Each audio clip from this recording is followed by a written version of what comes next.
Chapter 241. The little bird was in a panic. "Captain, the distance between us is rapidly shrinking," the first mate reported. "Damn it, those people are still chasing us." The captain of the little bird stood at the stern and gritted his teeth. He held up a telescope and observed the situation of the Justice through the lens. He did not have the good eyesight of the Draconid youth. The camera focused on the flag of the Justice. The captain of the little bird immediately recognized that it was a pirate flag. However, he had never seen this pirate flag before. The skull of a cyclops, and the word justice in its eye sockets. What is this? How can there be a pirate who claims to be righteous? The more the captain of the little bird observed, the paler his face became, and the drier his throat became. The first mate also held up a telescope. As the Justice approached, he could see more clearly.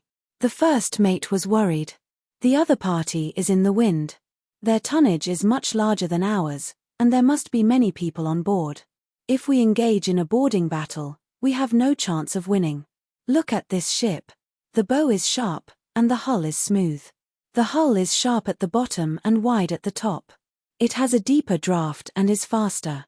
This is a new ship model of the Empire in recent years. Compared to the Justice, the little bird was like a chubby child in front of an adult. After the first mate said this, his face turned pale. "Captain, perhaps we can consider surrendering?" The captain of the little bird's face darkened, and he glared at the first mate. "Surrendering? This is my ship. If others surrendered, they could be taken in by the other party. After all, the other party was also a pirate. But he could not. This ship was his private property. If he surrendered, he would lose the most. At the same time, if he surrendered without fighting, how could he survive on the sea in the future?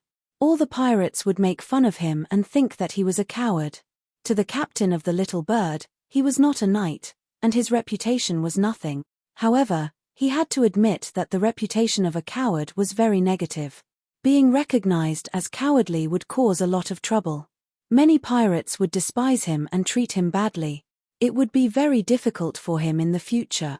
The other party does have a great advantage, but don't forget that we also purchased those cannonballs. Prepare the stern cannon, I will personally fire it. The captain of the little bird shouted. Yes. The first mate acknowledged and immediately went to arrange it. Soon, the bronze stern cannon was pushed to the side of the little bird captain. A wooden crate was opened, revealing a black iron-grade artillery shell. This was the Soaring Eagle shell, an alchemy product. It could fly further than a normal shell. The captain of the little bird half knelt on the ground and faced the southeast. He held a necklace pendant in his hand and prayed softly, "Goddess of luck, I praise you. You are our god. Where humans can't, you can do everything. You give opportunity to those who are disappointed, you give strength to those who are weary, you give strength to all who wait for you. I pray that your strength will pour into my body, that I will be extremely lucky, and that my cannonballs will hit the enemy's most fatal point." After praying, he let out a breath of turbid air and nervously let go of his hand. He looked at the pendant on his necklace with anticipation. The next moment, he revealed an obvious look of joy. His pendant was no ordinary pendant. It was the Luck Divine Rune of the Luck Shrine. At this moment, following his chi path, the lucky talisman emitted a faint seven-colored radiance. "It's a success." Before he could cheer, the pirates around him saw the pendant and started cheering. Their morale was greatly boosted. "Quick, Captain, fire a shot. Hurry up and shoot, Captain. It's up to you to shoot the cannon." The captain of the little bird snorted angrily. "Shut up."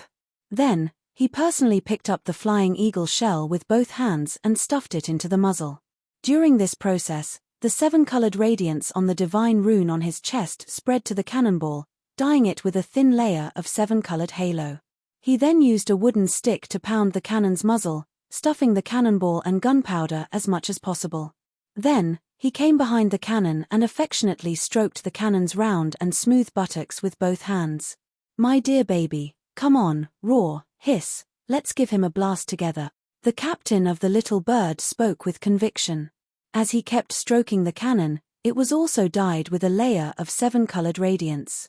Then, he took a deep breath, held his head high, and poured his black iron rank chi into the cannon.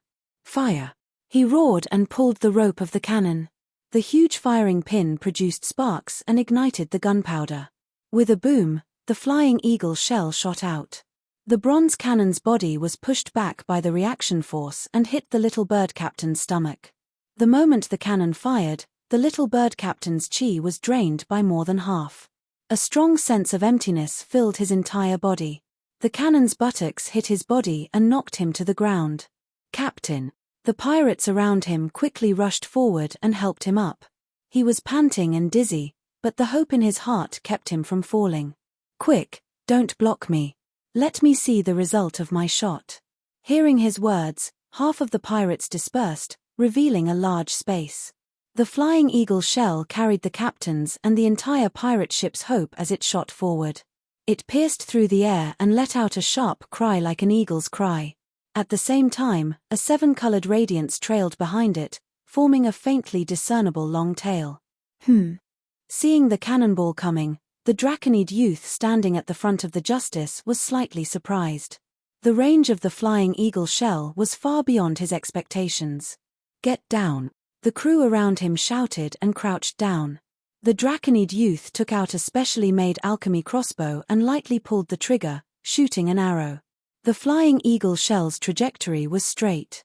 The Draconid youth's archery skills were outstanding. The moment the arrow was shot, he was sure that it would be able to intercept the cannonball. The reality was just as he expected. But just as the arrow was about to hit the Flying Eagle shell, it suddenly self-destructed. The Draconid youth was stunned. This alchemy arrow was actually a defective product. After flying for a distance, it self-destructed. The Flying Eagle shell was affected by the explosion and quickly changed direction. Originally, it would have pierced through the sails and shot to the sea behind the Justice. But now, it was slanting downwards, aiming at the main mast of the Justice. Oh no! Zhong Ji saw this and his heart sank. The Justice was a dark iron grade magical ship, and the Flying Eagle shell was of the same grade. If it hit the main mast, it was likely to break the main mast. Even if it did not, it would still be heavily damaged. At that time, the main mast would not be able to continue raising the sails. The sails would be forced to move the ship forward due to the wind. If the sails continued to be raised, the main mast would break. Regardless of whether the sails were raised or not, the speed of the Justice would be greatly affected. If the little bird continued to escape, the chances of success would be greatly increased. At the critical moment, the Draconid youth snorted and turned his head sideways. At the same time, he opened his left dragon claw in front of the ship and aimed his palm in front of him. The next moment, the Draconid youth suddenly activated his combat aura. Combat aura gushed out from his left dragon claw. He had two types of combat aura in his body. The White River combat aura was ordinary, but the explosive combat aura was explosive. The Draconid youth was using explosive combat aura. With a bang, the combat aura exploded in front of his left dragon claw. The explosion gave him a strong push. Coupled with his feet stomping, he turned from static to moving so quickly that he left a shadow where he was. The Draconid youth rushed to the main mast like lightning. The Flying Eagle shell was almost in front of him in the next second. The youth clenched his right claw into a fist and aimed it at the cannonball. After the explosion of the alchemy arrow, the Flying Eagle shell no longer had its seven-colored halo and was sent flying by the youth. Silver Warrior. Seeing the Draconid youth's shining combat aura, the pirates on the Little Bird cried out in alarm. The captain of the Little Bird collapsed to the ground, completely losing his strength. The Flying Eagle shell he had placed his hopes on was fruitless. The Draconid youth's silver-level combat aura and his ability to successfully intercept the cannonball made him fall into despair. "Captain, shoot him again," a pirate hurriedly urged. The captain of the Little Bird smiled bitterly. The seven-colored halo on the necklace in front of his chest had completely disappeared. "That shot just now used up all of my strength and essence. I can't do it anymore." The captain of the Little Bird smiled bitterly. "No, Captain, you can't do it after one shot. Hurry up, shoot again. If you're a man, shoot continuously, Captain." The pirates were somewhat panicked. The cannon fired by the captain himself was their most powerful weapon. But this weapon did not produce any results. The Justice closed in. Pull the crossbar, full rudder to the left. The Draconid youth roared. The Justice gave up on the little bird's butt. Instead of directly ramming into it, it tilted the hull so that the right side of the ship faced the little bird. Prepare the starboard cannon. The Draconid youth roared again. His voice was so loud that it could be heard 1 floor below the deck. If it was an ordinary captain giving the order, they would usually need a messenger. The pirates on the cannon deck had long been ready. When they heard the captain's order, they all ran to the right side of the ship. They worked in groups of 4 to operate the cannon. YA was among them. His heart thumped wildly as he pushed the iron chain with all his strength. The iron chain followed the pulley and pulled the cannon door open.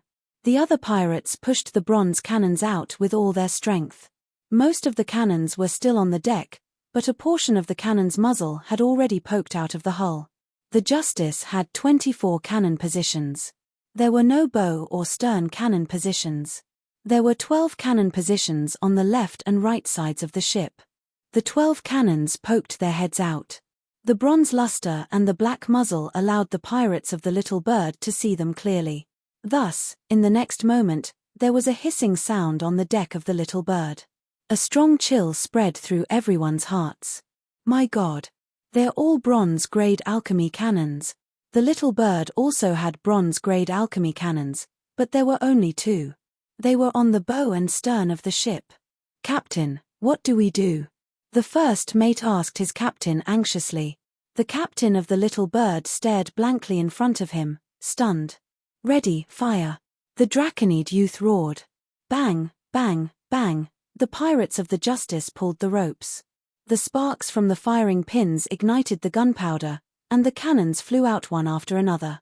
Clouds of smoke quickly rose from the right side of the Justice. Get down! The first mate of the little bird shouted. The pirates immediately lay down on the ground.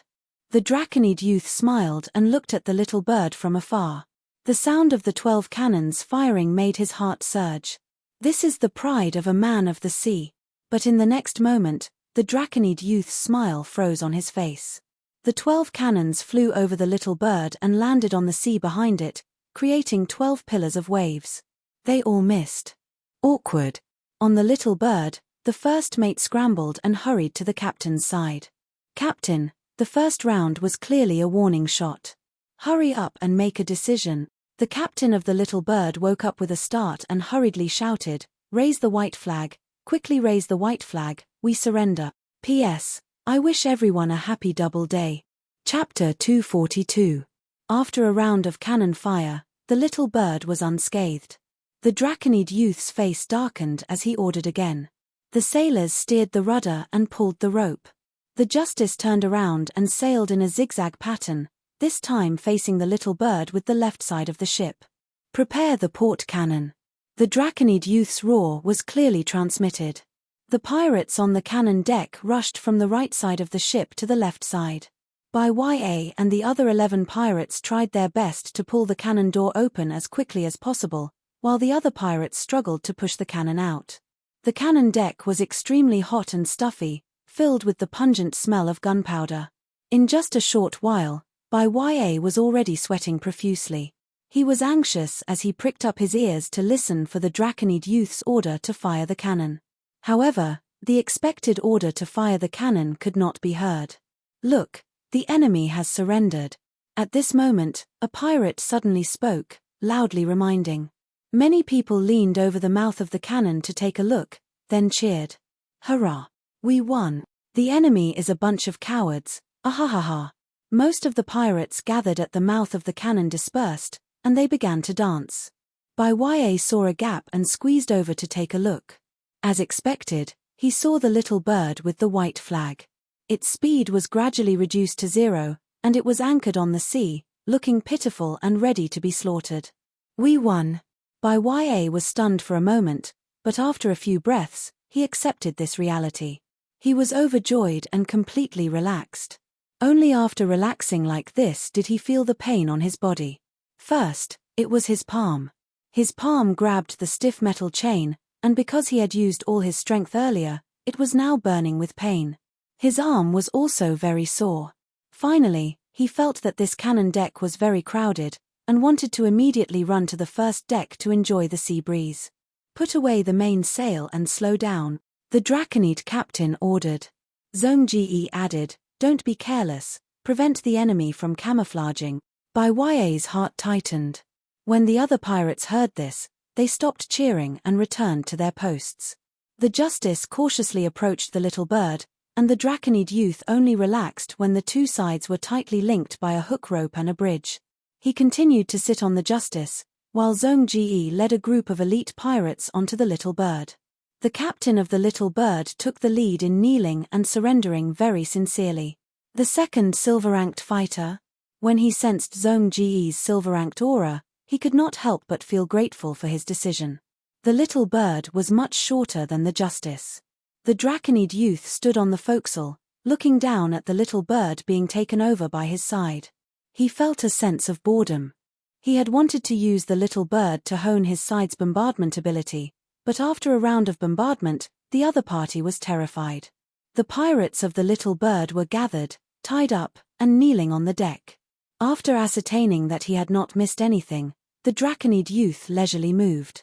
Amidst the cheers of his allies and the respectful gazes of his enemies, he leisurely stepped onto the first deck of the little bird. "Which bastard fired at me just now?" the Draconid youth deliberately asked in a rude tone. "It was me, sir." The captain of the little bird immediately became nervous and gritted his teeth. "Very good, sign this. From today onwards, you will be my main gunner." The Draconid youth walked in front of the little bird captain and casually tossed him a contract scroll. Seeing the scroll rolling on the deck, the little bird captain hurriedly picked it up. At first, he braced himself, but after skimming through it, he was greatly surprised. The conditions on the scroll were much more lenient than he had imagined. "This is the result of your understanding of the situation and taking the initiative to surrender," the Draconid youth explained in a timely manner. "Thank you, sir."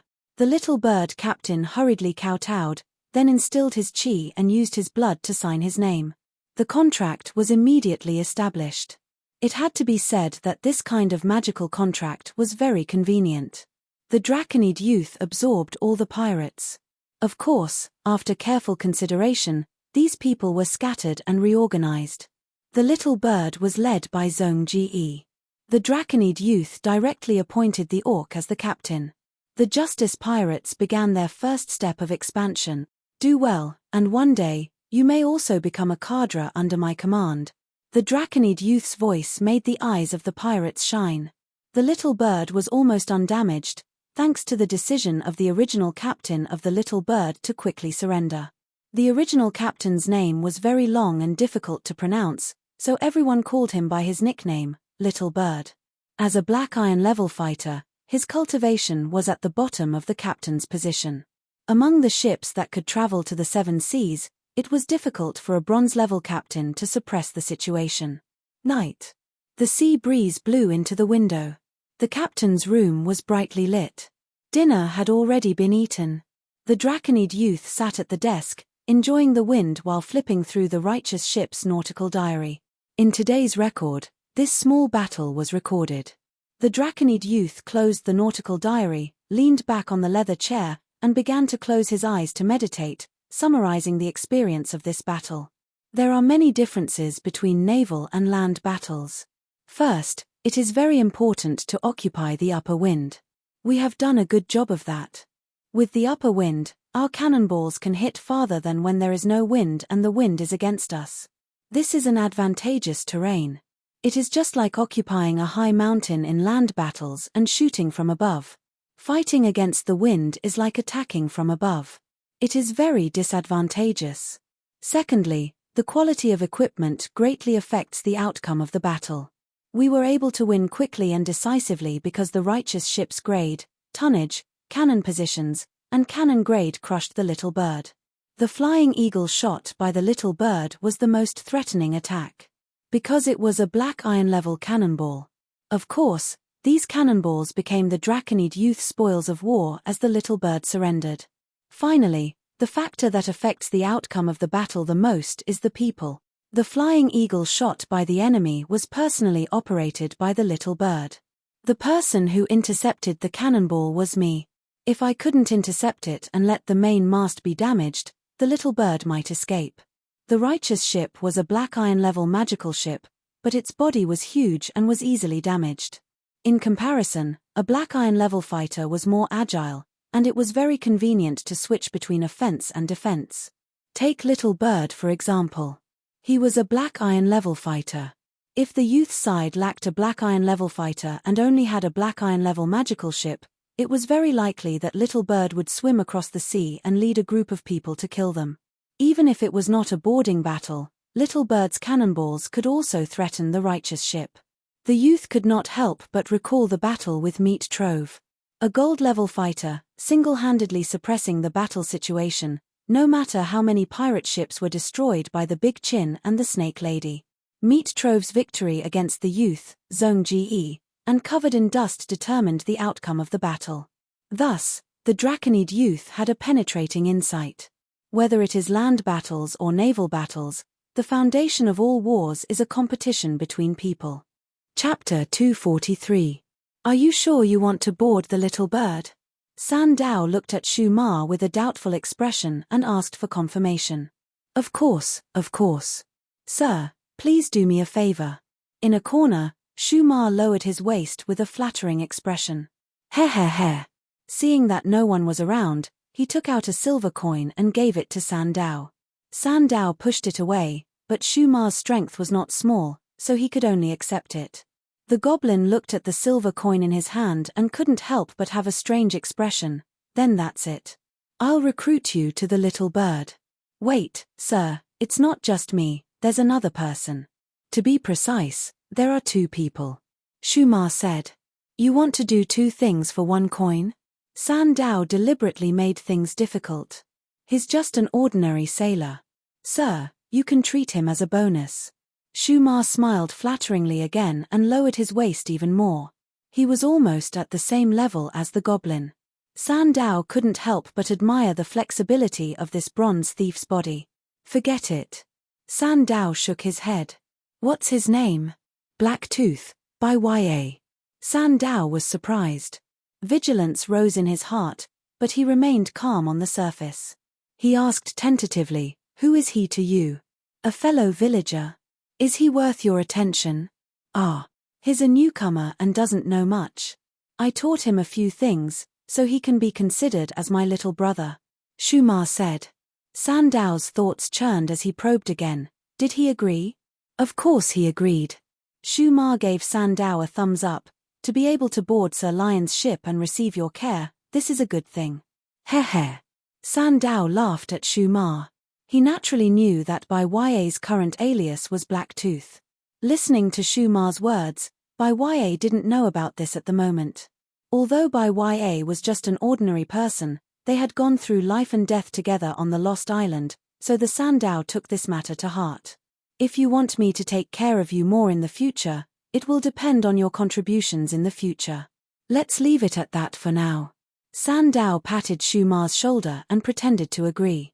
He was prepared to secretly ask Bai Ya. Shu Ma was overjoyed. My lord, just wait and see. Hey, take care.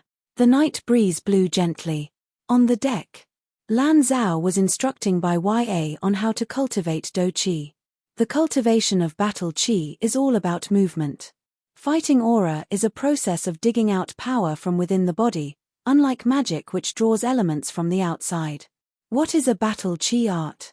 It is to teach us how to move our bodies, how to generate Do Qi in the process of movement, and how to use Do Qi. The battle Qi that you and I cultivate is the same. We need to move our muscles and swing them like a rope. You are just a beginner, so it is normal that you can't find the feeling of moving your muscles. I will teach you a method. I succeeded in this way in the past. As Lan Zhao spoke, he took out a rope from the corner. This was a spare rope for pulling the sail. It was thick and long.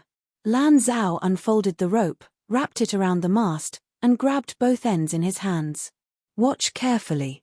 Lan Zhao spread his legs and squatted down. He stretched out his arms and swung the long rope in his hands. Under his swings, the rope formed waves that passed to the main mast where the rope rubbed against each other and disappeared without a trace. Bai Ye stared at Lan Zhao without blinking. His attitude was extremely serious. After leaving the Lost Island, Lan Zhao took the initiative to find Bai Ye and teach him his battle chi art. Bai Ye had been learning for many days, but he had little success. "Okay, you try it." Lan Zhao demonstrated for a while, then stopped. Bai Ye nodded and stood in Lan Zhao's previous position.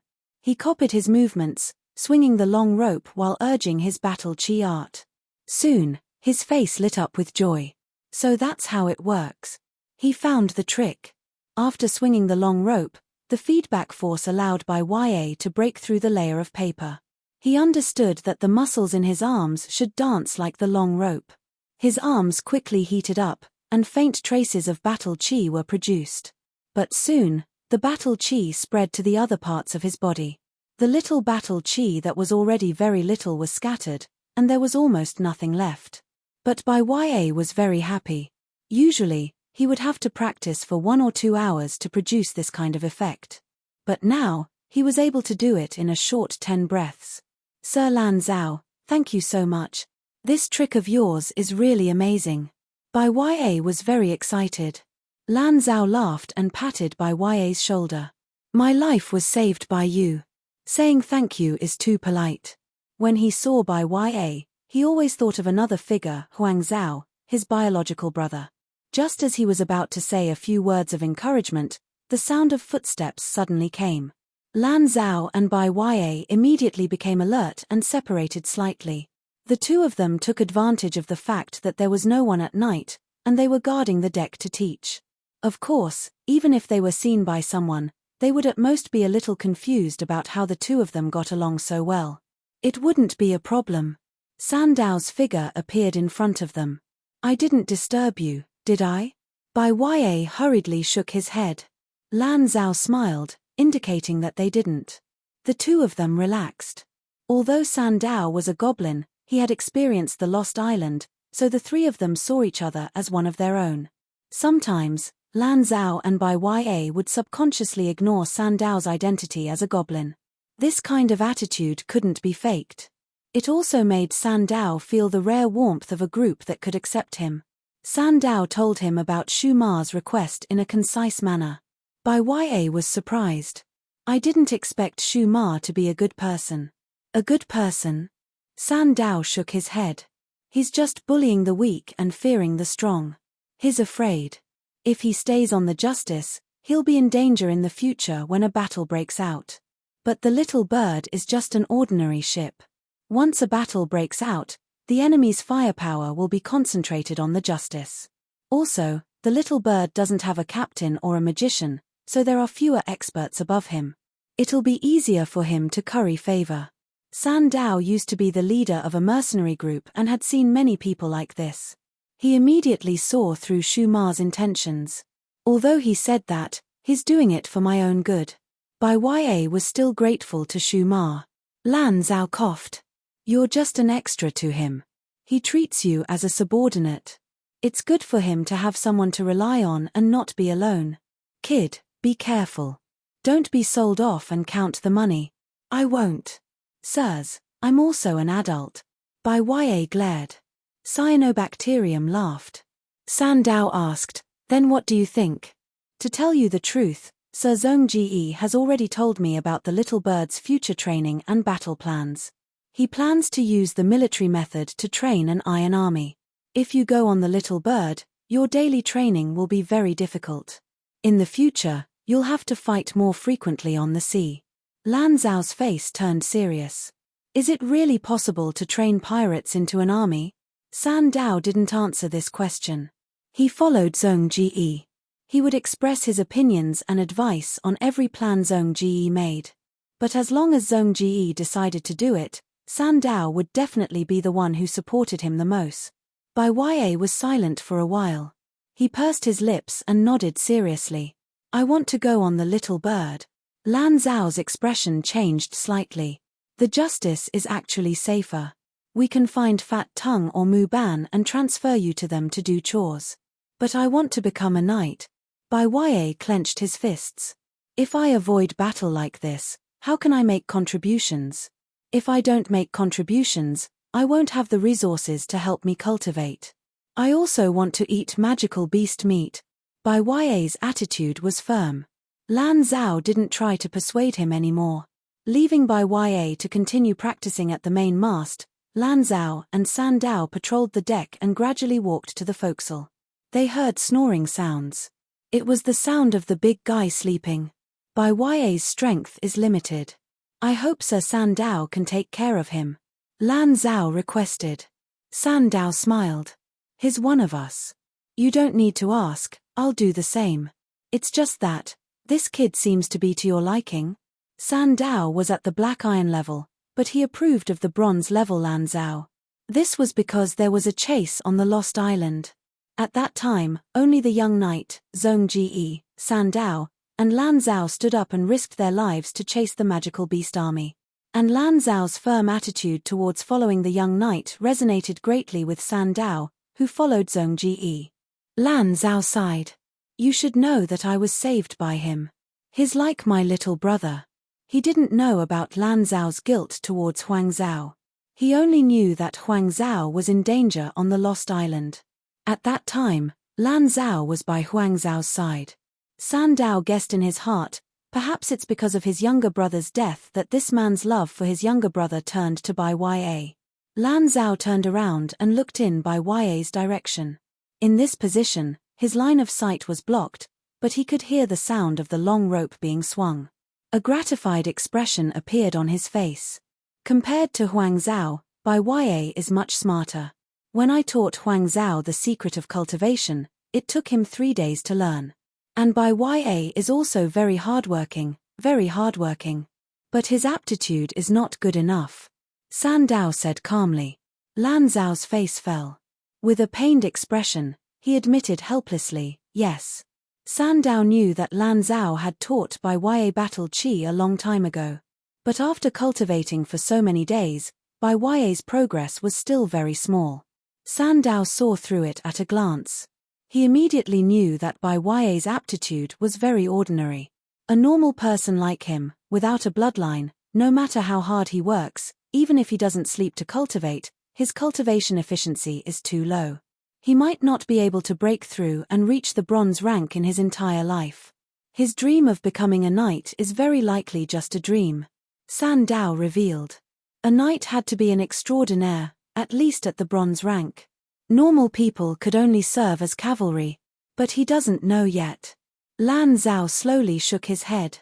I hope that you won't tell him about this in advance. Don't worry. I understand. San Dao looked up at the deep night sky and let out a long sigh. Although I'm black iron, to a certain extent, I'm the same as Bai Ya.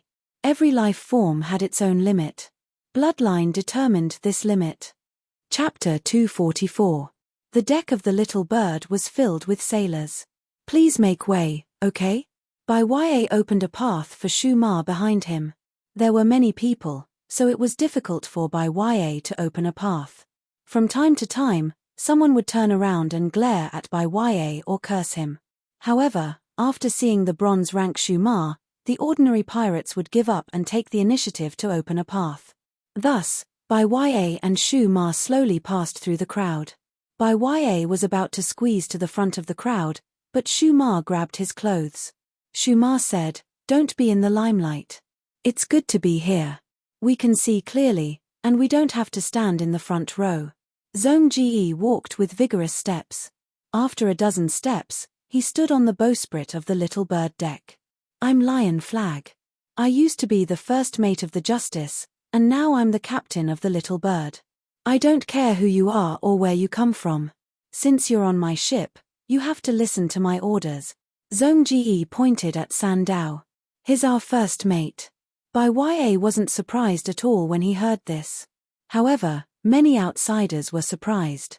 Although San Dao was at the iron rank, he was still a goblin. Under normal circumstances, on a human-dominated ship, a black iron goblin like San Dao had the same status as a bronze man. People had a very negative view of the goblins. When the sailors thought that they would be under the command of the goblins in the future, they couldn't help but become restless. Shumar was also surprised. Compared to ordinary people, he was more excited. He stood behind Bai Ya and laughed. "Thank me. I brought you to a good place." "Senior, what do you mean?" Bai Ya turned his head and asked. Shumar revealed a meaningful smile and didn't give an answer. He didn't want to tell Bai Ya that he had bribed Sandao. Keeping a sense of mystery in front of his subordinates was very helpful in maintaining his authority. Then, Zhong Ji began his inaugural speech. "You don't know me well.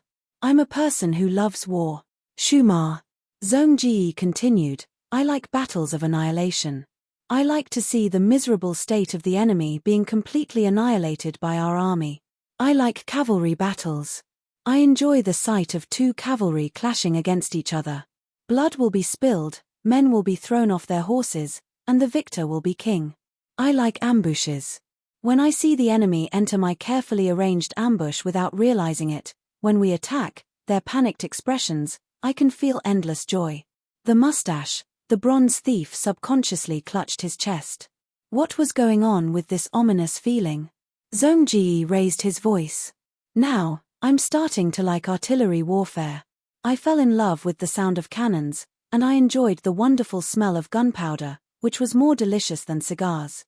I'm looking forward to the cannonballs hitting the enemy's ships. I'm looking forward to seeing their decks and sides being shattered by the cannonballs. I'm looking forward to seeing their masts falling faster and faster. I'm looking forward to seeing their sailors blown to pieces. And what I like the most is still boarding warfare. When I rushed onto the enemy's ship with sword and saber in hand, when I chopped down the enemies who tried to stop me, when my blade slit their throats and pierced their hearts, when I watched their boiling blood splatter everywhere, when I heard their dying roars or screams. Ah, what a beautiful sound. Shumar." He looked at Zhong Ji's expression of enjoyment and couldn't help but turn pale. Cold sweat broke out on his forehead. He's even more violent than the dragon captain. He's a war maniac. Shumar finally realized that the decision he made was not as correct as he thought it would be. Zhong Ji's expression changed. "And what I hate the most is weakness. Weakness that is cut down by the enemy and trampled under their feet. Weakness that is holding a sword and trembling in fear. I won't allow you to have such weakness. If anyone wants to run away or waste their time, then I'll send a white knife in and a red knife out. Give them face." Shumar opened his mouth slightly, but he couldn't say anything. "Follow behind me." Zhong Ji raised his arm. "I'll charge at the front and lead you to slaughter every enemy and occupy every ship. Let's build a great career on the sea. Hurrah!" The sailors were inspired by the passionate speech and raised their arms and shouted. Shumar raised his arm and shouted weakly. On the Justice, the young knight was in the captain's room and looked into the distance through the open window. Many sailors gathered on the first deck and watched the movements on the Little Bird. A knock on the door was accompanied by Kang Shu's voice. "Sir Dragon, do you have time? Old Zhong wants to see you." With the young man's permission, Kang Shu pushed the door open and entered, then turned around and gently closed the door. The young knight had already turned on the Alchemy Tools audio box, so the conversation between the two was limited to this room. "Sir, I found a way to absorb soul crystals." Kang Shu brought good news. Directly absorbing soul crystals was too inefficient and a huge waste of resources. Moreover, not everyone had the ability to absorb soul crystals. Thus, ever since he obtained a large amount of soul crystals, Kang Shu set out to study how to absorb soul crystals better. After so many days, Kang Shu finally obtained gratifying results. This is the alchemy array for absorbing soul crystals. Kang Shu handed a scroll to the young man. A rather complicated array diagram was drawn on the scroll. The lines intersected and the young man was dazzled. "I studied the books I obtained from the underwater secret room and combined them with the alchemy works I obtained from the Maze Island. After failing a few times, this array can already benefit ordinary people. I've already tried it myself, and the increase in spirit is very large." The young knight nodded, not stingy with his praise. "Very good, old scholar, you've never disappointed me. It just so happens that we'll be docking on the island tonight to rest and reorganize. Gather everyone, let's taste the soul crystals together. Kang Shu was slightly startled, and immediately said, Sir, do you really want everyone to consume soul crystals? The young knight nodded. Of course, we're all on the same side. After escaping from the Maze Island, we have a common secret. The reason why these soul crystals could be obtained was because of the consumption of unsealing scrolls. And the cost of exchanging these scrolls was public property. Soul crystals, such good things should be shared by everyone. Sir, I admire your fairness and tolerance. However, please forgive my rudeness. Kang Shu bowed slightly. Speak. There's no need to have any scruples. First of all, many of us are ordinary people. Investing such a precious resource like soul crystals in them is a very wasteful thing. Their bloodline limits their future achievements. No matter how much they use, they're just ordinary people with vigorous spirit. Secondly, we can let them choose for themselves. We can advocate trading and let ordinary people sell their share of soul crystals to extraordinaires.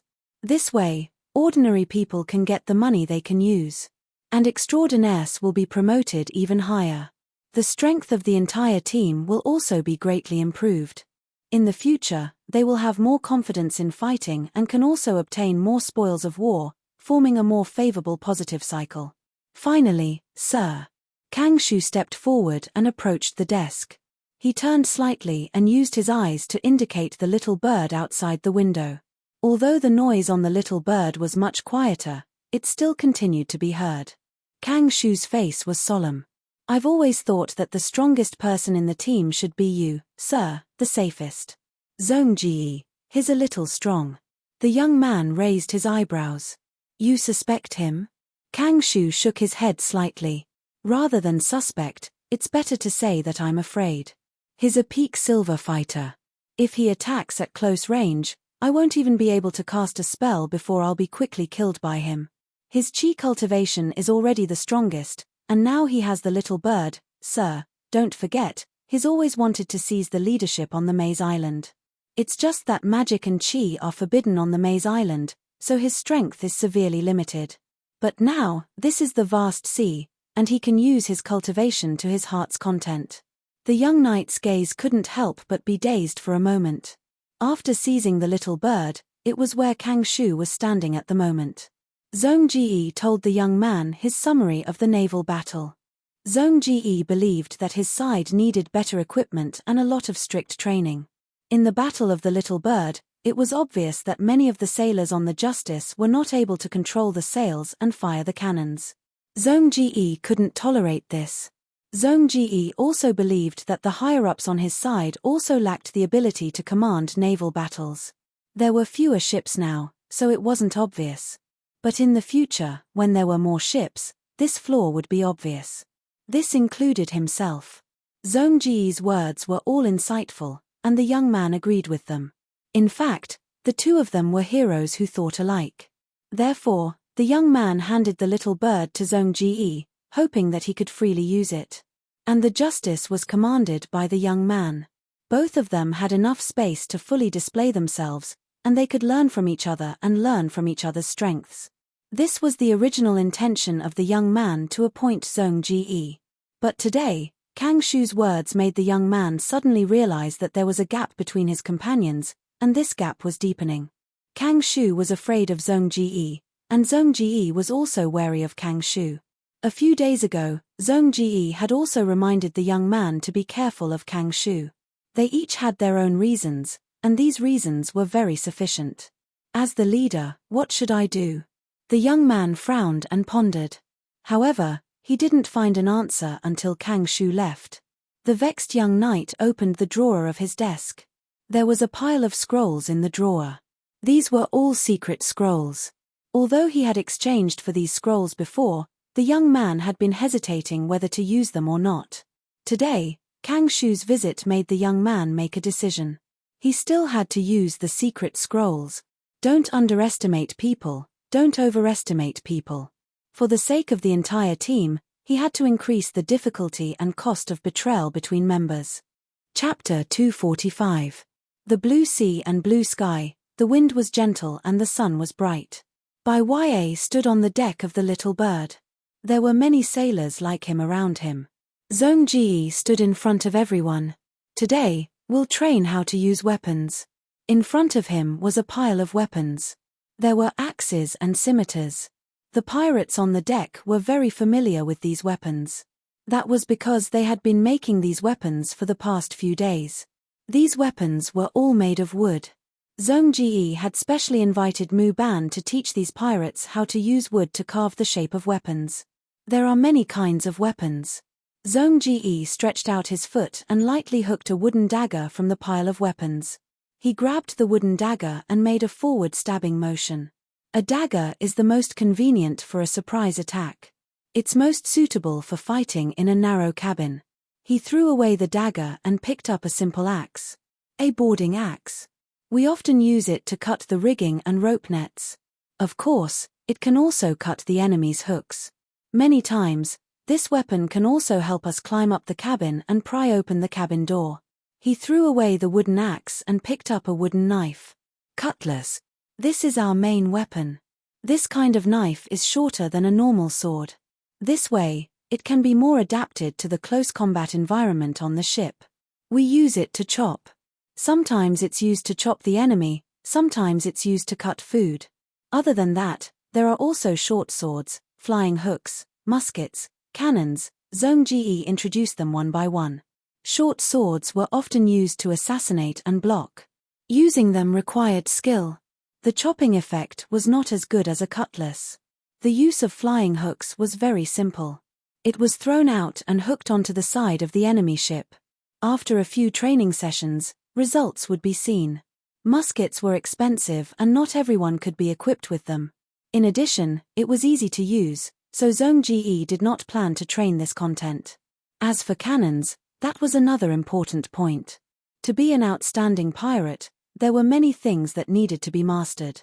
Not only did they have to master sailing and other work, most pirates had to master the use of cold weapons and hot weapons at the same time. Next, I'll teach you the most basic movements. Zhong Ji began to demonstrate. Dagger, boarding axe, cutlass, dagger, flying hook, and so on were all used by him. Zhong Ji was very familiar with the job of an instructor.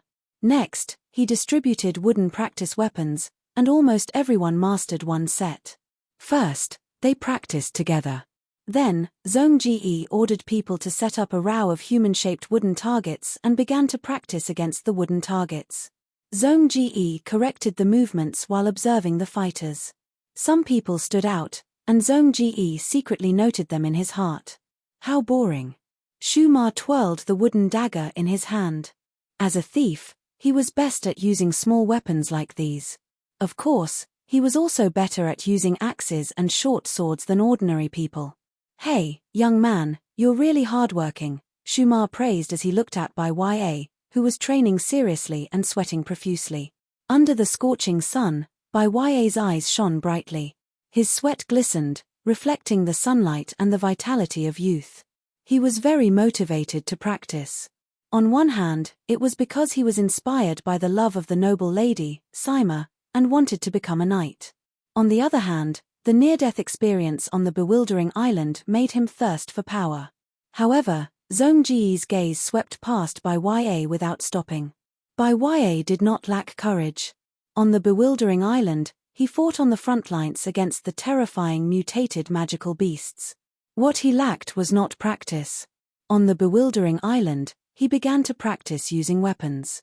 What he lacked was bloodline. The boring training lasted for 3 hours, and the pirates gradually became impatient.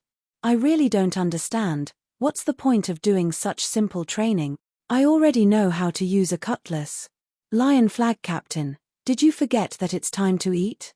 The pirates were strictly supervised, and their stomachs were rumbling with hunger. They had complaints in their hearts, but they could only grit their teeth and train hard under the might of the Silver Emperor. Okay, let's eat. Zhong Ji's words were like a ray of light in the darkness, saving the pirates from their training. Zhong Ji's face did not look too good. He deliberately delayed the mealtime, and chose the most boring training to test the limits of the pirates' mental endurance. The low quality of the soldiers made Mang Ji realize once again that he was not in a military camp, but leading a group of pirates with a mix of good and bad. Among these people, there were many sailors, experienced pirates, and even people who were going out to sea for the first time. During the meal, Zhong Ji announced that there would be actual combat training in the afternoon. This news shocked the pirates. They had enough of the boring training in the morning. There were also some who were deep in thought. Zhong Ji laughed in his heart, guessing that this was a selection process. Bai Ya was a little nervous. As a hunter in the mountains, he had killed many beasts. On the bewildering island, he had killed many magical beasts. But he had never fought with a human before. More accurately, when he was at New Moon Harbor, he was kidnapped by thieves and used as a hostage. There were rewards and punishments for actual combat training. The winners had magical beast meat to eat, and the losers had to clean the deck or be on duty at night. If I eat magical beast meat, it will make my battle energy cultivation faster and better. With such a strong expectation, Bai Ya asked Zhong Ji for advice. Senior, what should I pay attention to when fighting with people? Zhong Ji had already observed him, and he was not stingy with his advice. You are very skilled in using weapons, but you lack variety and are too straightforward. If you encounter a skilled opponent, you will be easily seen through. Bai Ya fought with beasts and magical beasts. These opponents had limited intelligence, but people were different. What should I do? Bai Ya continued to ask for advice. Zhong Ji patted him on the shoulder. It depends on your understanding, you need to practice more. This is actual combat training. Practice more, and you will make progress. But I really want to eat magical beast meat. Bai Ya clenched his fists. Hey, then I will teach you a few tricks, so that you can use them temporarily. Zhong Ji decided to help this little brother. In his view, Bai Ya was one of his people. The more victories Bai Ya had, the more his prestige would increase. The opponents were chosen by drawing lots. Bai Ya's first opponent was an old fisherman. He was thin, with deep wrinkles and a grey beard. Bai Ya was very nervous, but the old fisherman was even more nervous than him. Go up and directly cut him down. Zhong Ji reminded loudly. Bai Ya rushed up, holding the sword with both hands, raised it high above his head, and slashed at the Sandao. The old fisherman resisted with difficulty, but his strength was not as good as his heart, and he retreated again and again. When he reached the Sandao, he could not resist, and his wooden sword was sent flying by Bai Ya. Bai Ya quickly stopped, but how could it be so easy? The wooden sword hit the old fisherman's arm heavily. The old fisherman cried out in pain and fell on the deck. Sorry. Bai Ya hurriedly went up to support him with an apologetic expression. The old fisherman slapped his hand away and glared at him with hatred. He gritted his teeth and stood up. Bai Ya's second opponent was a middle-aged man. His hair was lush like a chicken's nest, and his name was Chicken Feather. Chicken Feather, Big Head, and Salted Fish were in the same group. Before the battle, the three of them lowered their heads and chatted for a while. From time to time, they would size up Bai Ya. Zhong Ji was also beside Bai Ya, giving him advice. Your current opponent is stronger than you. Although he is just an ordinary person like you, he has also cultivated battle aura, and his cultivation level is much higher than yours. Bai Ya hurriedly asked, then what should I do? Hee. Zhong Ji shrugged. As long as the opponent is not at the bronze rank, the difference in battle aura cultivation level can be overcome. You can't fight head-on. You have to play some tricks. Anyway, all weapons can be used. If you do this. Zhong Ji muttered for a while, and Bai Ya nodded repeatedly. Soon, the two of them exchanged blows. Bai Ya shouted and raised his cutlass, rushing towards Chicken Feather. Chicken Feather sneered without fear and raised his cutlass. Just as the two of them were about to collide, Bai Ya suddenly threw his wooden cutlass. Chicken Feather was shocked and subconsciously dodged. He used the wooden cutlass in his hand to knock away Bai Ya's wooden cutlass. At this time, Bai Ya was holding a wooden dagger. She lowered her body and walked quickly, directly bumping into Chicken Feather's arms. Chicken Feather was knocked to the ground by Bai Ya. He wanted to turn around, but Bai Ya's wooden dagger was already at his neck. Brat, you cheated. Chicken Feather was indignant as he glared at Bai Ya. Bai Ya grinned. You lost. Humph, just you wait. Chicken Feather pushed Bai Ya away and got up while cursing. In terms of strength, he was better than Bai Ya, but Bai Ya's surprise attack succeeded. Of course, this also exposed his shortcomings in combat. Bai Ya returned victorious and was very grateful to Zhong Ji.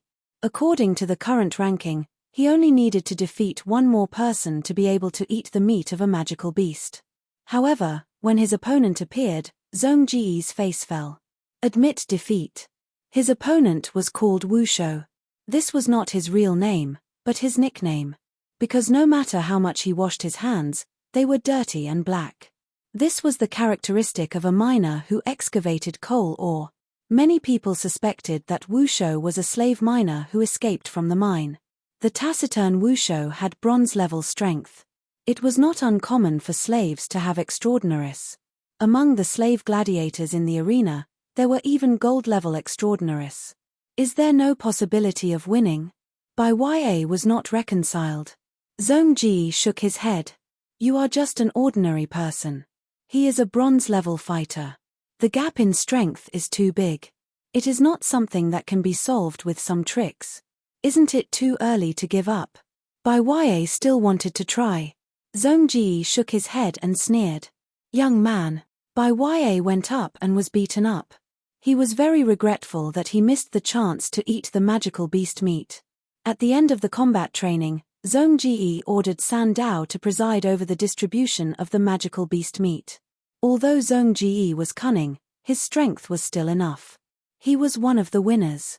Zhong Ji promoted these winners to small leaders on the spot.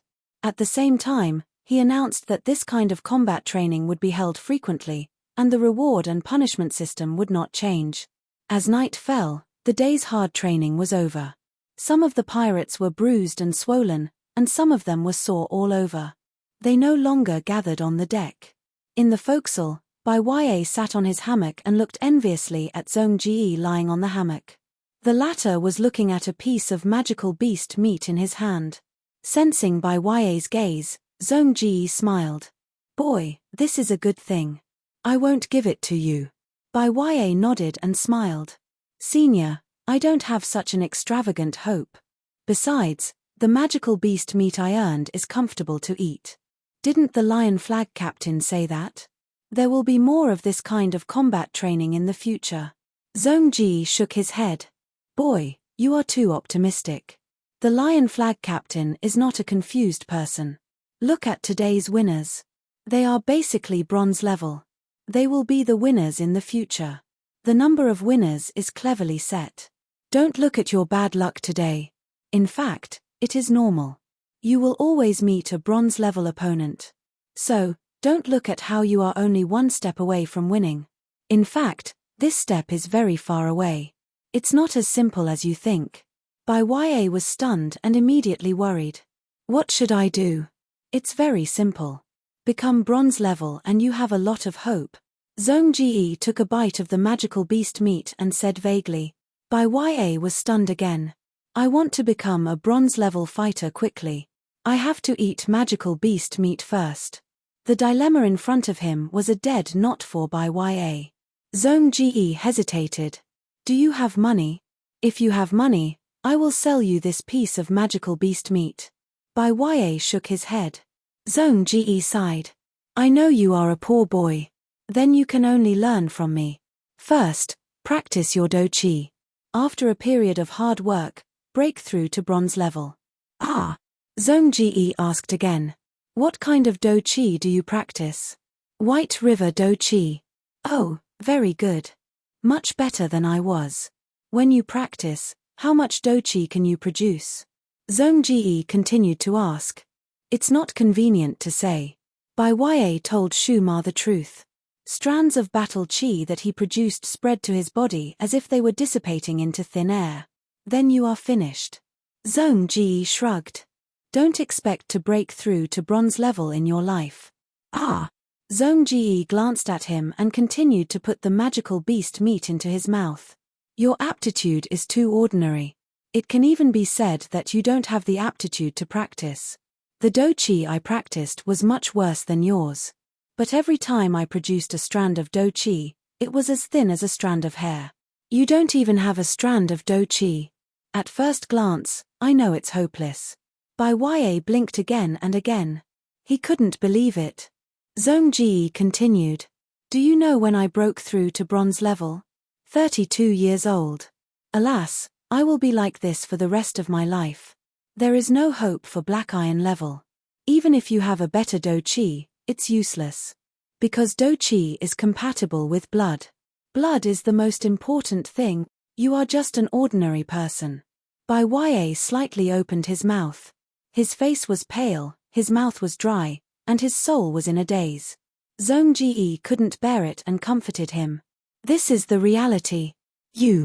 It's better if you know. There are many people in the same situation as you. They are everywhere in the world. Most of the people on our ship are ordinary people. There is nothing to be disappointed about. But Bai Ya's Adam's apple moved. He was so flustered that he couldn't speak a complete sentence. Alas. Zhong Ji sighed and finally finished the whole piece of magical beast meat. Let's go back to the justice. Training on the pirate ship and giving out magical beast meat. This is not something a normal pirate captain can do. Our Lion Flag captain is very ambitious. If we continue to stay here, the future will not be good. To be honest, I want to board the ship to hug the thick thighs, drink some soup, and make a small fortune. I don't want to fight and kill all the time. The risk is too big. It was a mistake to bring you here. Zhong Ji looked at Bai Ya. Bai Ya's eyes lost focus. He didn't hear Zhong Ji's words at all. Hey, are you listening to me? Bai Ya woke up. He was like a prisoner who was sentenced to death. With the last chance, he asked, Senior, is there no other way? Alas. Zhong Ji sighed again and spread his hands. What other way can there be? If there is, there won't be so many ordinary people in the world. You know, there are rabbits and cheetahs on the grassland. In fact, people are the same. When you are born, it determines whether you are a rabbit or a cheetah. Don't think that people look the same. In fact, the difference between people is much bigger than rabbits and cheetahs. Kid, you are an ordinary person. Don't think too much. Bai Ya was speechless. He felt very weak. This level of weakness was unprecedented. Even when he was on the verge of death on the strange island, it was far from being this weak and uncomfortable. Chapter 246. 998, 999, 1000. Bai Ya counted in his heart every time he slashed the wooden saber in his hand. Under the scorching sun, the pirates were roasting on the deck. Everyone was sweating profusely. I'm finally done. After slashing 1,000 times, Bai Ya immediately threw away the wooden saber, turned around, and ran to the side of the ship. Then, with a plop, he fell into the sea. The instant he entered the water, the temperature changed too quickly, causing his body to tremble violently. However, the young man remembered the training content. He gritted his teeth and floated to the surface. After taking a deep breath, he paddled his arms with all his might and began to swim around the little bird. Quick, quick, quick. Sandow's urging came from the side of the ship. Another group of pirates threw wooden crates, wooden barrels, and so on at the side of the ship. According to Zhong Ji's rules, the more pirates hit the water, the higher their training results. Bai Ya needed to breathe, and she also had to dodge the wooden barrels that kept falling down. Fortunately, he wasn't alone. There were many pirates around him to share the firepower. Bai Ya quickly found a pattern. To avoid the smashing of falling objects, he had to find the right time. He had to dive deep enough so that he could use the water surface to weaken the impact of the wooden barrels. However, he couldn't dive too deep because he needed to breathe and compete with the other pirates in swimming speed. This tested his observation skills and his control over his body. At the same time, it required him to remain calm in the chaos. After swimming around the little bird with great difficulty, Bai Ya completed the diving training content. He needed to climb a rope and get on the little bird's deck again. When he grabbed the rope with both hands, His arms were already sore and swollen. He breathed heavily as his entire body trembled slightly. Pulling the rope with both hands, his upper body floated to the surface of the sea. The young man took the opportunity to observe his surroundings. He realized that someone had already climbed onto the deck in front of him. There were even people halfway up. I'm behind. I have to catch up to them. Bai Ya became anxious and immediately began to climb. But the next moment, his arms lost strength and he slipped into the sea. Oh no, I'm out of stamina. Bai Ya's heart sank. In the end, he spent far more time than he imagined and climbed onto the deck with great difficulty. He was one of the last few. Bai Ya was born a hunter in the mountains. Climbing was his strength, but swimming was not. In the process of swimming, he had used up too much of his stamina. At the same time, he had also been hit a few times. Once, he almost fainted from the pain. Frustration and disappointment shrouded his heart, to the extent that Bai Ya collapsed on the deck, unable to get up for a while. Shu Ma walked over and reached out to pull Bai Ya up. Bai Ya looked at these winners and made some comparisons in his heart. He couldn't help but shake his head dejectedly. This kind of competitive training made him deeply aware of the gap between people. As long as it was bronze level, even if it was an old man, his physical fitness would be much better than his. Even if he was proficient in swimming, he was no match for these people. As for the remaining ordinary people, their combat aura cultivation was actually much stronger than Bai Ya's. It was just that their combat aura had not reached the level of bronze rank. How great would it be if I could become a bronze? Is Senior Shu Ma's words completely accurate? Is there really no hope for me?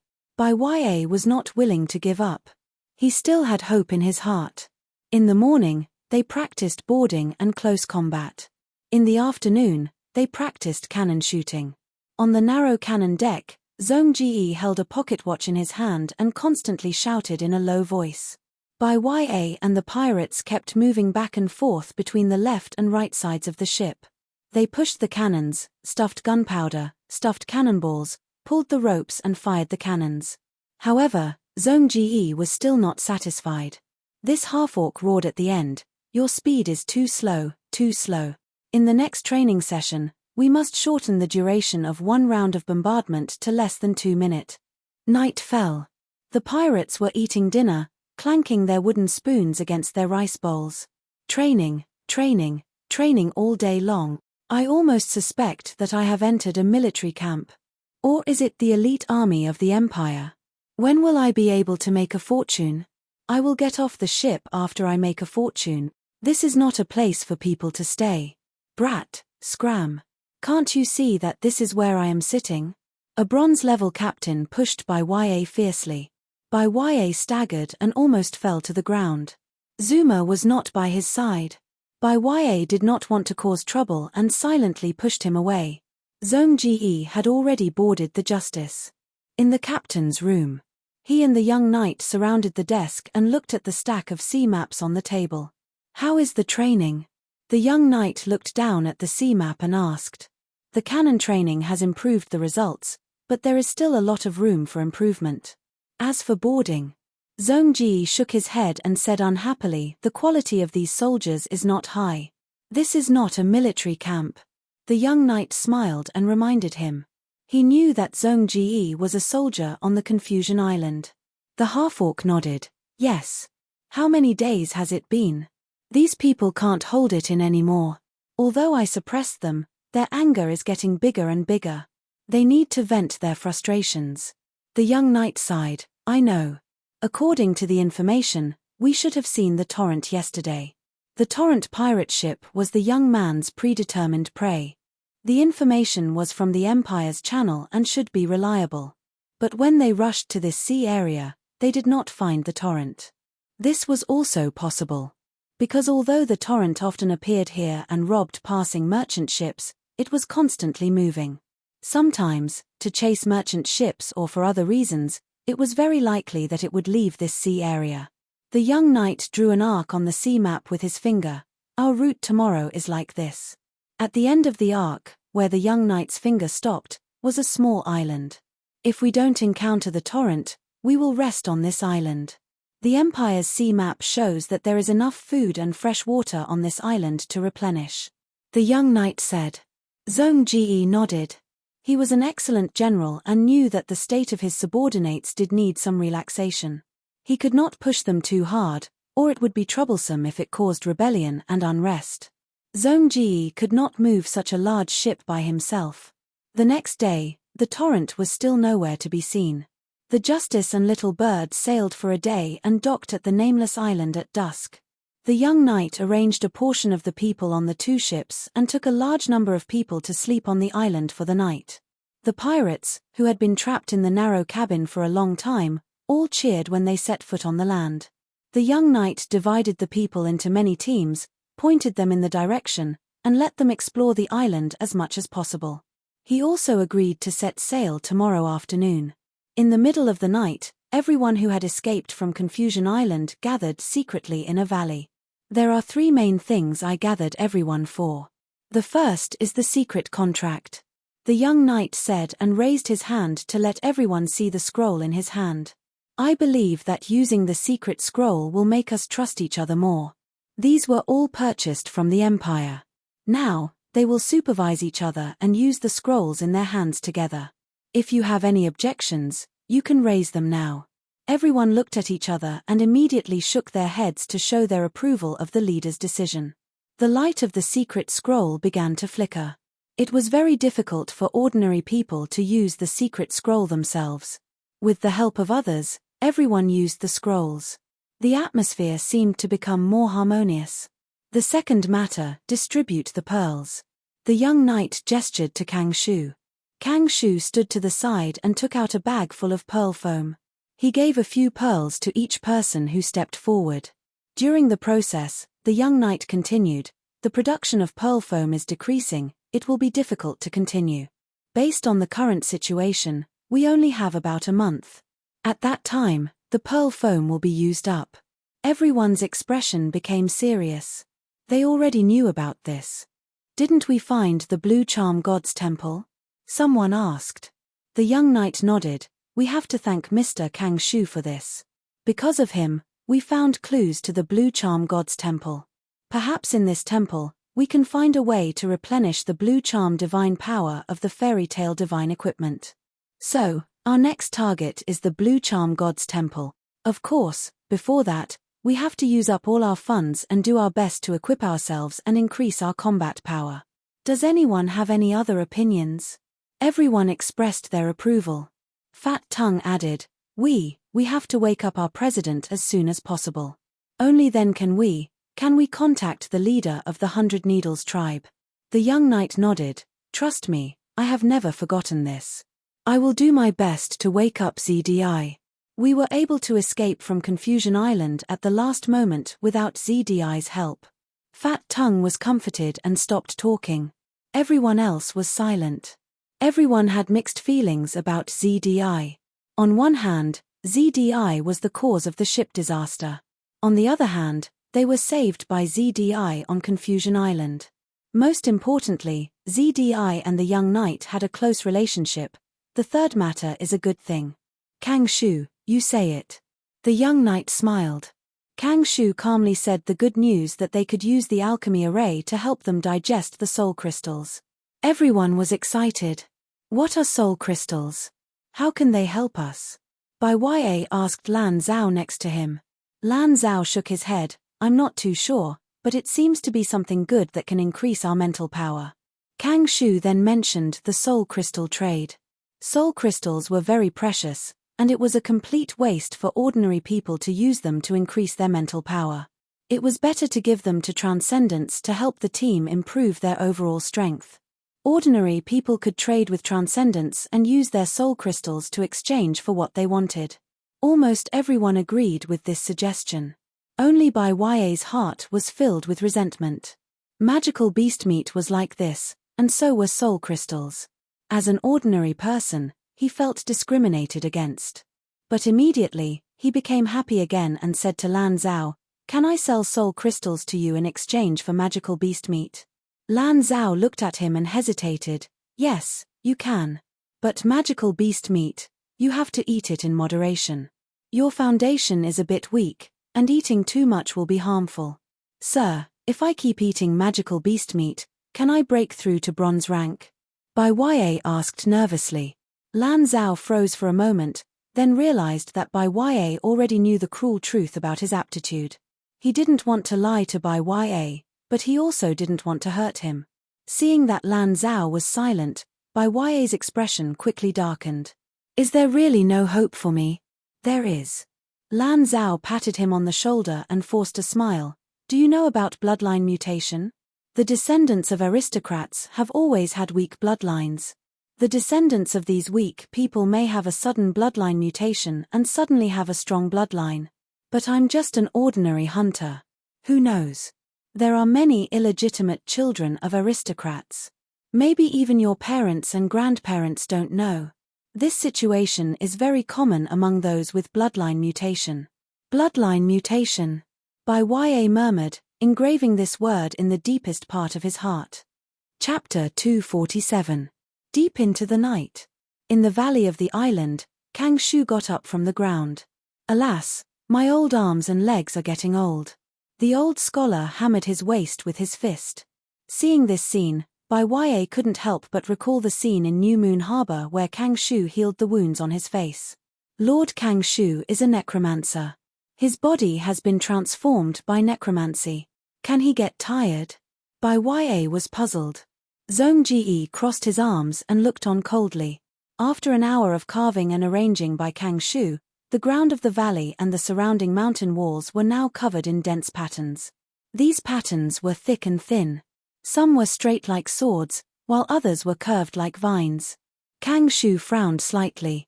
After checking one last time and confirming that there were no mistakes, he began to pour his mana into this temporary alchemy array.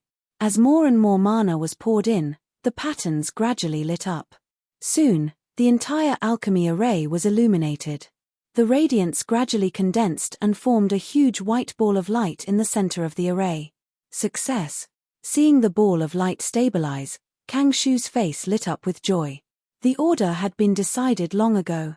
San Dao walked into the white ball of light with the soul crystal in his arms under the watchful eyes of the crowd. The radiance had no effect on San Dao, but the soul crystal in the goblin's hand quickly dissipated in the white light. It turned into pitch-black smoke and quickly turned the white ball of light into a black ball. A vortex formed in the black ball. The vortex continued to spin and make a whining sound. After a dozen breaths, the black ball turned back into a white ball of light. San Dao walked out of the ball of light in high spirits. Someone asked loudly, "How do you feel?" "Excellent." San Dao smiled. The second person was Lan Zhao. After he walked out, he was also in high spirits. His previous exhaustion was swept away. He praised sincerely, as expected of the famous soul crystal. However, Kang Shu reminded them, this is just an illusion. Your mental strength has increased, but the physical fatigue is still there. You can't be careless. Zhong Ji was ranked 7th. The young knight was ranked 10th. After consuming a soul crystal, Nai Tian felt that his ears and eyes were clear, and he had a great sense of relaxation. Kang Shu said, "Sir, you've signed a lot of contracts recently. There are magic covenants and secret covenants. These will bind and burden your body and soul." Clearly, the increase in spiritual power was reducing this burden. It was very difficult for low-level contracts to bind creatures with higher life levels. As for why it was a covenant and not a slave contract or something, this was because although the Golden Chin and the Sea Snake Lady had been captured by the Young Knights group, they had first sided with the Empire. The young man and the others also had the Empire behind them, so it was not appropriate to execute them. Secondly, they were members of the Fire-Beard Pirates. Whether they were killed or enslaved, it would make the Fire-Beard Pirates an enemy. This was not worth the loss. Finally, the young man had to consider the sacred monument. Bai Ya was ranked among the last few. Lan Zhao comforted him, saying that there was still hope for a bloodline mutation. But this hope was very slim. Bai Ya had an indescribable resentment in his heart, but he did not give up the right to use the soul crystal this time. Perhaps the improvement of my mental strength will be of help to my training. Bai Ya held on to this idea of luck as she secretly went to a corner and began her Do Chi training. There was no long rope here for him to swing, but he had already grasped the trick of muscle movement. Swinging his arms was also very efficient. The increase in spiritual power was indeed very obvious. He could sense the production of qi more clearly than before. Strands of Do Qi were slowly produced, and then they quickly disappeared as they permeated the air. Bai Ya, soul crystals were indeed of little help to qi cultivation. On the contrary, the increase in spiritual power allowed Bai Ya to see the cruel truth of his talent even more clearly. After cultivating for a while, Bai Ya's resentment and frustration made it difficult for him to control himself. He clenched his fists and looked up at the deep night sky. He had a strong urge to shout and roar at the sky, at the gods. But in the end, he gritted his teeth and forced himself to endure. The young man did not know that Lan Zhao was watching all of his actions. Lan Zhao sighed, but did not go forward to comfort him. Because he knew that comforting him was useless. Bai Ya needed to accept this cruel truth. Lan Zhao even felt that the words he had comforted Bai Ya about the bloodline mutation made Bai Ya feel even more pain. Because it gave Bai Ya hope. And hope made people yearn for it, but it also led to pain. He needs to face reality alone. In the end, Lan Zhao silently left. He also began to cultivate. Unlike Bai Ya, he had a bronze-level talent. Qi was constantly being produced in his body. Whether it was the speed or the scale, it was much faster than Bai Ya's. The qi was like a fog, enveloping Lan Zhao's body.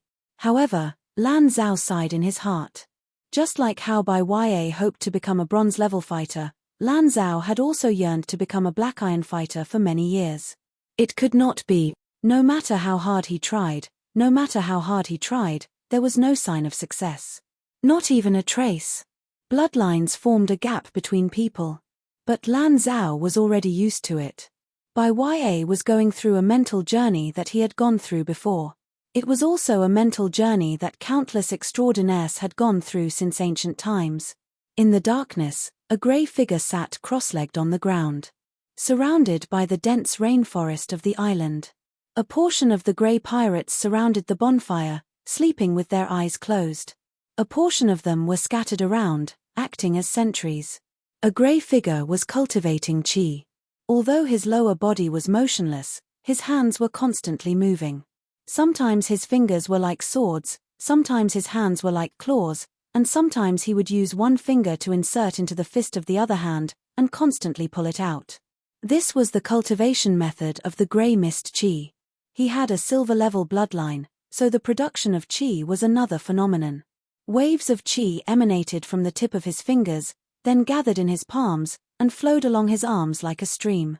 It was endless, endlessly seeping into the depths of his body. The night gradually faded, and dawn came.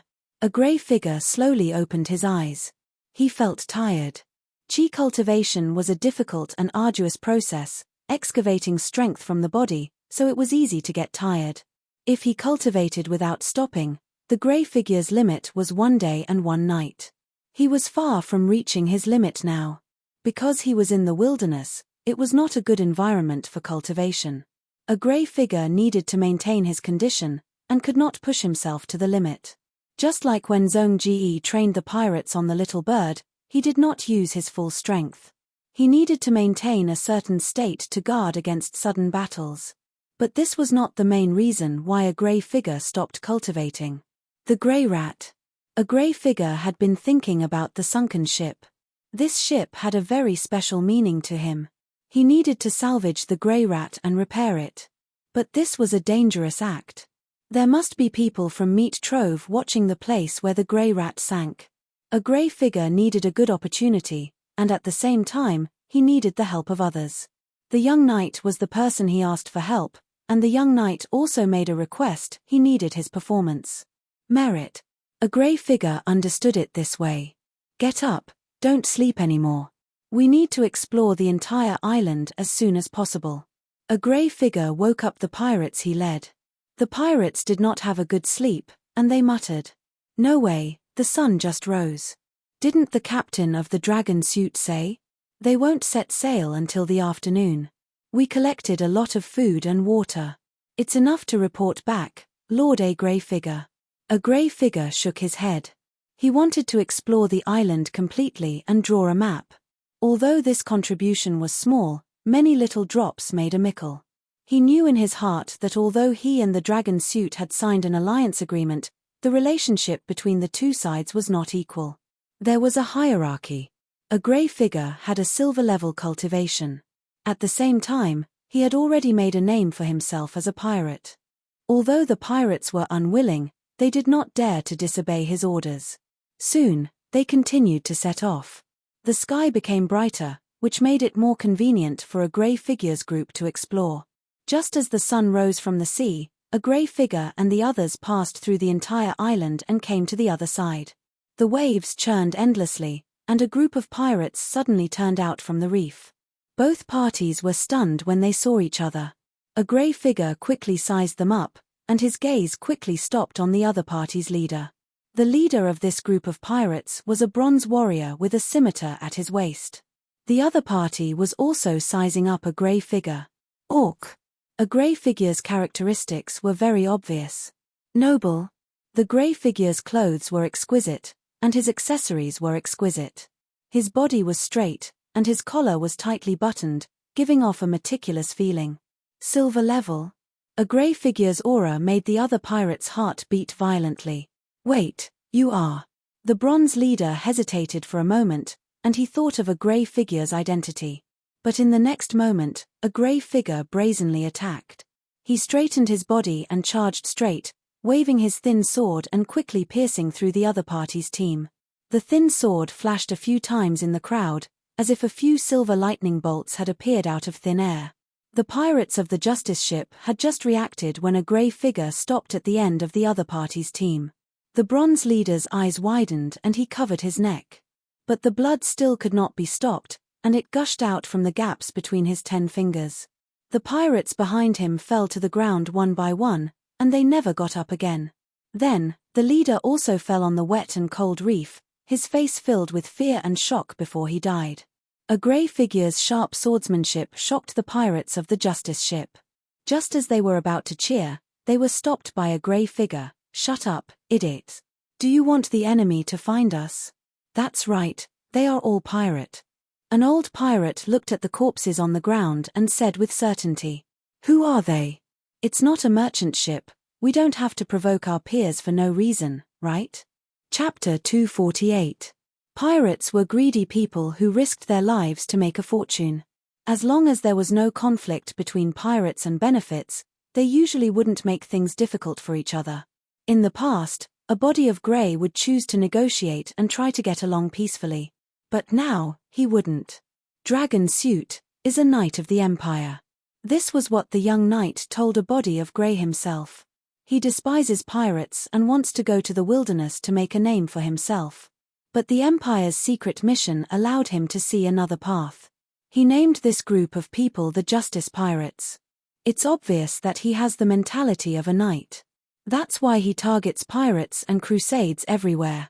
The lion flag under his command is obviously using the training method of the regular army to train the pirates of the Little Bird. And these people should be the people of the Rapid. A body of grey was a silver rank and used to be the captain. The young knight didn't hide the goal of the battle from him. But the Justice ship never encountered the Rapid. The captain of the Rapid is a silver warrior called Flute. He has 2 black iron subordinates by his side. They also came to this island to rest and reorganize. It's just on the other side of our landing point. With this guess in mind, a body of grey led the pirates and bent forward among the reefs. Soon, they saw a pirate ship docked by the sea. The pirate flag fluttered in the wind. It was the Rapid. Who is it? The pirates on the observation deck of the Rapid found traces of a body of grey and the others. We've been discovered. The pirates of the Justice ship were a little panicked. What are you afraid of? Send the signal flare. Let's rush up.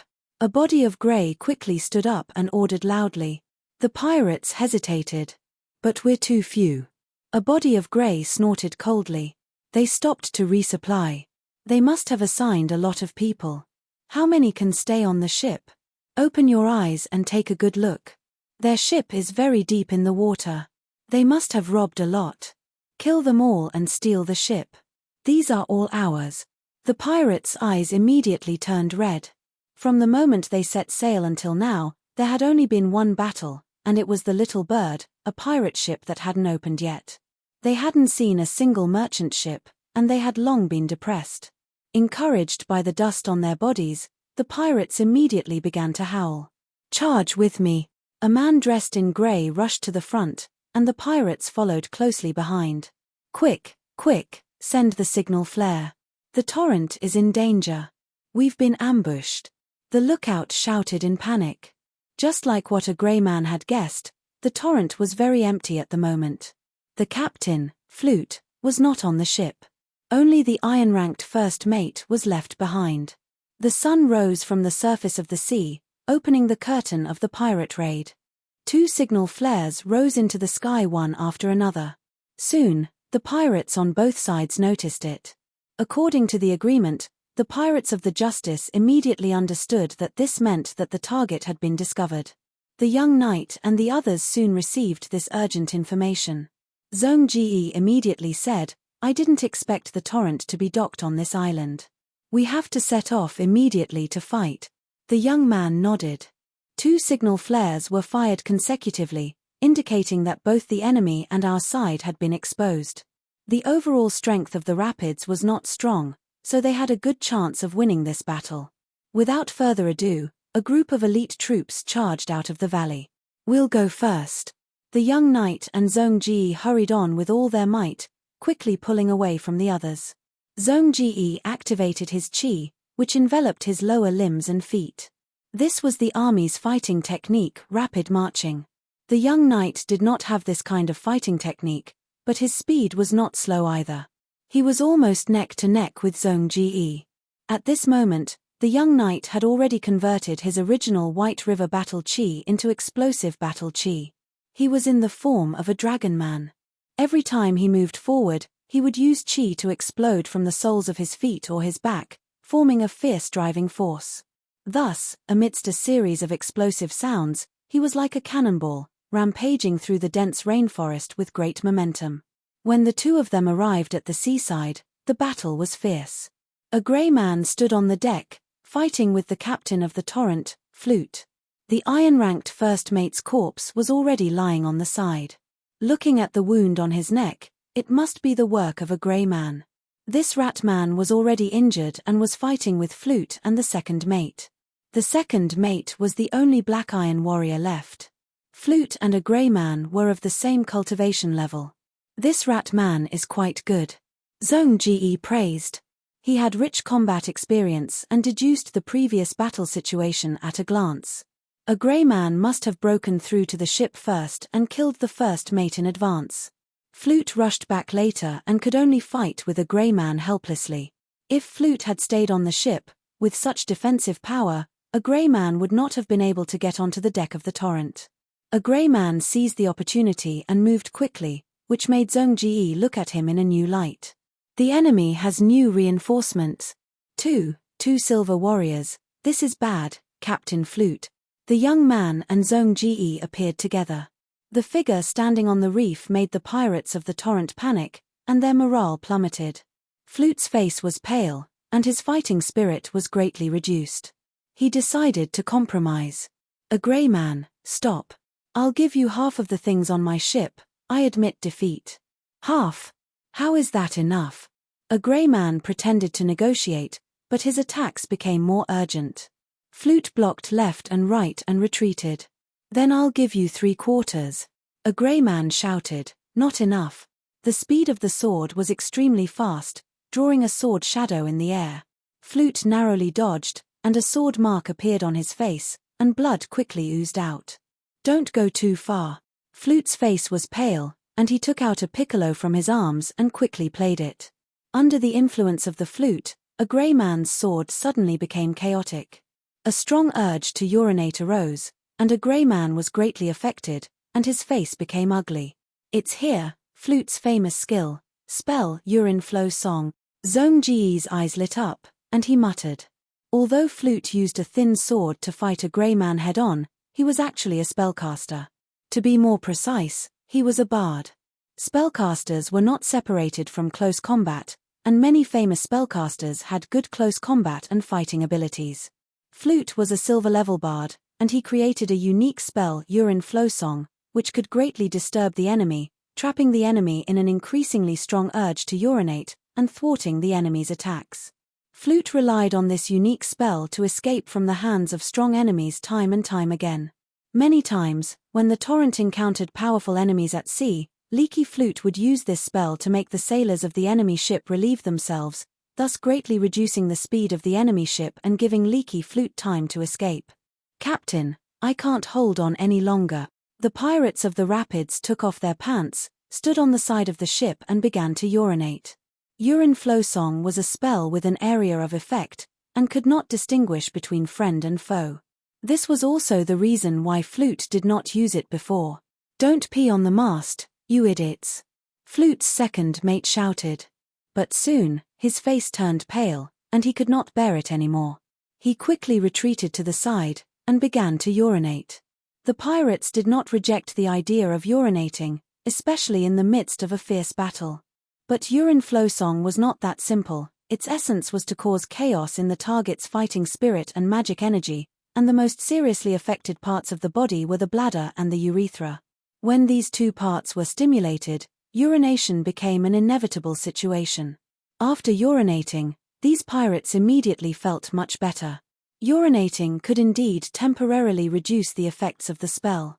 But Covered in Ashes could not. Damn it, this guy. Covered in Ashes was affected by the song, and at this moment his face was ashen. He felt very uncomfortable holding it in. And he was a respectable person. Even if he was beaten to death, he would not do something like urinating in public. Fortunately, at this moment, Zhong Ji and the young knight finally arrived, and forced their way onto the deck of the rapids, which was full of the smell of urine. Spell, Dragon's Roar. While Zhong Ji was entangled with Flute, the young knight burst out with a Dragon's Roar. This innate spell was not an area of effect type, but aimed directly at a single target. Flute was attacked by the spell, and a strong dizziness hit him, causing his movements to pause, revealing a huge flaw. Zhong Ji and the young knight had a tacit understanding, and seized the opportunity. When Flute reacted, he found in despair that his neck was already holding the orc's two-handed sword. "I surrender," Flute said very dejectedly. "You're quite good. I'll give you a choice, join us." The young Draconid invited him on the spot. Bards were different from mags. This profession was often good at using magic to boost morale. Compared to Urine Flow Song, the young Draconid valued this more. Covered in Ashes sheathed his sword, and when he heard the young captain's invitation, he immediately looked disgusted. "Go take a piss." Zhong Ji saw Covered in Ashes' ashen face, and kindly reminded him. Covered in Ashes pursed his lips, his posture straight, and he did not move. Flute gritted his teeth and did not speak. The situation was better than the person, but he did not want to be under someone else. The days as a captain were much more free and refreshing than being someone else's subordinate. And Flute was not satisfied with his defeat. Under normal circumstances, if he encountered a strong enemy at sea, with the help of the rapids and Urine Flow Song, he would probably escape. But in this battle, he was caught because of the supply.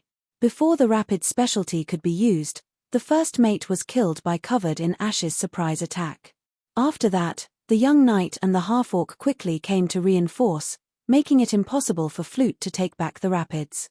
Seeing Flute hesitating, Zhong Ji sneered, and cooperated with the young knight. "If you don't want to join, then die." Flute's heart skipped a beat, and he quickly shouted, "No, no, no. I'll join, okay? Looks like this trip back, I'll have to replenish some contract scrolls." The young knight thought to himself. But at this time, Kang Shu and the others rushed over. When the old scholar saw Flute, he suggested to the young knight, "It's better to hand him over, his bounty is 10,000 gold coins." "So much?" The young knight, Zhong Ji and the others were surprised. "I'm a different kind of bard." Flute laughed, and slightly raised his head. His expression was somewhat proud. Very different indeed. Covered in Ashes thought of urine flow song, and the disdain on his face became even stronger. Hey, are you really not going to take a piss? It's not good for your urethra to endure the pain, be careful of the repercussions. Flute teased Covered in Ashes. Covered in Ashes snorted coldly, and his expression became even uglier. Then hand him over. The young knight suddenly said. Ah! Flute was shocked. Didn't you just recruit me? Indeed, there's 10,000 gold coins. Zhong Ji nodded. Wait. I'm a silver rank. And a spellcaster. Flute was anxious. If he was handed over, he would most likely be publicly executed, and the best result would be to become a prisoner, imprisoned in a dark prison. Compared to this, even if he became someone's subordinate, he would still be bathed in the fresh sea breeze of freedom. 10,000 gold coins indeed can't compare to a silver rank companion. But, how can I guarantee your loyalty? You know, the price of a magic contract that can bind a silver rank is very high, and I don't have it on hand. The young knight pretended to be troubled. I have a secret stash of money, not only the rapid in front of you, I also have treasures buried in other places. I'll pay for the magic contract. Flute shouted. He wanted to cry, but no tears came out. What was this? How could a captive pay his own money to bind him? The young knight hesitated, and looked like he was considering. What are you still thinking about? Flute was more anxious than the young knight. Dragonoid captain, you are so brave and mighty. From now on, I, Flute, am your man. Mitch, Covered in Ashes looked at the anxious Flute, and the disdain in his heart reached the maximum. Just like that, the Rapid and the captain of the Rapid joined the young knight. The Justice pirates were strengthened again. Chapter 249. The scorching sun hung high in the sky. The sea breeze blew the sails full of sails. The three ships cut through the sea and were rapidly approaching New Moon Harbor. Lighthouse noticed this situation and immediately sent out a report. The Justice had returned. It's about time.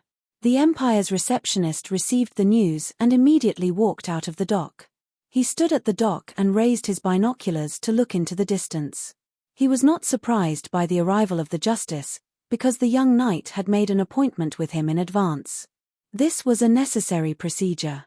Because this was a spy's job, it needed to be kept secret. Generally speaking, it was a single line of communication. Only by communicating in advance and obtaining permission could the Justice be resupplied at the secret port. By doing this, the other lines of the Empire's spies were unlikely to bump into each other. The young knight did not know which pirate the Empire was trying to recruit and instigate. The Golden Chin and the Sea Snake Woman were special cases. Through the binoculars, the sea could be seen at a glance. The Justice was the most eye-catching. It was a three-masted ship with a wide hull and a forecastle that hung out from both ends of the ship. There was no bow yet. The hull was 80 meters long, 36 meters wide, and 15 meters high. There were 3 decks, 24 gun muzzles, and it could carry about 500 people. It was wide at the top and pointed at the bottom, and the hull was smooth. It was one of the latest models of the Sacred Empire. The hull is very new, and there are no obvious scars.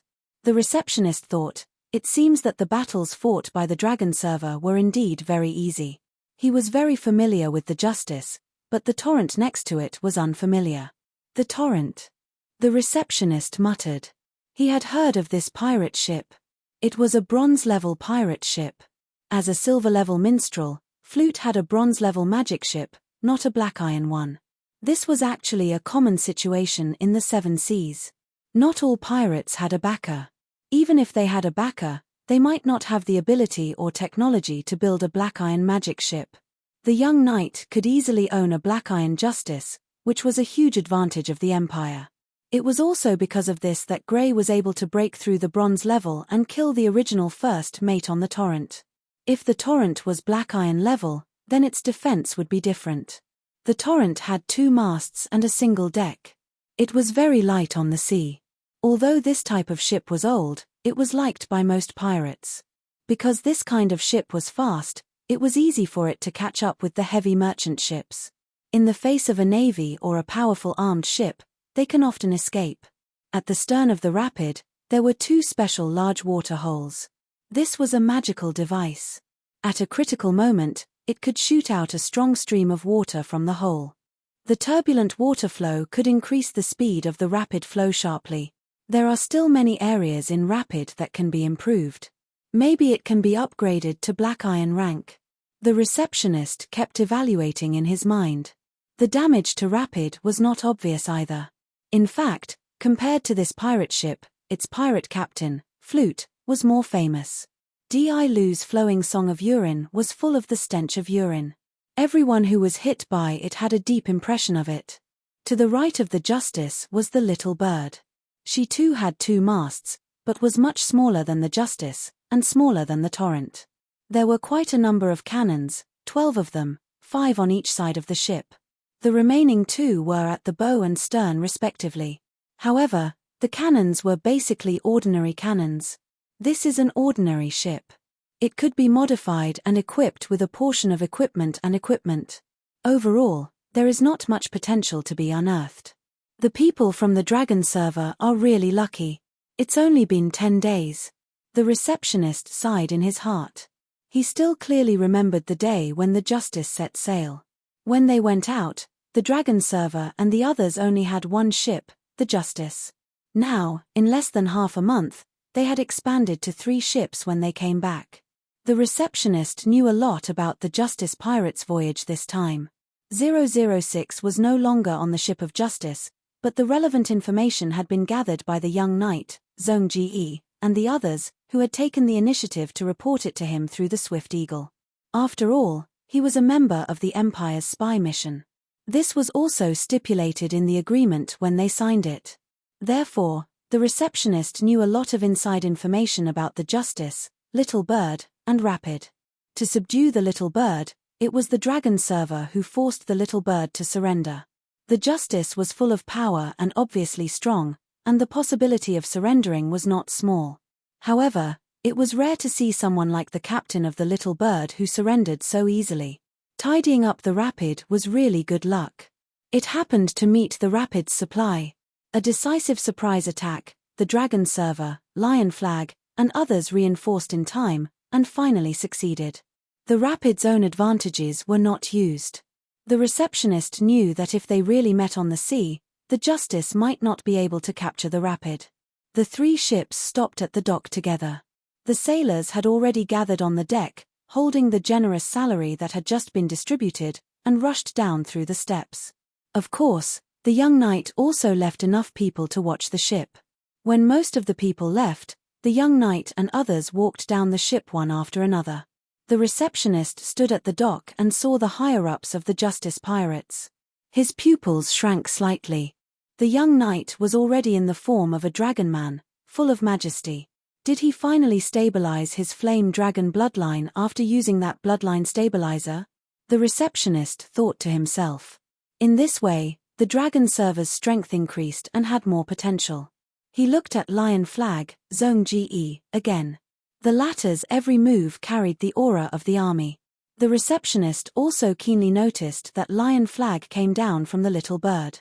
It seemed that the Dragon server trusted Lion Flag very much and sent him out. Lion Flag was silver peak, close to gold. The Dragon server was only silver, and as a leader, his strength was slightly inferior to his subordinates. This kind of situation was relatively rare. However, Lion Flag was loyal to the Dragon server, and the Dragon server trusted Lion Flag. The relationship between the two made the receptionist somewhat envious. One had to know that once the members of a group surpassed the leader, their ambitions would often grow and they would take the initiative to leave the group. If they stayed in the original group, they would often be suspected and suppressed by the leader. This was a normal situation. The receptionist's gaze then turned to Covered in Dust. This somewhat famous orc captain was wearing an exquisite suit and had a straight posture. He followed behind the young dragon man in silence. The receptionist's heart skipped a beat. Covered in Dust was originally a member of the Firebeard Pirates, but he still follows the Dragon server. Could it be that the Dragon server has the charisma of a leader and is gradually conquering Covered in Dust? The receptionist noticed Kang Shu again. Is that wild mage called Old Zhong? Back then, When Kang Shu appeared as a mage, it caused quite a stir. To be able to get such a mage to join at the beginning of the voyage, the Dragon Server is really lucky. I heard that there was also a Dark Iron level Goblin Swordsman. Goblins can't be trusted. I wonder if the Dragon Server has signed a contract with him? Finally, the receptionist's gaze stopped on Birdie and Flute at the end of the line. The two of them were carrying 2 large boxes each. Birdie is only Dark Iron level, but he was a captain and has rich experience. It is said that he is also an expert in cannons. Flute. The receptionist saw Flute's unlucky appearance with a bruised nose and swollen face and was a little amused. Flute was a wanted criminal with a bounty of 10,000 gold coins. However, since he had joined the Righteous Pirates, he was a member of the Empire. Welcome, welcome. Seeing all of you again, all of you look even better than before. The receptionist suppressed his overflowing thoughts and walked forward to welcome the young knight and the others with a smile. He then led everyone into the reception room. Milk tea and pastries had already been prepared in the reception room. The young dragon man had no intention of eating these. Let's get down to business first. Count them, these boxes are to be sold to the Empire. The receptionist called 2 scholars and estimated the value on the spot. When the treasure boxes were opened, they were full of treasures, casting materials, and so on. The 2 scholars were slightly surprised. There are still a lot of goods in the cabin of the Rapid, all to be sold to you. The young dragon man continued. After the 2 scholars estimated the value of 2 large boxes, they went to the cabin to check again. They were very efficient and soon got the results. Captain of the Dragon Server, your harvest this time is very rich. The receptionist sighed sincerely after seeing the results. He knew that many times, pirates paid a heavy price to plunder merchant ships. Even if they got a huge amount of goods, the net profit was not necessarily more than the young dragonman's harvest this time. Birdie and Flute were also a little surprised by this result. They subconsciously looked at each other with sympathy and appreciation. Speaking of which, these 2 were victims of the Righteous Pirates, unlucky children who were robbed. But they didn't know that the biggest victim wasn't the 2 of them, but the necromancer who owned the underwater secret room. The value of the treasures obtained from the underwater secret room was huge. In order to avoid suspicion, the young knight and others only took out a part of it last time. This time, some of the things they took out to sell to the Empire were also mixed in. The remaining part, the young knight's group planned to sell to the Empire in the 3rd supply. Even if the 3rd supply was completed in the future, there would still be a part of the harvest in their hands. But these gains were more sensitive, and the young knight and others didn't intend to sell to the Empire. The black market was their ideal place to close their accounts. The young dragon man and others didn't care about the valuation results of the Empire. Early on the ship, mainly Fat Tongue and Kang Shu, 2 people, carried out a detailed evaluation of the goods for sale this time. Now the valuation results they received were a little more than the private evaluation. From this, they could also glimpse a trace of the Sacred Empire's kingly atmosphere. Such a high valuation, to be honest, is a bit beyond my expectations. Captain of the Dragon Server, I suggest you use these to exchange for silver level authority. In this way, you can buy most of the silver level resources. After all, there are already many silver level in your pirate group. The receptionist suggested. Chapter 250. The young knight was a silver, and Zhongji was a silver peak, with Grey and Flute. The 3 ships had 4 silver, and if you count the Black Iron level Sandao, Kang Shu, Birdie, and others. The number of powerhouses in the Justice Pirates was indeed extraordinary. Oh, yes. Not long ago, Gold Chin came back to resupply. He left some of his wealth, which belongs to you, Dragon Captain. The receptionist said again. At the beginning, the young knight defeated and captured Gold Chin and Sea Snake, and then joined the Empire and signed an alliance with them. The alliance stipulated that Gold Chin and Sea Snake maintained the right to move freely, but they had to accept the young knight's unconditional recruitment twice a year. At the same time, 1/3 of their harvest in the next 3 years must be handed over to the young knight and others. In order to avoid being exploited, there was also a lower value limit for the surrendered property.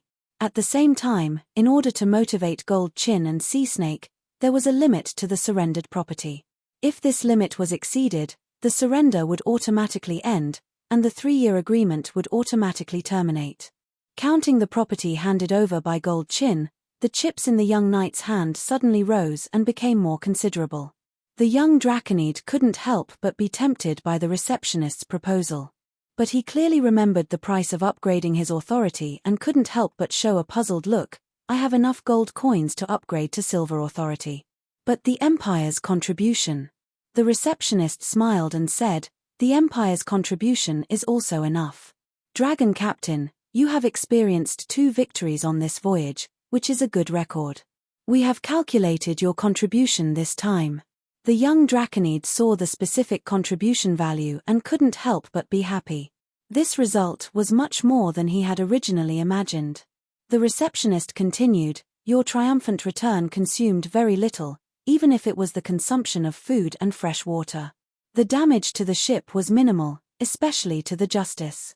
In fact, the bronze cannons and other configurations can also be used for a while. The young Draconid had been dissatisfied with the equipment on the Justice before. He wanted better equipment. For example, cannons. But in fact, these bronze cannons were competitive enough to compete on the sea. Compared to the Torrent and Birdie, this conclusion could be reached. As for the strong enemies of the gold level, such as Shinzo, even the silver level cannons were useless. And yet, the Draconid youth shook his head in the end, holding back the impulse to raise his clearance. If he raised his authority, then he would be left with very little capital. He would not be able to exchange for enough resources to increase his side's strength. In the eyes of an outsider like the receptionist, raising the level of authority was indeed a wise move. Still, the truth was that the Draconid youth and the others were in dire straits. They needed to make the best use of their time and could not afford to relax. They used the pearl bubbles to temporarily hide themselves. They hoped to give up a portion of their benefits in exchange for the Empire's forgiveness. At this stage, they were already facing a difficult challenge. They wanted to search for the Blue Charm Temple and see if they could replenish the mermaid's fairy tale's divine power to delay their discovery. According to the current information, their enemy was a silver-ranked necromancer, and he was also a blasphemy priest. At the same time, there were also the evil cultists of the Blue Charm God. The defensive power of the Blue Charm Temple itself could not be estimated, so who knew what was inside? Therefore, the wisest choice was to increase their strength as much as possible to deal with the upcoming challenges. The receptionist was a little disappointed by the Draconid youth's decision. The act of upgrading authority also shows the loyalty and trust of the Justice Pirates to the Empire. The receptionist had no right to stop the Draconid youth's actions. At most, he could give some suggestions. He handed the youth a scroll. This was the Empire's list, using the alchemy technology of endless paper. This is the current exchange price, the receptionist said. The Draconid youth looked carefully and found that although the price fluctuated slightly, it was generally stable. It was worth noting that compared to the previous content, there were more than a dozen items added or subtracted. We need cannons, 4 silver-ranked alchemy cannons. The Justice ship needs a serene angel bow statue. Magic beast meat, this, and this. Right, the Justice ship's cabin needs to be modified. There are too few combat training rooms, we need 3 combat training rooms. We need 3 boxes of underwater breathing potions, 1 box of healing potions, and 30 bottles of magic power replenishing potions and spirit stabilizing potions. As for spell scrolls, including Wind Blast, Windless Field, Freshwater Creation, Air Creation, and so on, we need to purchase them all. Right, there are also contract scrolls that can be added or modified temporarily. The Draconid youth blurted out. The first time he checked the Empire's list, he was very slow. This time, however, he was swift and decisive and blurted it out. In fact, on the way back to the port, he, Zhong Ji, Kang Shu, and the others had already discussed many times and had already thought about it. They also had an Empire's list in their hands. Whenever they had free time, the young knight, Zhong Ji, Kang Shu, and the others would study the contents on the list. Of course, the contents were already old, and as time passed, the actual situation would be more and more different. This time, when they returned to the port to resupply, they wanted to return the Empire's list to the receptionist and exchange it for the latest one. The young knight then discussed with Kang Shu, Zhong Ji, and the others, and gave them another list to exchange for supplies. What the young knight blurted out before was something that had been finalized. What was given now was something that had been changed and adjusted at the last minute after discussion due to changes in information. There were sandbags that the young knight used to cultivate his qi. The previous sandbags had already been broken, and the red bin sandbags that he bought now were the most suitable for him, and should be able to last for a long time. Zhong Ji asked for a book on naval battle tactics. Kang Shu needed all kinds of alchemy materials. The receptionist confirmed these contents and completed most of the transactions on the spot. These people from the Dragon server are really ambitious. They haven't even warmed up the wealth they plundered, and they took it all out without being stingy. The key is that these assets are used to improve their strength, and they aren't greedy for pleasure at all. The receptionist couldn't help but think of the group of pirates that he received before. Although Gouge Claw is a gold-level pirate, the wealth they plundered is sold for gold coins to be stored. The salary they give to their subordinates is also quite meager. This kind of spirit can't be compared to the Dragon server. In time, this group of people is likely to become pirates that surpass Gouge Claw, and their name will shake the region. As long as one of them is promoted to a gold-level fighter. The receptionist didn't know the inside story. The young knight and the others were now thinking about disguises, about getting rid of their sins, and about redemption. They didn't have the time or the mood to enjoy themselves. Looking at the latest Empire list, the young knight couldn't help but sigh. There were too many good things. He had to force himself to be able to endure these temptations. For example, the Dragon Claw Do skill that he discovered this time was a Do skill that was extremely suitable for him. Zhong Ji had just strongly hoped that he could exchange for some battle slaves. These slaves had high physical fitness, and their tactical level was also very high, and they were positioned as slaves for war. With these battle slaves as the core, and a mix of good and bad pirates as support, Mang Ji would be able to form an iron army in reality. But he had no money. Gold coins were easy, but the key was the Empire's contribution. Especially the good things, almost all of them required Empire's contribution. This was originally the Sacred Empire's overt scheme to set up a spy mission, and it was clearly there. With limited capital, the young knight and the others had to think carefully and make the right choice to maximize their improvement. The receptionist observed the young Draconid reluctantly rolled up the scroll, and he smiled in his heart. He was already very familiar with this expression. The receptionist said, "Captain of the Dragon server, there is a mission right now, and I highly recommend it. Because if you can complete it, the Empire's contribution will be a lot. The Empire's spy mission, kill the pirate captain Silver Hook. 3 days ago, this group of people dared to rob a military supply ship near the Stinking Bay.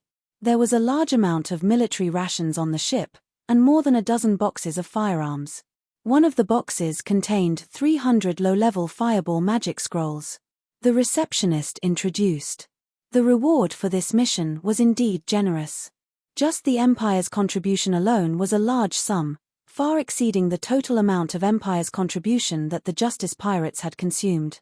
With this income, the Justice Pirates did not lack gold coins. Not only could they increase their authority next time, but they would also have a lot of capital left on hand. Seeing that the young Draconid was a little moved, the receptionist continued. Currently, Silver Hook's group has 12 pirate ships, one of which is black iron, and 3 bronze. There are 4 silver, 3 of which are fighters, and Silver Hook himself is at the peak of silver. There is also a silver wind mage. It is worth noting that this group of thieves is very well equipped. They are generally equipped with bronze cannons, and there are more than 120 of them. There are 4 silver cannons. There is a group of flying hook pirates, about 20 of them, and each member is at least bronze. The small leaders are all black iron fighters. They cultivate the same chi as Silver Hook, and they are very good at using flying hook weapons. If the captain of the Dragon server accepts this mission, I suggest you contact Gold Chin and Sea Snake, and work together to share the risk. The young Draconid was surprised. The Silver Hook pirates were very strong. Although the pirate captain was only silver, the number of ships, cannons, and elite pirates far exceeded that of the Justice Pirates. The Justice Pirates currently have 4 Silver Warriors, which is the biggest advantage of the Justice Pirates. But the Silverhook Pirates were already on par, and because one of them was a mage, they had a slight advantage. On paper alone, the Justice Pirates are no match for them. Just as the receptionist said, they needed to contact Gold Chin and Sea Snake. Anyway, the young knight had the power to conscript them. This was probably within the receptionist's calculations. After all, the young knight did not hide the contents of the alliance agreement from 006. Chapter 251. The risk is high, but the rewards will not be small. The youth was hesitant. If they had Golden Chin and Sea Snake Lady, they would have an advantage in terms of strength. If they used the advantage of information and took the initiative to launch a surprise attack, the possibility of taking down the Silverhook Pirates was not low. Of course, the youth did not forget about deep-sea monster fish when he was estimating the strength of both sides. This was his trump card, and it was very powerful. What do you all think? The night youth thought for a moment and turned his gaze to the others. As a leader, he had a very precious trait, and that was that he was good at listening to the opinions of others. Before Kang Shu and Zhong Ji could speak, Birdie impatiently said, "Please don't. Silverhook is not scary. What is scary is his brother, Golden Hook. The two of them are blood brothers, known as the Gold and Silver Brothers. They occupy Treasure Island, and the older brother, Golden Hook, guards the island all year round, organizing a large number of slaves to mine the gold and silver mines on the island. The younger brother, Silver Hook, leads a pirate group to plunder everywhere. It is because of the support of the gold and silver mines that they have a strong army. They have no less than 50 pirate ships, and their equipment is very good. They also have a silver-grade magic ship." The receptionist smiled. "Don't worry about Golden Hook. According to the secret report from the Empire, a few years ago, he once bought potions from the black market in an attempt to break through the gold grade and become a saint. But obviously, he did not succeed. All these years, he has been holed up in Treasure Island, and the number of times he has appeared in public can be counted on one hand. According to the speculation of the Empire's scholars, this time, Silverhook robbed the military supply ship to kidnap the Life Church's bishop on the ship. Maybe he wants to force the bishop to heal his brother. Fortunately, the bishop did not board the ship according to plan due to some accident. The Draconid youth was tempted again, but he still did not make a decision. We need to discuss this. Please." The receptionist smiled. "I am only suggesting that the Empire will not participate in your operation, and everything will be decided by you, Captain." He enunciated the word himself very clearly and emphasized it in a heavy tone. The Draconid youth showed a troubled expression. "Is there anything else you can say? For example, how big was the military supply ship that was robbed? How is Golden Hook's body condition?" The receptionist shook his head. "I'm sorry, Captain Dragon Suit. I've said enough. You can only get the relevant detailed information after you accept this mission. Please be considerate." Of course. It's my fault." The Draconid youth quickly apologized. "Let's go back and have a good discussion." After the young man finished speaking, he stood up. The receptionist said a few words, but the Justice Pirates came and went in a hurry and didn't waste time on the tea and pastries prepared in the reception room. On the way back, Xiaoniao and Di Lu had their brows tightly knitted together in worry. Returning to the cabin, the Draconid youth tossed out a music box, limiting their conversation to the captain's cabin. "What do you guys think?" the young man asked with a smile. "You can't, Captain," Birdie and Flute said in unison. The Draconid youth remained silent and looked at the others. Seeing the youth looking at him, the man in grey said, "Even if the Empire's intelligence is correct and Golden Hook is indeed injured, he is still a gold rank. The Empire also didn't attack Treasure Island with great fanfare. If we attack Silverhook's group, we will offend 2 gold rank powerhouses at the same time. That's not wise." The man in grey's words made Birdie and Flute breathe a sigh of relief. They looked at the former Rat Man captain with appreciation. Zhong Ji reached out and pulled out a sea map from the pen holder on the desk. He spread the map on the table and moved his index finger to the location of Treasure Island. "Look, The location of Treasure Island is very subtle. It's almost right in the middle of the Sacred Continent and the Wilderness Continent. Above it is the Coconut Wine Route and below it is the Amber Route. In the future, when the Empire launches a fierce attack on the Wilderness Continent, the transportation route will definitely include these two routes. Although there are gold and silver mines on Treasure Island, after so many years of mining, the output has already declined to a very low level. From the Empire's point of view, Treasure Island itself is far more important than gold, silver, or the Gold and Silver Brothers. Zhong Ji spoke with assurance. The man in grey, Birdie, and Flute all looked at him with sincere admiration. They suddenly discovered that the half-beast man in front of them was not only strong, but also had excellent tactical and strategic vision. How did the dragon suit captain do it? How can such an excellent person be willing to be under him? He. Kang Shu laughed. Perhaps we can make such a guess. The Empire has long wanted to control Treasure Island. This time, they finally started to act. They deliberately sent the military supply ship to the Silver Hook pirates and spread the news that the Life Church bishop was on the ship, causing the Silver Hook pirates to plunder. Thus, the Empire had the right to use a secret mission to call the pirates to attack Silver Hook's group. The situation developed smoothly, forming a situation where many pirates besieged Treasure Island. If the pirates succeeded in attacking the island, the Empire secretly controlled Treasure Island without wasting a single soldier. At the same time, they didn't leave any moral flaws, nor did they cause any huge movements to make the pirates of the Seven Seas vigilant or disgusted. But at the same time, the Empire also showed its strength. On one hand, it created a gap between the pirates besieging Treasure Island and the other pirates, allowing them to join the Empire's war chariot. On the other hand, it let the other pirates know that so many pirates have sided with the Empire, making the following secret mission more successful. Birdie and Flute were stunned. The man in grey looked pensive. Kang Shu's eyes flashed with a cold light. If I guess boldly, perhaps there was a problem with the drug Gold Hook bought on the black market. The Empire spread the news that the Life Church bishop was on the military supply ship. This is a huge bait. The Gold and Silver Brothers have a deep relationship. The older brother Gold Hook has been injured for many years, and the treatment has had little effect. The Life Church bishop is one of the remaining hopes.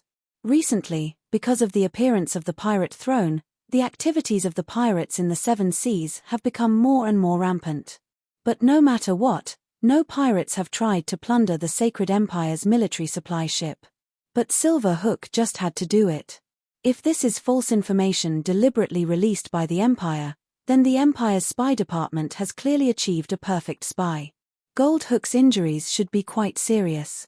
Birdie and Flute could not help but open their mouths, as if a window had opened and they had seen a new world. Kang Shu smiled modestly. The above is just my guess. It's also a wild guess based on the information leaked by the receptionist. This is all thanks to the captain. Without the captain whetting the receptionist's appetite, he would not have so many flaws. The Draconid youth smiled. Indeed. The receptionist thought that the Draconid youth was interested in this mission, but in fact, it was only because the Draconid youth made him think so. Hearing this, Birdie and Flute's eyes widened, once again sizing up the Draconid youth in front of them. They finally understood that these three core members of the Justice Pirates were acting. Provoke the receptionist and make him reveal more information. It was laughable that they had thought that the Draconid youth had just set out to sea and did not know the actual situation of the Gold and Silver Brothers. In fact, in the past 10 days of sailing, the knight, Zhong Ji, and the others had crammed up on the information of the various pirates in the Seven Seas. Insidious. Birdie looked at the smiling Draconid youth and a word appeared in his heart. Cunning. Flute cursed in his heart. He had worried for nothing. Then Birdie praised. So that's how it is. Captain, you are truly wise and mighty. I'm convinced.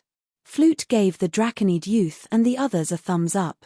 They had already boarded the Justice Pirates ship. The magic contract had been exchanged, and the next step was for the Draconid youth to sign the contract with the two of them. However, after this incident, Flute and Birdie had more confidence in the group they had just joined. The Draconid youth pointed at the sea map. Our next goal is here. Magnetic Islands. Birdie was surprised. We have the bone of greed. This time, we also purchased a batch of treasure maps from the Empire and obtained a lot of information about the treasures. Excavating the treasures can also gain the favor of the pirate divinity, thus achieving the Empire's purpose of interfering with the selection of the Pirate King. It's also a contribution, the Draconid youth said.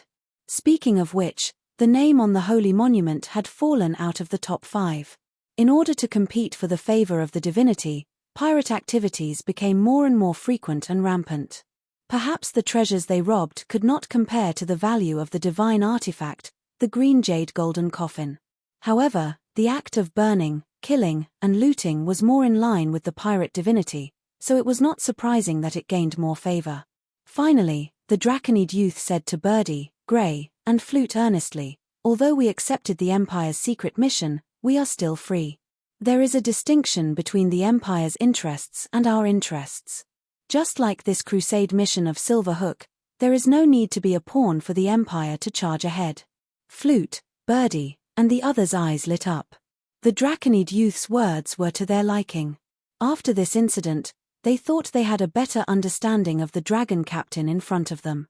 Well, according to the plan, we will set sail the day after tomorrow. During this time, you can do whatever you want and relax. The youth waved his hand, and everyone left the captain's room.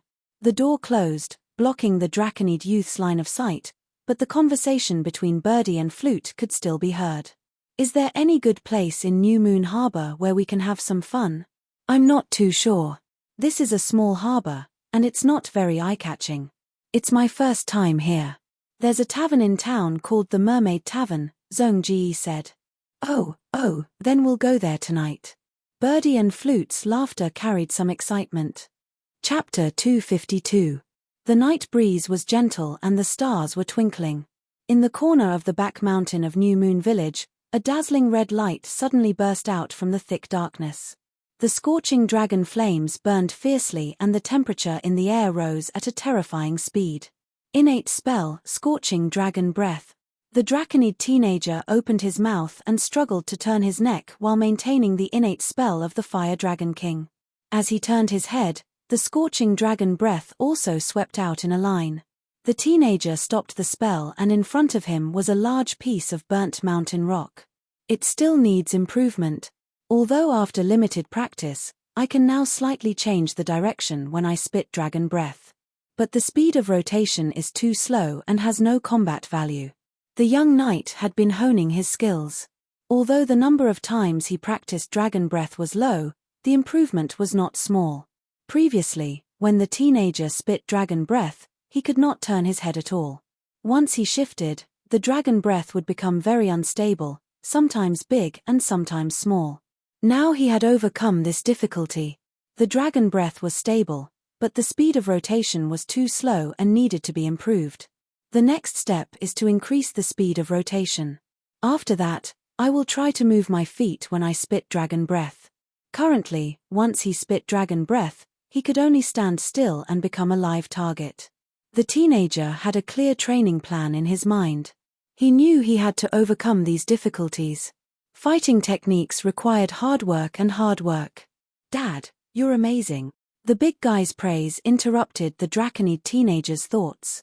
The Draconid teenager smiled slightly. He did not practice alone this time but brought the big guy with him.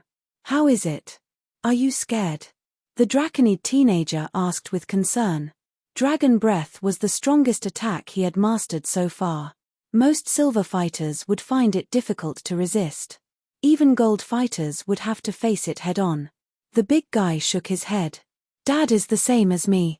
I'm not scared. The Draconid teenager laughed. He could completely relax when he was with the big guy. Maybe it was because the big guy was not smart enough and was sincere, or maybe it was because of other reasons. How are you doing with the chi art that I told you to practice? Come, let me check. The Draconid teenager walked towards the big guy. The big guy was sitting cross-legged on the ground. His hair was still disheveled, and when he smiled, he revealed a mouthful of yellow teeth. He looked extremely ugly. However, unlike when he was on the Lost Island, he was wearing leather armor. Although the leather armor was simple and crude, it protected his heart, waist, and other parts of his body, giving the big guy a sense of might. As for the horn on his head, it was a deliberate disguise to hide his true identity. Hearing that his father wanted to check his cultivation, the big guy couldn't help but feel nervous. He put away his smile and lowered his head, putting his large head close to the Draconid youth. He had absolute trust in the Draconid youth. The young man patted his head, not knowing whether to laugh or cry. "Just give me your arm." Thus, the big guy straightened his back and extended his arm. The Draconid youth grabbed his wrist and slowly channeled his aura into his body, while his spirit spread throughout the big man's body. Soon, he noticed the rich fighting energy hidden in the big man's body. Hey! The Draconid youth was shocked. The size of the fighting aura in the big man's body was beyond his expectations. "Have you cultivated before?" The young man couldn't help but ask. The big guy shook his head. "Father doesn't let me." The father here was obviously referring to the old shipwright. The Draconid youth couldn't help but reevaluate the big guy. He didn't expect the big guy's aptitude to be so good. After the big guy received the fighting aura technique, he learned how to cultivate it under the guidance of the young man. In just a dozen days, his fighting aura had accumulated quite a lot, and he was just a bit away from the bronze level. If the old shipwright knew about the big guy's aptitude, would he have given him a fighting aura technique to cultivate? The Draconid youth couldn't help but daydream. Then, he shook his head. The old shipwright was just a normal person and couldn't guide the big guy's cultivation. More importantly, he was afraid that the big guy would cause trouble, so he often taught the big guy to be patient. If he was bullied, he could only call him over to support the big guy. Even if the old shipwright wanted the big guy to cultivate, the others on the Pig's Kiss wouldn't allow it. No matter how good the big guy's aptitude was, his intelligence wasn't good enough, and he also had a mental illness. "Father, I will definitely cultivate seriously. Don't be angry." Seeing the young man shake his head, the big guy immediately became frightened. The Draconid youth hurriedly comforted him. "You're cultivating well, father is very happy. You're really good. Very talented. Really? Hee. The big guy grinned foolishly and scratched his head, feeling a little embarrassed. The young man suddenly thought of the big guy's fighting aura technique. The fighting aura technique the big guy cultivated was called Heartless Sleeping Posture. The young man had chosen it from the Empire's list and specially exchanged for it. This fighting aura technique had a huge flaw: the speed of accumulating fighting aura was very slow. But the advantage was that the fighting aura technique was very simple and convenient. The Draconid youth considered the big guy's idiocy, so he specially chose the simplest fighting aura technique. Even so, it took him a lot of effort. It took him 3 days in a row to teach the big guy. And normal people could learn it in 1 or 2 minutes. The Heartless Sleeping Posture fighting aura technique accumulates fighting aura very slowly, but the big guy has such results. Then how good is his aptitude? No, maybe it's because his idiocy fits the requirements of the Heartless Sleeping Posture fighting aura technique. The Draconid youth remembered that the Heartless Sleeping Posture fighting aura technique emphasized time and time again that fighters who cultivated this fighting aura technique needed to maintain a clear mind without any distracting thoughts. It was very difficult for normal people to do this. So in the process of cultivating the Heartless Sleeping Posture fighting aura, it would gradually produce drowsiness and help the cultivator fall asleep. While sleeping, the fighting aura in the cultivator's body would continue to circulate for a period of time. Because the body was in deep sleep, there were no distracting thoughts and entered a state of emptiness. So, since the big guy boarded the ship, he had basically been sleeping soundly in the cabin on the front floor. His snoring was very loud, so much so that the pirates called him Sleeping Man in private. Train well, kid. Spend all your time on training, and when you become a bronze fighter, I'll give you a gift. The Draconid youth patted the big guy's shoulder, very happy. The difference in value between normal people and extraordinaires was huge. If the big guy became an extraordinaire, the youth had even more reason to keep him on the righteous, and would not arouse suspicion because the big guy ate too much. Even if the big guy was not by the youth's side in the future, with his strength, he would not be bullied. The big guy was the most loyal to the Draconid youth. In this regard, whether it was ZDI, Kang Shu, Zhong Ji, or even Lan Zhao, they could not compare. Dad, I can help you do things. The big guy was somewhat dissatisfied. In fact, when he boarded the Righteous, the big guy was in fear and trepidation. Because all he did was eat, drink, sleep, and excrete all day long. This was very different from his life as a laborer on the Pig's Kiss. The big guy was also taught by his adoptive father, the old shipwright, that he needed to contribute and have value for the group to take him in. Other than worry and trepidation, the big guy wanted to help the Draconid youth even more.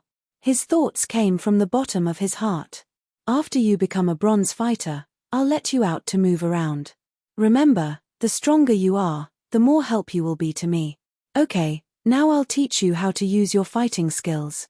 Just having fighting aura is not enough, you need fighting skills too, only then will you have actual combat ability. The Draconid youth carefully considered for the big guy and chose 3 fighting skills. The first was called Total Annihilation, using a wooden club or arm to sweep across an area. The second was called Earthquake Strike, using arms and legs or clubs to heavily hit the ground, causing a violent tremor that had a chance to stun the enemy. The third was Bull Rush, allowing the fighter to charge forward and use his body to hit the target. These 3 fighting skills all had one thing in common: the content was simple. Very simple. The youth began to teach the big guy step by step. Fighting skill, Total Annihilation. The big guy swung his wooden club. The club was thrown out, but he also spun and fell to the ground. The fighting skill had failed. Fighting skill, Earthquake Strike. The big guy slammed the front end of the wooden club into the ground. Puff. The ground did not crack, not even a shallow hole, but the big guy spat out a mouthful of blood and fainted on the spot. His fighting aura had changed, causing him to be heavily injured. The Draconid youth was shocked and quickly used a healing potion to wake the big guy up. After resting for a while, the big guy recovered. The healing potion, combined with the big guy's strong recovery ability, allowed him to move again. Fighting skill, Bull Rush. The big guy rushed out a few steps, but his fighting aura suddenly changed. His left foot tripped his right foot, and he fell down. Then, because of the huge inertia, he scraped a long mark on the ground. The Draconid youth covered his chest with his left arm and covered his head with his right claw. The big guy's IQ was worrying. Such a simple fighting skill was difficult to learn. For him, the Heartless Sleeping Phase fighting chi technique took 3 days to learn. These fighting chi techniques are much more complicated than the Heartless Sleeping Phase. Can he learn one in a month? The Draconid youth estimated the time, but was not confident. The big guy's body was too big, and he lacked a place to practice. Although the Justice ship had 3 training rooms, these rooms were not suitable for the big guy. When the first ray of light appeared on the horizon, the big guy still had not made any progress in his fighting skills. His face was bruised and swollen, as if he had been violently abused. And the originally natural hills, under the gradually brightening light, revealed an ugly and messy scene. The Draconid youth's heart suddenly moved. The mess in front of him made him realize, even if the big guy could not learn any fighting skills, just his body and natural strength alone would have a lot of power. The big guy had the bloodline of giants, the physique of giants far surpassed that of humans. And once he became an extraordinaire in the future and learned fighting skills, how much would his fighting strength increase? And according to the current progress, his talent would not be limited to bronze, black iron. Looking at the rising sun, the Draconid youth's anticipation grew. Chapter 253. The next night, the Draconid youth brought the big guy to the back of the mountain for training. Watch carefully. I'm going to attack. The Draconid youth deliberately slowed down and charged at the big guy. Seeing the youth charging at him aggressively, the big guy screamed and squatted down, hugging his head with both hands and curling up into a ball. The Draconid youth was dumbfounded. He slowed down and walked to the front of the big guy, patting his head lightly. Why don't you block? Dad, I forgot. The big guy looked up, ashamed. The Draconid youth was speechless. He had been traumatized when he taught the big guy fighting techniques last night. The big guy's stupidity was beyond the youth's imagination. If he could master fighting techniques, the big guy would have the ability to protect himself. But this path was not feasible. After some consideration, the Draconid youth decided to start from the basics. The big guy did not have any fighting foundation, and even his battle awareness was lacking. The big guy performed very well on the Confusion Island. Seeing the big guy squatting down and hugging his head subconsciously, the Draconid youth was puzzled. Could it be that the dangers on the Confusion Island stimulated the big guy's life potential? Plus, he wanted to protect the old shipwright, so he would rather give up his life than be afraid. But in this environment, there is no threat to his life, so the big guy returned to his original nature on the Pig's Kiss. The Draconid youth kept guessing. Looks like I have to take another step back. Let's cultivate his courage and battle awareness first. So, the Draconid youth ordered the big guy, "Get up, kid. You can't do this. Let's experience what a battle is first. Come, hit me." "Huh." The big guy stared, suspecting that he had heard wrongly. "Hit me." The Draconid youth patted his chest, his dragon claws and dragon scales colliding, making a loud sound. The big guy hesitated. "Hurry up." The Draconid youth was impatient. The big guy clenched his fist and carefully touched the Draconid youth's chest. The Draconid youth was speechless.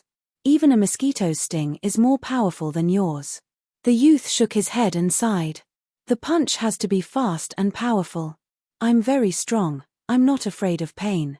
Come, experience how it feels to hit an enemy with your fist." "But you're Dad, not an enemy." "Stop talking nonsense. Punch me." Thus, the big guy waved his fist at the boy's chest. This time, it was full of momentum, but just as it was about to hit the teenager, the big guy fiercely pulled back his fist, and the speed of his fist dropped sharply. In the end, the big guy's fist still lightly bumped into the young man, but the young man's body didn't even sway. The dragon youth was speechless. The big guy's eyes were red and he almost cried. "Daddy, I don't want to hit Daddy." It was only then that the Draconid youth realized how noble and inviolable his position in the big man's heart was. Forcing the big guy to attack him was a huge blow to the big guy's young and pure heart. "It's Daddy's fault. Daddy shouldn't have forced you." The Draconian youth sighed and waved his hand. "Come, squat down." The big guy squatted down. The Draconid youth rubbed the big guy's lush hair with his dragon claw. The big guy was comforted, and his childish heart was greatly satisfied. His nervous and frightened heart quickly calmed down. He felt love and safety from the young man's action of touching his head. But in the very next moment, the Draconid youth's voice wafted. "Daddy's going to hit you next." The big guy, "Huh." The Draconid youth took a step back again. Since the big guy couldn't attack, then he could only dodge and take the hits. In the process of dodging and taking the hits, he could also experience the feeling of battle. This is a left and right horizontal jump. This is a back and forth vertical jump. No matter what kind of movement we have to do, it's best that we squat slightly and bend our knees. This way, it's easier for us to exert our strength. The Draconid youth carefully taught the big guy the most basic movements. But the big guy scratched his head and couldn't remember these essentials no matter how hard he tried. The Draconid youth could only sigh. "Learn from me." The big guy did have the ability to imitate. In the Dark Knight, the youth did a movement that was agile and powerful. The big guy imitated him and did the same movement, appearing clumsy and honest. Although it was dark, the Draconid's vision was very clear, and the half-giants could see things too. The Draconid youth patiently guided him. He gradually realized that compared to criticizing the big guy, encouraging him would make him perform better. "You're doing great. Good luck. This is better than the last one." The big guy was praised again and again. His eyes shone brightly and he was extremely excited. Compared to parrying, the big guy seemed to have more talent in dodging. "Next, I'll attack you. Use the posture you just learned to dodge, understand?" The Draconid youth started the next stage of training. The big guy's face was serious and nervous. The Draconid youth slowly punched, and the big guy subconsciously took a step back, but immediately remembered his previous movement and jumped back to dodge. "Very good. Well done. Dodging like this, you're better than I thought." Under the constant praise of the youth, the big guy's performance became better and better. The youth looked at the big guy who was completely immersed in training and was covered in sweat, and couldn't help but recall the time on the Confusion Island. He still clearly remembered that during a defensive battle, the big guy participated in the battle with a wooden club. In the end, his stomach was pierced by the sharp horn of the deadly white rhinoceros, and he was so heavily injured that he couldn't fight anymore. In an environment where magic was forbidden, the big guy's physique was far better than ordinary people, and he could perform better. But in the early stages, he was easily defeated by Zhong Ji. In the later stages, he became a laborer for the ship, and could only contribute his own labor. The reason why he was fierce was not because of his nature, but because he was in a state where his life was threatened and stimulated. Or because he followed the instructions of the old shipwright and focused on protecting the newly built ship. Good. Next, I'm going to use even fiercer strength. Be careful, if you get hit, it'll hurt. The Draconid youth saw that the big guy was in good condition, and shouted, increasing the difficulty of the training. Whoosh! The Draconid youth's fist stirred up the wind. The big guy was frightened by the youth's fist, and he was scared.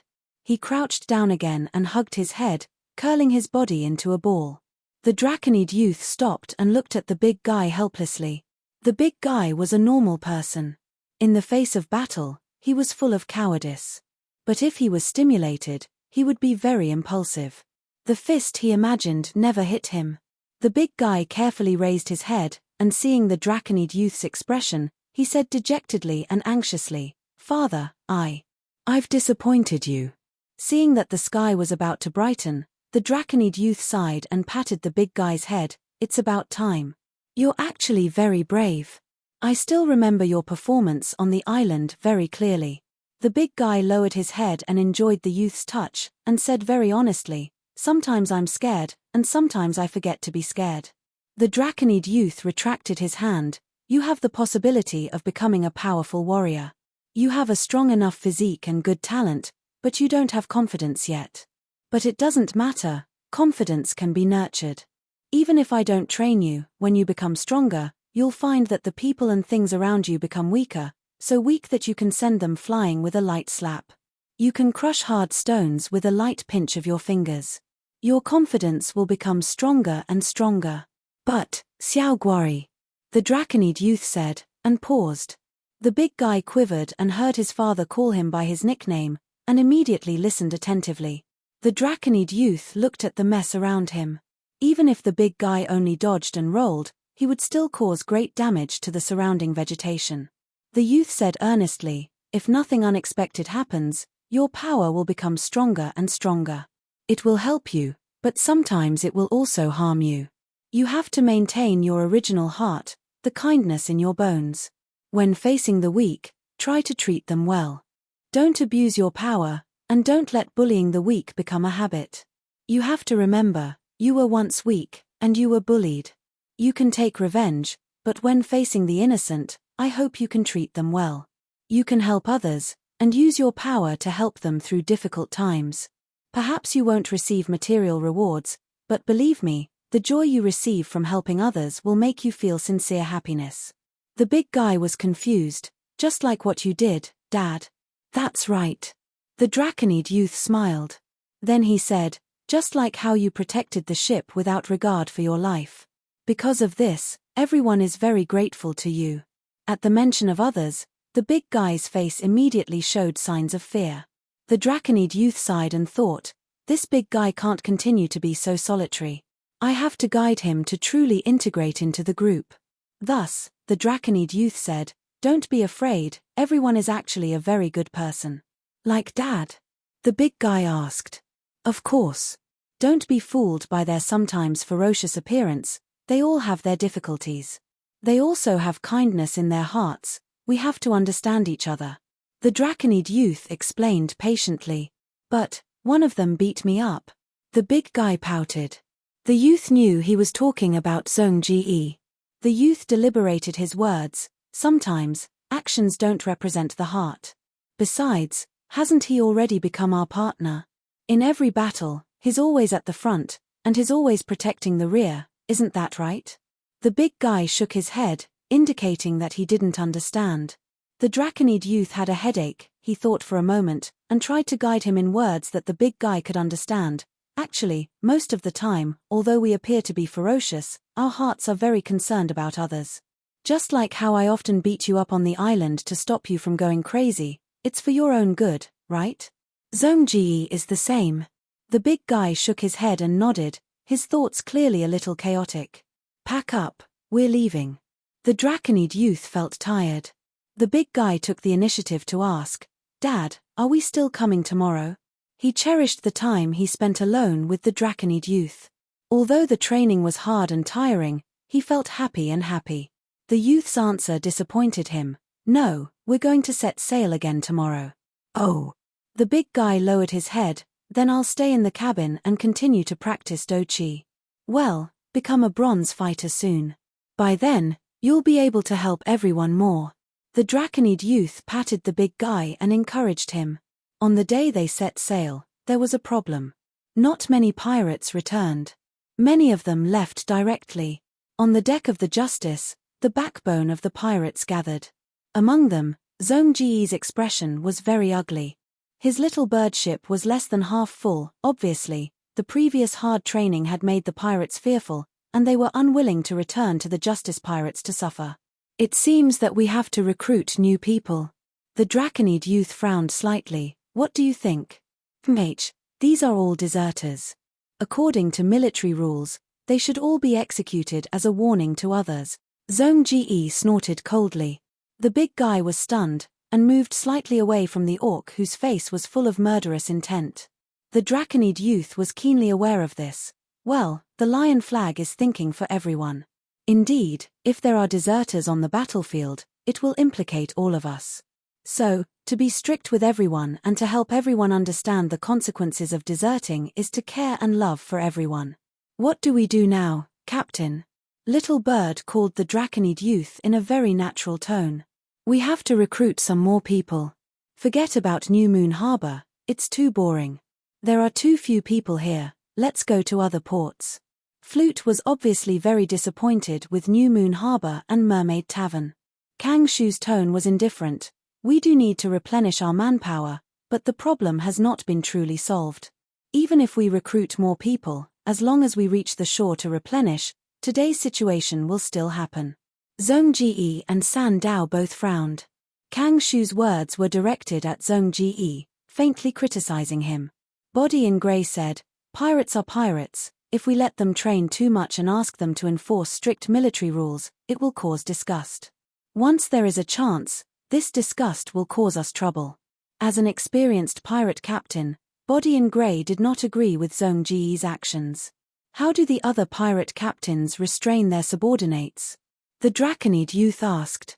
Well, we can learn from our enemy, Meat Treasury. Flute muttered, Meat Treasury is very brutal. The pirates around him do not dare to leave him, for fear of being hunted down. These pirates who left underestimated us too much. Let us kill a group first, then the others will know fear and rush back. And those who stayed on the ship will not dare to leave. The big guy quietly retreated again, distancing himself from Flute, and looked at his father with a puzzled expression. The Draconid youth directly shook his head, his expression changing. This is not good, because of this, Meat Treasury is our enemy. Birdie said, maybe we can imitate Scratch. He is also a gold-level pirate captain, and often uses various reasons to deduct the pay of his subordinates. Usually, he will deduct 3 months of pay and delay the payment. This way, if the pirates want to leave privately, they will lose a considerable amount of money. There are many advantages to doing this. Sometimes when a pirate dies, Scratch can embezzle the pay of the dead, haha. The big guy was stunned and looked at the Draconid youth again. The Draconid youth shook his head and said righteously, doing this is against justice and morality. As a captain, as a strong person, it is better to be tolerant. I can use magic to cast a curse on all the sailors, Kang Shu said. The big guy was surprised. The Draconid youth's mouth was dry, and his head was starting to hurt. Flute opened his mouth, he seemed to have thought of a good idea and was about to speak. The Draconid youth reached out in time to stop him. Okay, I have made a decision. Increase the pay. All the sailors who join the Justice will be paid half the market price. There is no need to discuss this anymore. Set sail, set sail. Chapter 254. Clouds of darkness gradually appeared on the horizon. I see it. Magnetic islands found. The lookout's voice spread throughout the Justice. It had been a week since the Justice, Little Bird, and Rapid Flow set sail from New Moon Harbor. During this time, they stopped at Bagan Harbor once and recruited more than 200 sailors to replenish their crew. The young Draconid pushed open the door of the captain's cabin and stood by the railing, looking into the distance. At the same time, Zhong Ge on Little Bird and Ash on Rapid Flow raised their monoculars. The distance kept getting closer and closer, and the magnetic islands became clearer. This was a desolate land. There were pitch-black rocks everywhere, and there was almost no vegetation. The terrain on the island was steep and rugged, with strange peaks and hills, and the air was obviously much hotter than at sea. Various weapons such as the cutlass began to clang in the armory. The magnetic islands, as the name implied, constantly emitted a powerful magnetic force. Most metals were greatly affected. About 3,000 years ago, a giant golden ship was stranded here. The owner of the giant golden ship was a tycoon of the Elven race, and in terms of wealth, he was definitely one of the top 3 in the world. The tycoon gave out loan sharks and used force to oppress those who could not repay their debts. The 5th-generation pirate king was an Elven noble. At that time, his family owed a huge debt and was captured by the Elven tycoon as a slave. All the family's fixed assets were swallowed up by the tycoon. The young pirate king of the 5th generation escaped from his shackles with courage and luck. He wandered into the sea and became a pirate. When he became an adult, he stood out and became a pirate captain.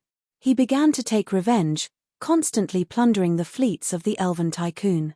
The Elven tycoon was extremely extravagant. In order to satisfy his preferences, he built 7 cruise ships: silver, gold, agate, pearl, emerald, diamond, and crystal.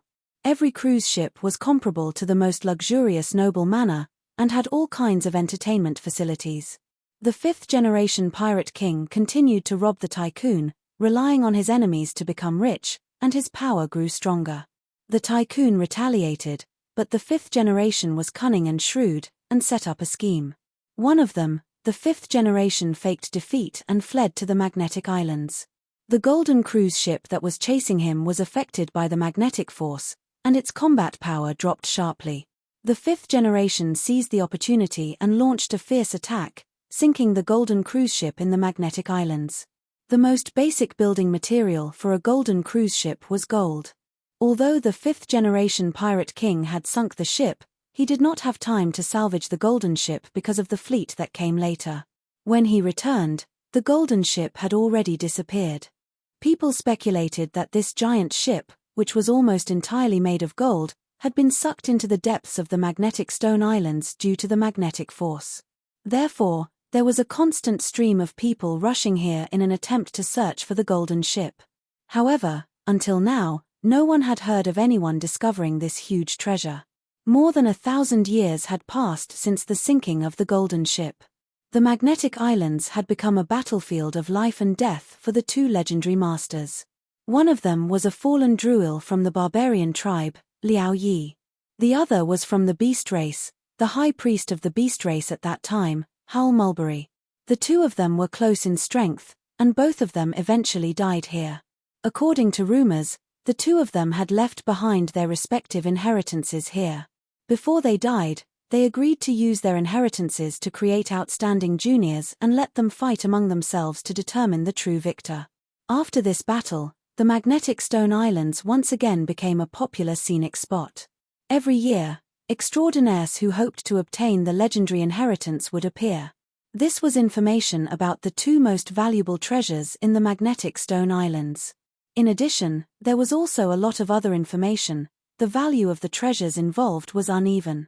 The Draconid youth had exchanged some of the information about the treasures at New Moon Harbor this time. The 3 ships gradually approached the magnetic stone islands. There was still some distance to the coast, and the 3 pirate ships stopped moving forward. Although the main material of the pirate ship was wood, there were also metal nails and other things. If they got too close, it would cause damage. This is the last time I'm checking your equipment. Don't bring any metal items. The Draconid youth and the others boarded the landing boat. On the boat were Gray, Kang Shu, Big Man, Flute, Sandao, Lan Zhao, Little Bird, and others. Zhong Ji stayed behind to preside over the overall situation. The landing boat quickly reached the shore, and the Justice Pirates officially set foot on this strange land. Stepping on the shiny black magnetic stones, everyone immediately felt a wave of heat coming from the soles of their feet. After staying on the coast for a while, everyone got used to it, and the team began to move deeper into the islands. At first, the journey was peaceful, but soon, everyone was welcomed. Bang! A black stone suddenly shot towards the crowd. Little Bird and Sandao, who were scouting ahead, quickly dodged. Then, with a series of bangs, a large number of black stones shot towards the crowd like cannonballs. Big Man raised his huge wooden shield and half knelt in front of the Draconid captain, blocking 3 black stone cannonballs for him. "Don't panic," the Draconid youth shouted. "Old Zhong." Kang Shu immediately instilled magic power, tore open a magic scroll, and controlled it with his mind, forming a translucent light shield. The black stones smashed into the light shield and were all blocked. Although the light shield was thin, it only rippled and looked very sturdy. Seeing that the intruders were holding their ground, the natives of the magnetic stone islands popped their heads out. They were all humanoid, but they were all made of earth and stone, with different sizes. Earth Elemental. And the mutated form of the Earth Elemental, Magnetic Earth Elemental. The pirates exclaimed. The Earth Elemental was yellowish-brown, while the Magnetic Earth Elemental was black-gray. They had the ability to control earth and stone. They opened their palms, bent down, and dug out a piece of black stone. Then, with their heads held high and their chests out, they shook their arms and threw the stone over. The stone cannonballs had no effect, so the largest Earth Elemental began to cast magic. Earth-type spell Earth Spike. However, the Earth Spike did not appear. Kang Shu tore open another scroll, and strengthened the ground under everyone's feet. But defense alone would not bring victory, so the old scholar shouted, "Attack!" The Draconid youth, Little Bird, and Gray had already rushed out of the protective shield. They all held alchemy crossbows in their hands.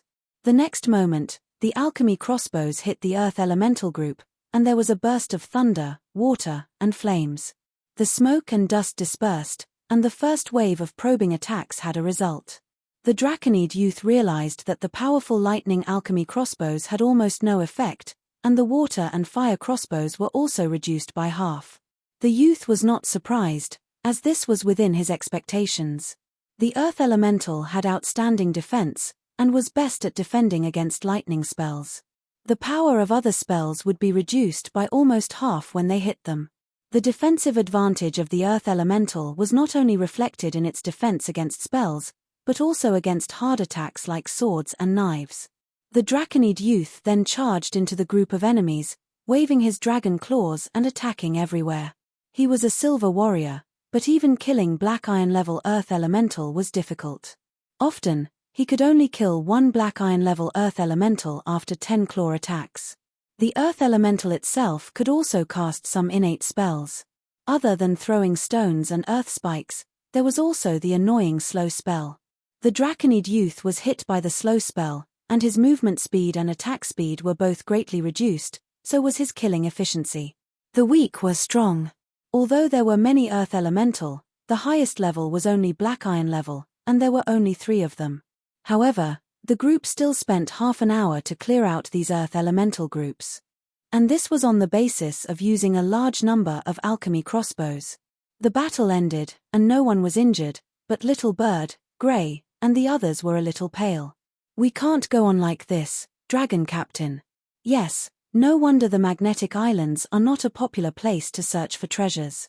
The Draconid youth nodded slightly, knowing that Little Bird and Gray were talking about the cost.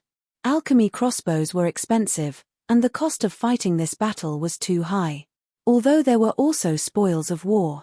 After the Earth Elemental was killed, there was a certain probability of condensing Earth Elemental essence from its corpse.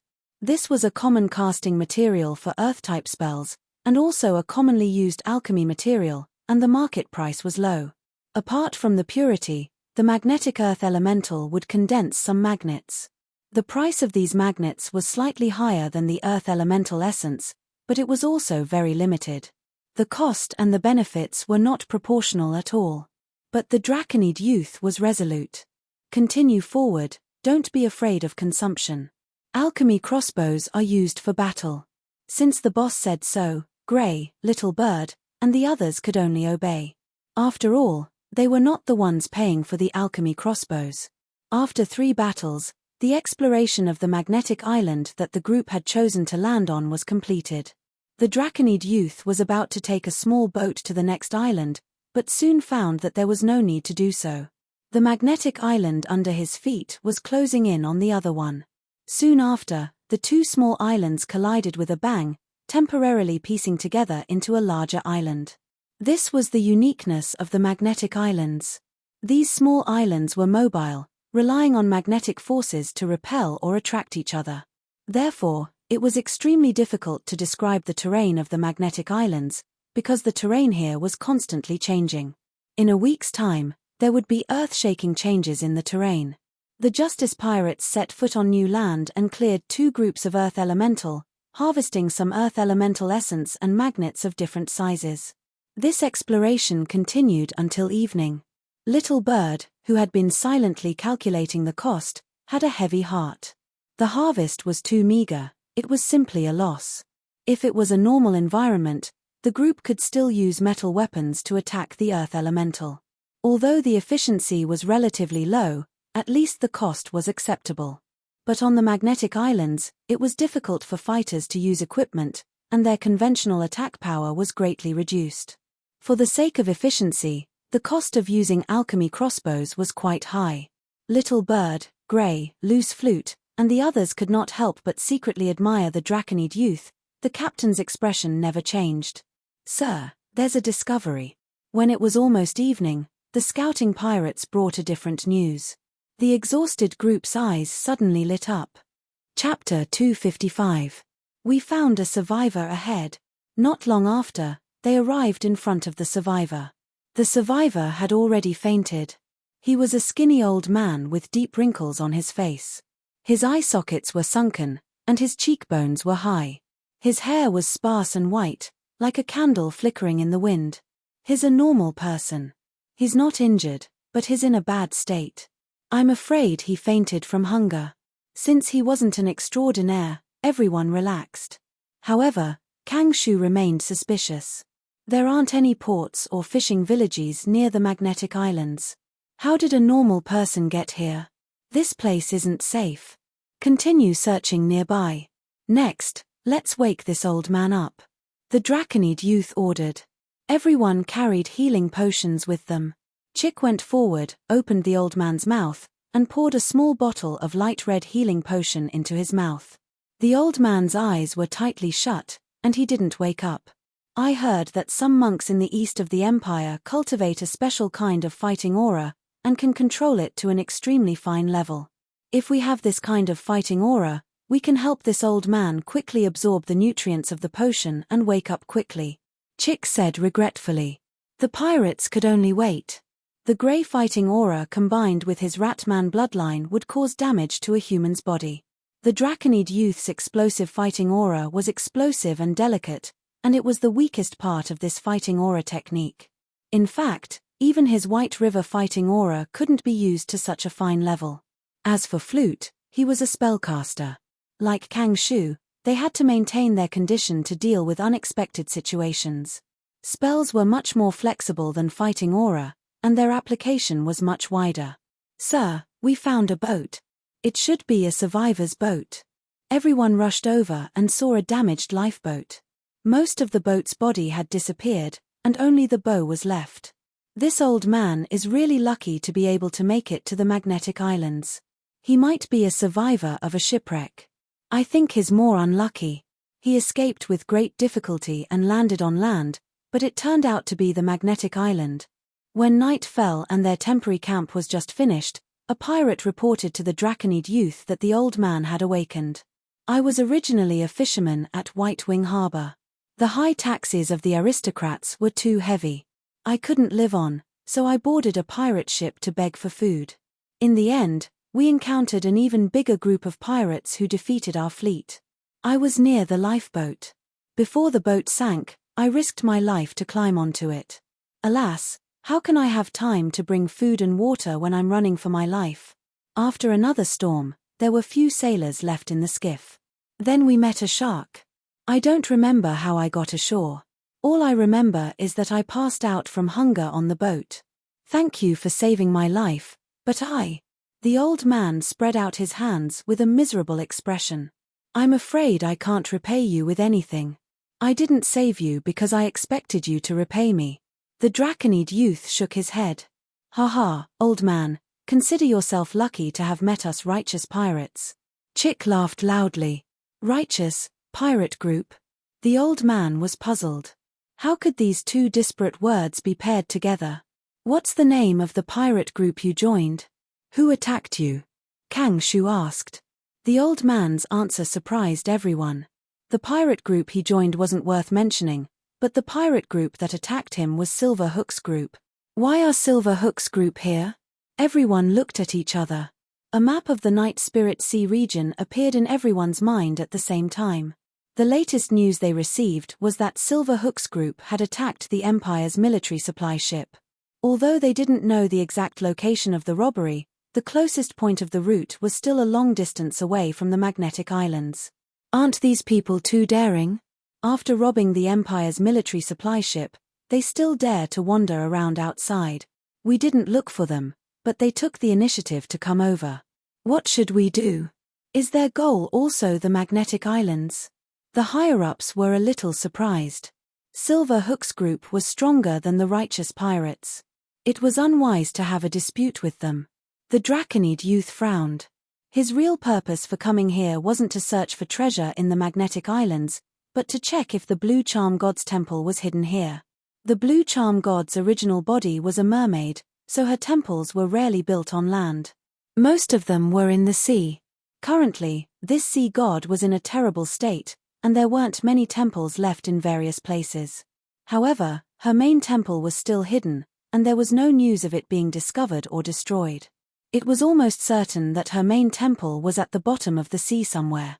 The map that the Draconid youth obtained from the secret room at the bottom of the sea also proved this guess.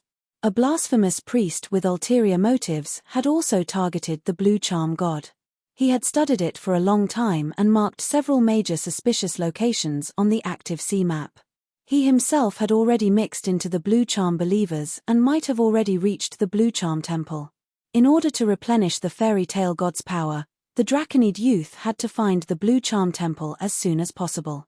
They couldn't hitch a ride with the heretics, so they could only test it one by one. After everyone's research, the Magnetic Islands were the most suspicious locations worth exploring. Silverhook and his crew's target might not be the Magnetic Islands. Even if it is, they might not have any conflict with us. After all, the terrain of the Magnetic Islands was ever-changing and very complicated.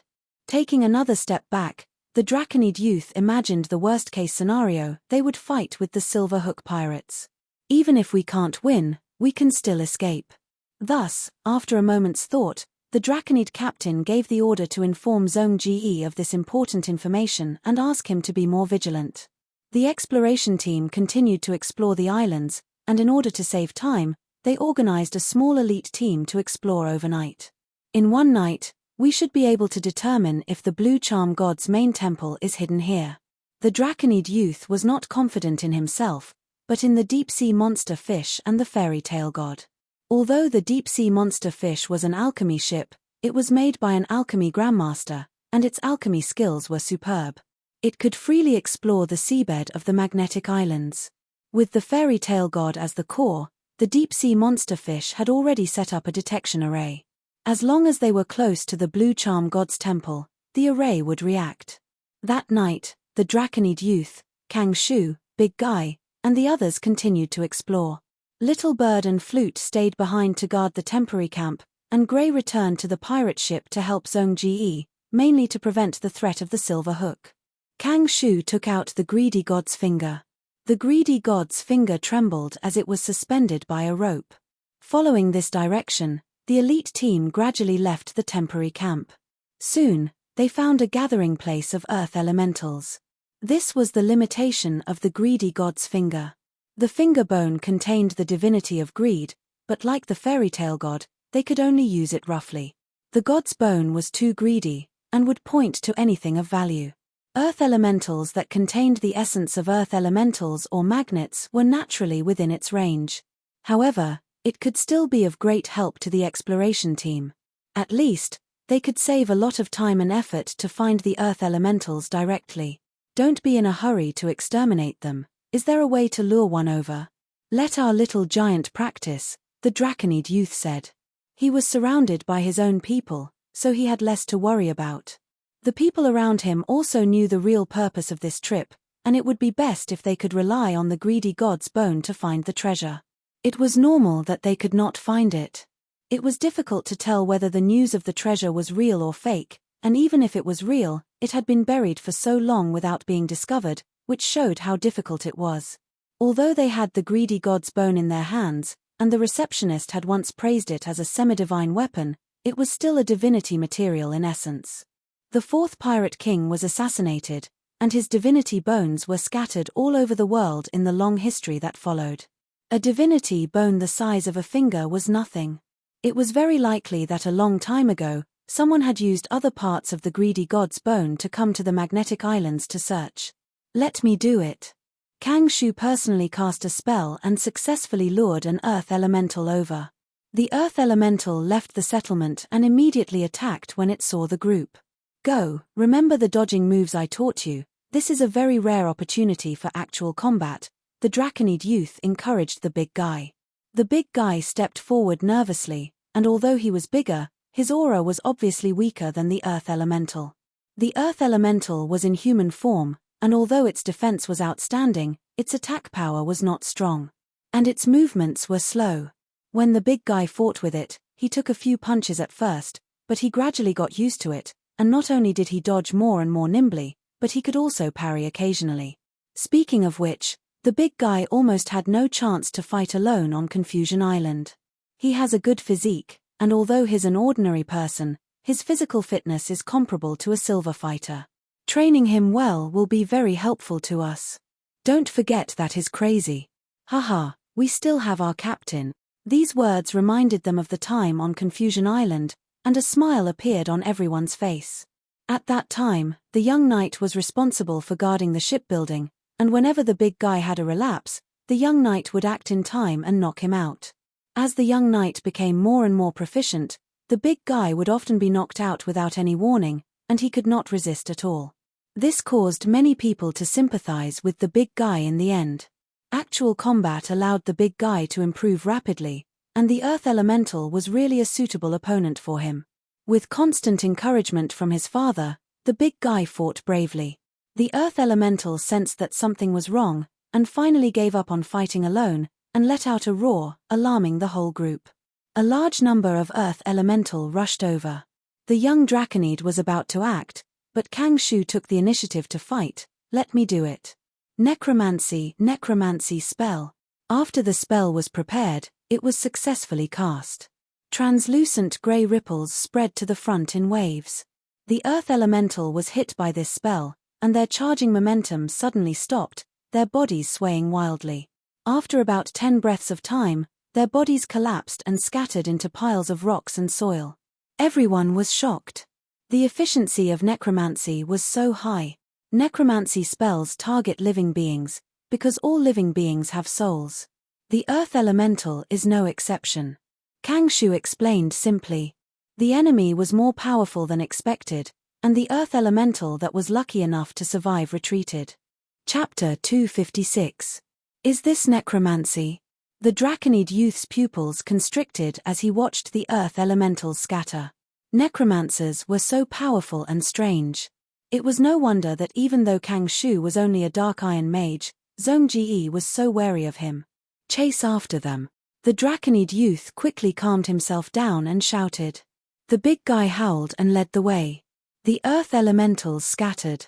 Because it was dark and there was a lot of blood, the earth elementals burrowed into the ground and the big guy could not catch up. Kang Shu. The Draconid youth turned around. The old scholar nodded and took out the divine bone of greed. The divine bone pointed shakily in a direction. Hey! The Draconid youth was surprised. Most of the earth elementals were fleeing in this direction, but the divine bone was pointing at a single earth elemental. Without hesitation, the Draconid youth immediately led the group to chase after the fallen earth elemental. This seemingly ordinary earth elemental, which didn't seem to have any abnormal behavior, suddenly revealed an unusual characteristic after being chased and attacked by everyone. Its movements were more agile than its companions and it was full of spirituality. At the same time, its recovery and defense were much higher than others of the same level. The group could actually feel cunning from this earth elemental. But no matter what, this earth elemental was only bronze level. The Draconid youth left this special earth elemental for the big guy to deal with. The big guy was not an extraordinaire yet, but he was still evenly matched with this earth elemental. Of course, it was mainly the big guy dodging and attacking the earth elemental. Whenever the earth elemental wanted to escape, the Draconid youth and Kang Shu would intervene and block it for the big guy. The earth elemental that was more agile than others of the same level put more pressure on the big guy. But it was also because of this that the big guy became more and more adept at dodging. This kind of combat training continued for a while, and Kang Shu's expression changed slightly. This half-giant hybrid is actually quite talented in combat, Kang Shu recognized. He could clearly feel that the big guy's improvement was huge and rapid. The Draconid youth was also delighted. He found the best way to train the big guy. The big guy was not intelligent, but his physical fitness was actually very high. In actual combat, as long as his eldest son was beaten or injured, his body would remember this lesson. The next time they encountered the same situation, they would have a different response than the last time. These measures were not the result of the big guy's thinking, but his body's instinct. Even if there were many times when physical instincts did not display ideal results, the Draconid youth believed that as long as there was enough actual combat training, the display of physical instincts would be constantly corrected, ultimately creating a combat technique and style that was most suitable for the battlefield and best suited for the big guy. The big guy was getting more and more excited. There were two reasons for his excitement. One was that the earth elementals were hitting him less and less, and the other was that the Draconid youth had been encouraging him and praising him. The earth elemental was getting more and more restless. It could already foresee its end. It couldn't understand why these enemies didn't chase after the main group, but chose to chase after it. Filled with despair and hatred, it abruptly abandoned the big guy and charged towards the Draconid youth who was clearly the leader. "Dad!" the big guy yelled. The earth elemental pounced at the Draconid youth, directly touching the big guy's reverse scale and infuriating the half-giant instantly. He threw away his previous dodging posture and charged violently at the earth elemental. The earth elemental had its back towards him, wanting to drag the Draconid youth down with it before it died. Unexpectedly, the half-giant who had been dodging seemed to have changed into a different person, his ferocious and frenzied stance causing the earth elemental's heart to palpitate. Bang! The big guy viciously pushed the earth elemental to the ground, the two huge bodies crashing onto the hard ground of the Magnetite Islands. Then, the big guy and the earth elemental engaged in a fierce hand-to-hand combat. The earth elemental's body was hard. The big guy was barehanded, but he was wearing armor. "You want to hurt Dad? Not allowed, not allowed. Die. The big guy will smash you to pieces." The big guy's voice was like thunder, completely ignoring the earth elemental's hard fists smashing into his body. He entered an absolute berserk state, his fists raining down on the earth elemental like a storm. The fierce battle lasted for a dozen breaths. The big guy's face was bruised and swollen, blood flowing from his mouth and nose. He panted as he stopped punching. The earth elemental he had crushed on the ground had already collapsed into piles of rubble. Among the rubble, there was a lump of clay that gave off an unusual aura. "Dad, you're not hurt, are you?" The big guy realized that the earth elemental had died and suddenly woke up. He got up and ran to the Draconid youth. The Draconid youth looked at the worried and nervous big guy and felt a strong warmth in his heart. He patted the big guy's leg and comforted him. "Can't you see that I'm standing here perfectly fine? It's all thanks to you protecting Dad." The big guy immediately grinned and laughed foolishly. Kang Shu splashed the unusual lump of clay, This is rubber clay, a gold-grade alchemy material. It can be molded into the shape of most artifacts. This explained the problem of the Greed god bone. This divine bone was still very useful. However, this lump of rubber clay was the biggest gain of the night. The magnetite islands were vast and there were many islands. The Draconid youth also focused on training the big guy, so after dawn, they destroyed 3 earth elemental settlements and obtained some earth elemental essence and magnetite. At dawn, the Draconid youth led the team back to the Justice. The camp left behind on the magnetite islands was also dismantled. At noon, news came from the deep-sea monster fish. There was no sign of the Blue Charm Temple. Thus, the Draconid youth did not hesitate and set sail again. The small fleet of 3 ships rushed directly to the second suspicious location. The next day. Old man, get to work. It's not that easy to join the Justice Pirates. Wipe this entire deck clean and you'll have food to eat today, understand? Waffle frowned and retorted, but, cleaning this deck is your job. Smack. The whip landed solidly on Waffle's body, causing the old man to fall to the ground. Just wipe when I tell you to. Why are you talking so much nonsense? Do you still want to stay on the Justice? The pirates hooted. Bang! At this moment, the door to the first floor was pushed open. The big guy walked out of the door with a ferocious expression and said angrily, "Who's disturbing my sleep?" The few ordinary pirates who were still arrogant suddenly panicked and waved their hands, indicating that it was not them, and then pointed at Waffle. "It's you. How dare you wake me up?" The big guy cruelly approached Waffle. The old man kept retreating and soon retreated to the side of the ship. The big guy directly reached out and grabbed the old man's leg, then turned around and played back. Let me go, save me, save me." Waffle kept shouting and struggling desperately, but he was old and weak and was not the opponent of the big guy. He was dragged into the first floor by the big guy. "It's over, I feel like someone is going to die. Go, go, this has nothing to do with us." Yes, we didn't see anything." The pirates watched as the big guy slammed the door shut. Their hearts trembled with fear as they hurriedly left the place. As the door closed, Waffle's vision turned black. "Don't kill me, spare my life." The old man's face was full of horror as he screamed. "Shut up, I'll eat you if you scream again." The big guy glared at the old man. The old man suddenly stopped talking. The big guy spat out a mouthful of turbid air and climbed back to his bed. His bed was a round piece of fur spread directly on the floor. It was very comfortable. The big guy fell asleep with his back facing the old man, Waffle. The ferocious expression on his face immediately collapsed and was replaced by worry and confusion. Was my performance just now good? Did I reveal any flaws? It was the Draconid youth, Kang Shu, and the others who had instructed the big guy to behave ferociously. The performance just now had already made the big guy use all his strength. He was cultivating his chi when he heard the noise outside and understood that Waffle was being bullied. This made the big guy immediately recall that he had been bullied in the past. The big guy was full of sympathy for Waffle. Thus, he ran out and saved Waffle in his cabin. But now, he was already regretting it. What should I do next? Dad didn't teach me what to do. What to do. The big guy subconsciously dragged Waffle into his room because whenever he was bullied on the Pig's Kiss, the old shipwright would also drag him into the cabin to avoid conflict. The big guy just couldn't help but imitate him. The big guy's heart was in a mess when he suddenly heard movement behind him.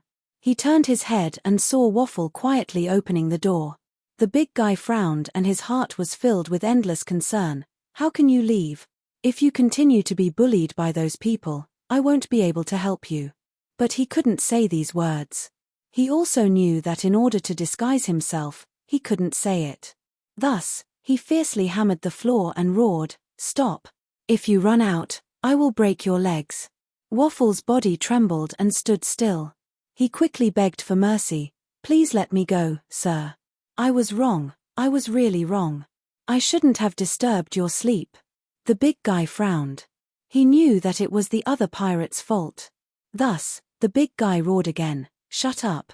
If you speak again, I will beat you to a pulp." The old man immediately shut his mouth and didn't make a sound. The big guy was very satisfied and his heart calmed down a little.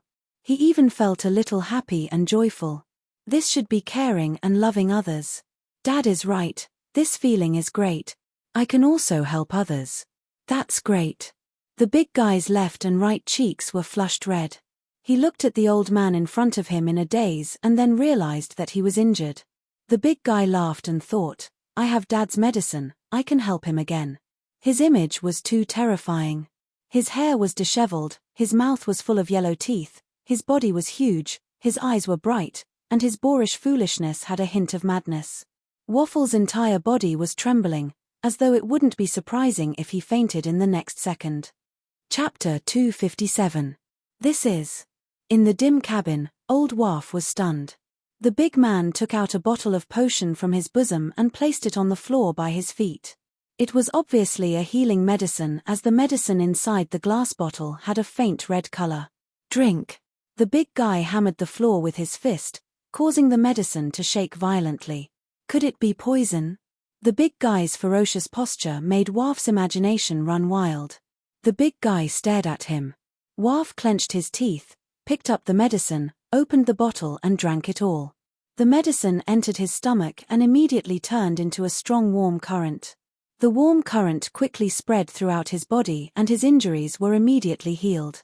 It really is a healing medicine. Waff was surprised. Usually, this kind of expensive healing medicine was used by extraordinaires. The injuries on his body were not serious and to normal people, they would heal by themselves. It was a waste to use healing medicine. Could it be that he wants to heal me first before torturing me? Waff was stunned. Because he saw the big guy lying on the bed and falling asleep. Soon, his loud snoring could be heard. Waffle froze on the spot, then frowned slightly. Soon, the big guy opened his eyes. He scratched his fluffy and messy hair in a daze and then heard old Waff's stomach growling. The big guy was reminded by the sound and immediately reached out to touch his stomach. It should be time to eat. The big guy said in a low voice. He wanted to get up, but his limbs were so sore that he fell head first onto the bed. Big guy. I'm too hungry.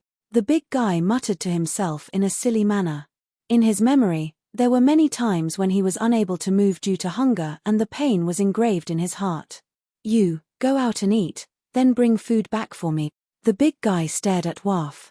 Waff nodded and quickly opened the door and ran to the dining room in the cabin. He's not dead.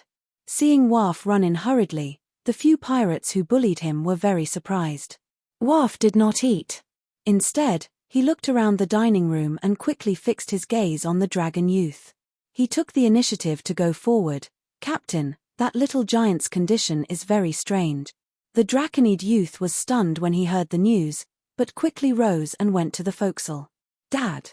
Captain, why are you here? The big guy was lying on the bed, looking very dispirited. His eyelids were swollen, and he could only open them slightly.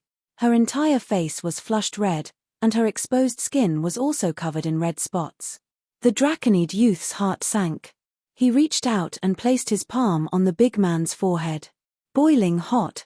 The big guy had a fever, like a freshly cooked lobster. What's going on? The Draconid youth continued probing and found that the combat aura in the big guy's body was also in a mess. The young man narrowed his dragon eyes, feeling that something was amiss. The big guy had the giant bloodline, so his recovery ability was very strong. But now, he was still injured. This was an injury he had suffered during his combat training with the Earth Elementals on the Magnetic Islands. Under normal circumstances, these injuries would be completely healed in less than half a day. But now, after such a long time, these injuries were still there, and they were even worsening. Could he have been poisoned? That's impossible. Previously, on the Magnetic Islands, the big guy was moving around under my eyes. The Draconid youth cast a questioning look at Kang Shu, who had just arrived. As a magician, Kang Shu did not let the young man down. He also did a check and muttered, "It should be a bloodline mutation." Bloodline mutation? The Draconid youth was shocked. In the process of life, there was a certain probability that a bloodline mutation would occur. A certain high-level bloodline that was originally hidden in a life form would suddenly increase in concentration and appear violently. Because it was too intense and sudden, it would often cause the life form's condition to become chaotic. The big guy's bloodline had actually mutated. This meant that his parents or ancestors had a high-level bloodline. This high-level bloodline was like a seed that was continuously passed down through the reproduction of the offspring. When it came to the big guy, due to various complicated and unpredictable factors, the seed had sprouted, and the high-level bloodline hidden in the depths of his body had erupted. "Little Gwari, don't be nervous. This is a good thing," the Draconid youth comforted. The big guy looked at the Draconid youth and opened his mouth to say something, but soon, he fainted. "Sir, I need to take a blood test to prove my guess," Kang Shu said. Without the Draconid youth's permission, he would not act rashly. "Quickly," the Draconid youth said. Immediately, Kang Shu succeeded in taking the blood test and rushed back to the Justice's alchemy room. Thanks to the previous 2 transactions with the Empire, the Justice's alchemy room was equipped with many alchemy tools. Kang Shu was originally not familiar with how to operate these alchemy tools.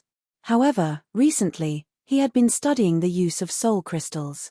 With the help of the Tower Genie and the War Dealer's alchemy notes, he was now half an alchemist.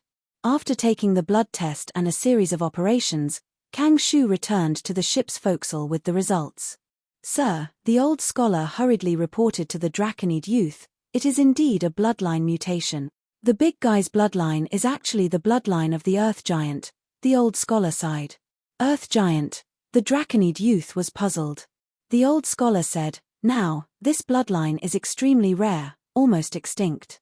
However, sir should know. In history, there was a powerhouse with this bloodline. He was called Tai Hao."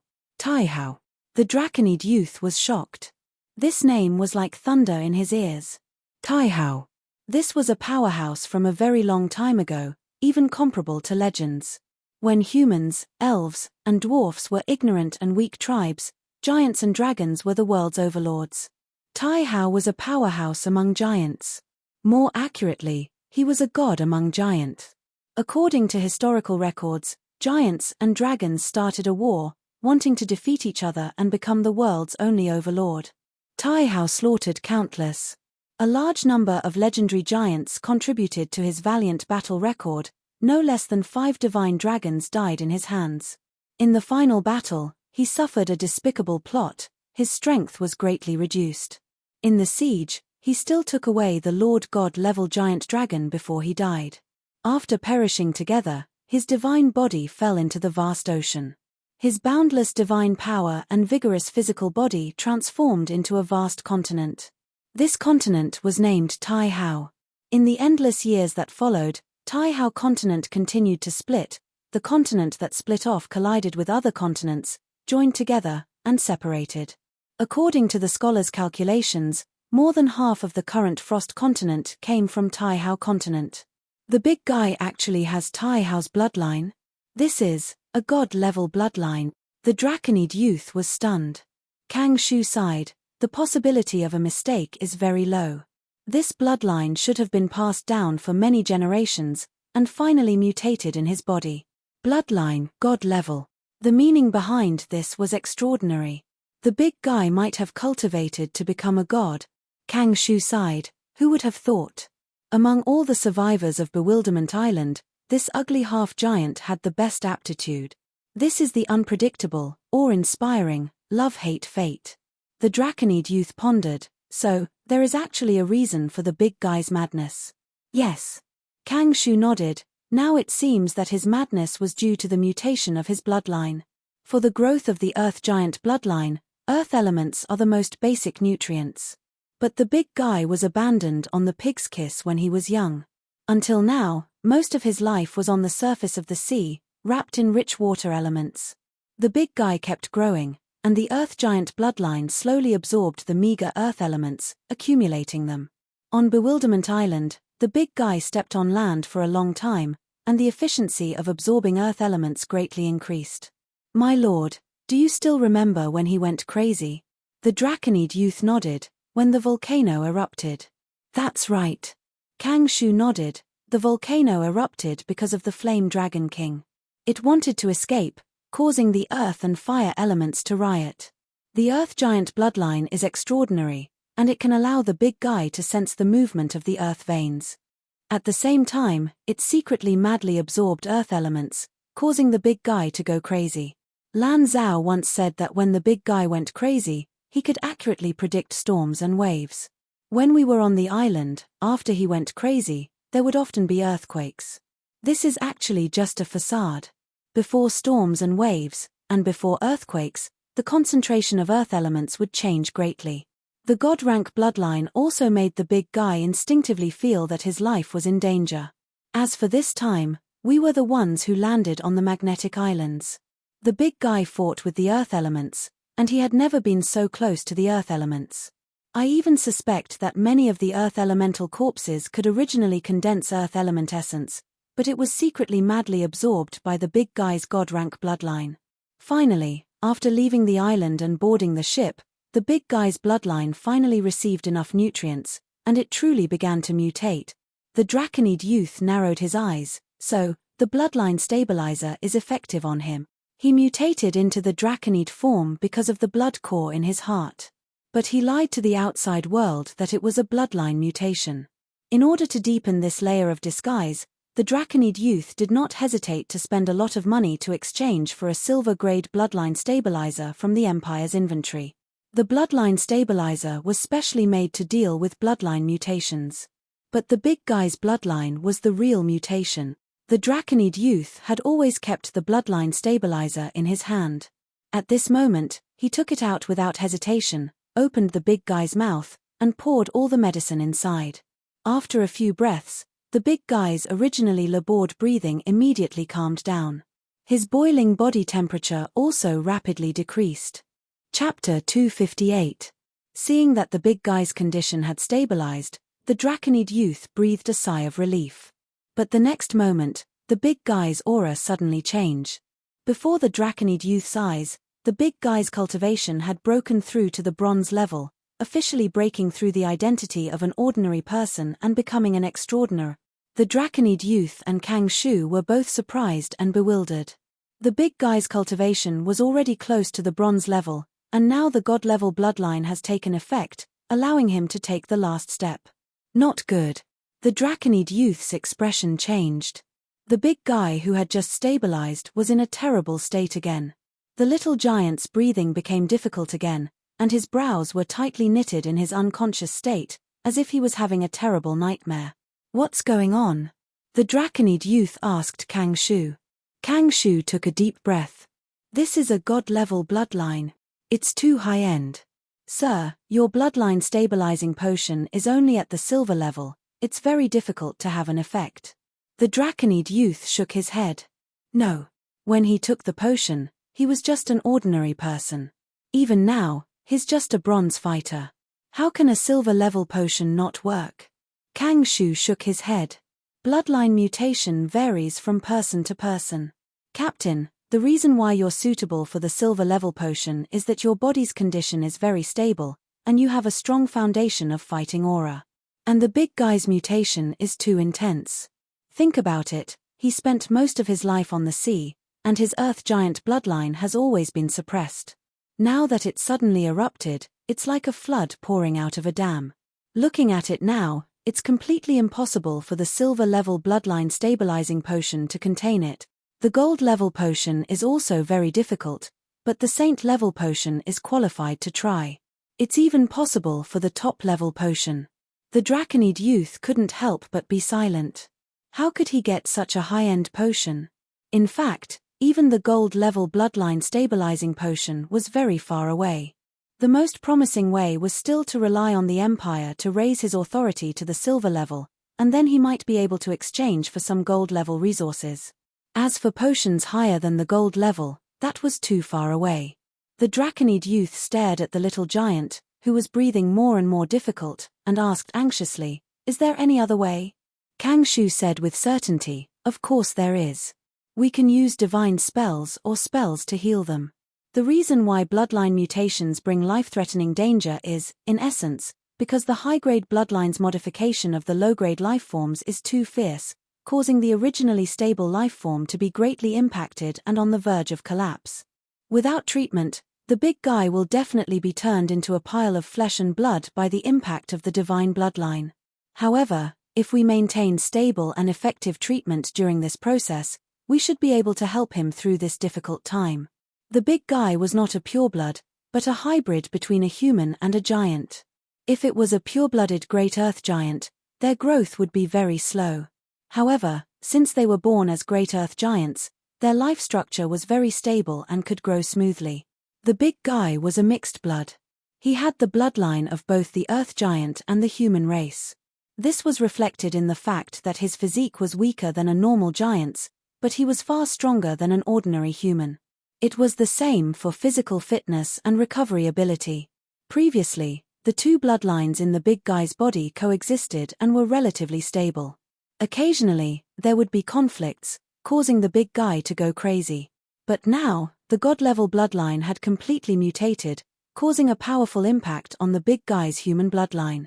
The earth giant's bloodline was too strong, so the big guy's original form was no longer suitable. It was like the big guy was originally just a wooden house, and the god-level bloodline needed a castle. Now, the wooden house was on the verge of destruction, and the castle had yet to take shape. If the bloodline mutation continued, the entire wooden house, including the foundation, would be destroyed, and the castle would definitely not be built successfully. During this process, if there were enough healers, it would be equivalent to a powerful external force protecting the entire wooden house. They would constantly repair the wooden house, so that the wooden house and its foundation would always be maintained. Eventually, it would expand into a castle. The big guy's life was in danger. If the bloodline he mutated into was of a lower grade, it would be easier to deal with the situation. He might even be able to withstand it alone.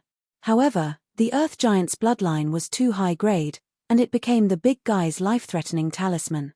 What should I do? The draconian youth was at a loss. Although Kang Shu said that treatment could help the big guy, the youth knew that it was extremely difficult to do so. He could see some clues from the bloodline stabilizer. Only treatment methods of gold grade and above could truly help the big guy. Is there any chance of your necromancy spells? Hoping for a fluke, the draconian youth asked. Kang Shu shook his head. Unfortunately, my captain, I can't do anything about it. In fact, even if there was a way, I'm only of iron grade. I can't cast spells of a higher grade. Then how can we find a mage to help the big guy? No, compared to a mage, a clergyman is more suitable. But coming into contact with these people is extremely risky. Divine spells come from the gods, and helping the big guy will expose all of us, as well as the truth of Labyrinth Island, to the gods. The draconian youth could not help but panic. First, use the healing potion to stabilize the big guy's body. I'll ask the tower genie. In the end, he made this decision. Kang Shu nodded, obeying the captain's orders.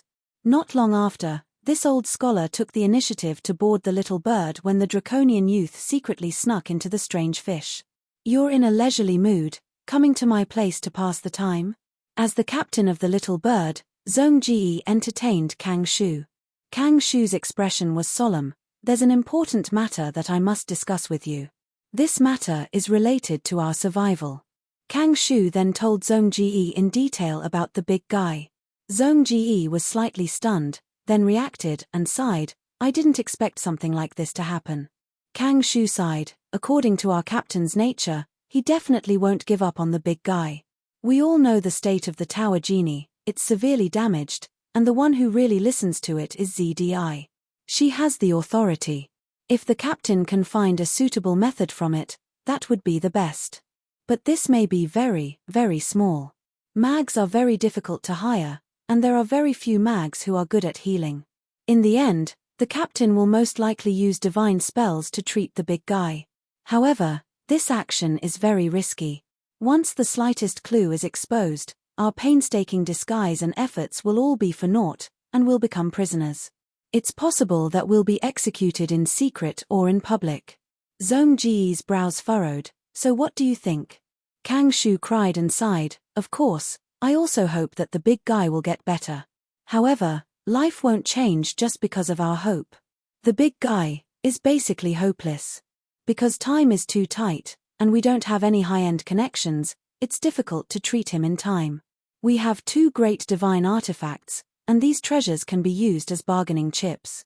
But it's still the same as before, it's too risky. We're very likely to be attacked and looted because of exposing these. We need to work together, Zhong Ji. Zhong Ji was silent for a while. He was afraid of Kang Shu and secretly guarded against the latter. However, he had to admit that the necromancer's words made sense. The merciful couldn't command troops, using local sacrifices in exchange for the overall victory. This was the knowledge that Zhong Ji had long understood as a general. The beastman's thoughts were boiling. If we let the captain do as he pleases, I'm afraid that in the end, it'll be like what Kang Shu said. However, is this necromancer really thinking about the overall situation? Does he have no selfish motives? Does he not want to use this opportunity to seek something? Does he not have a plot to use me as a tool? Zhong Ji's vigilance towards Kang Shu increased, but he was calm and did not show it on his face. In the end, he nodded slightly, looked at Kang Shu, and asked tentatively, "What do you want to do?" Kang Shu was obviously relieved. On this matter, we need to reach a consensus.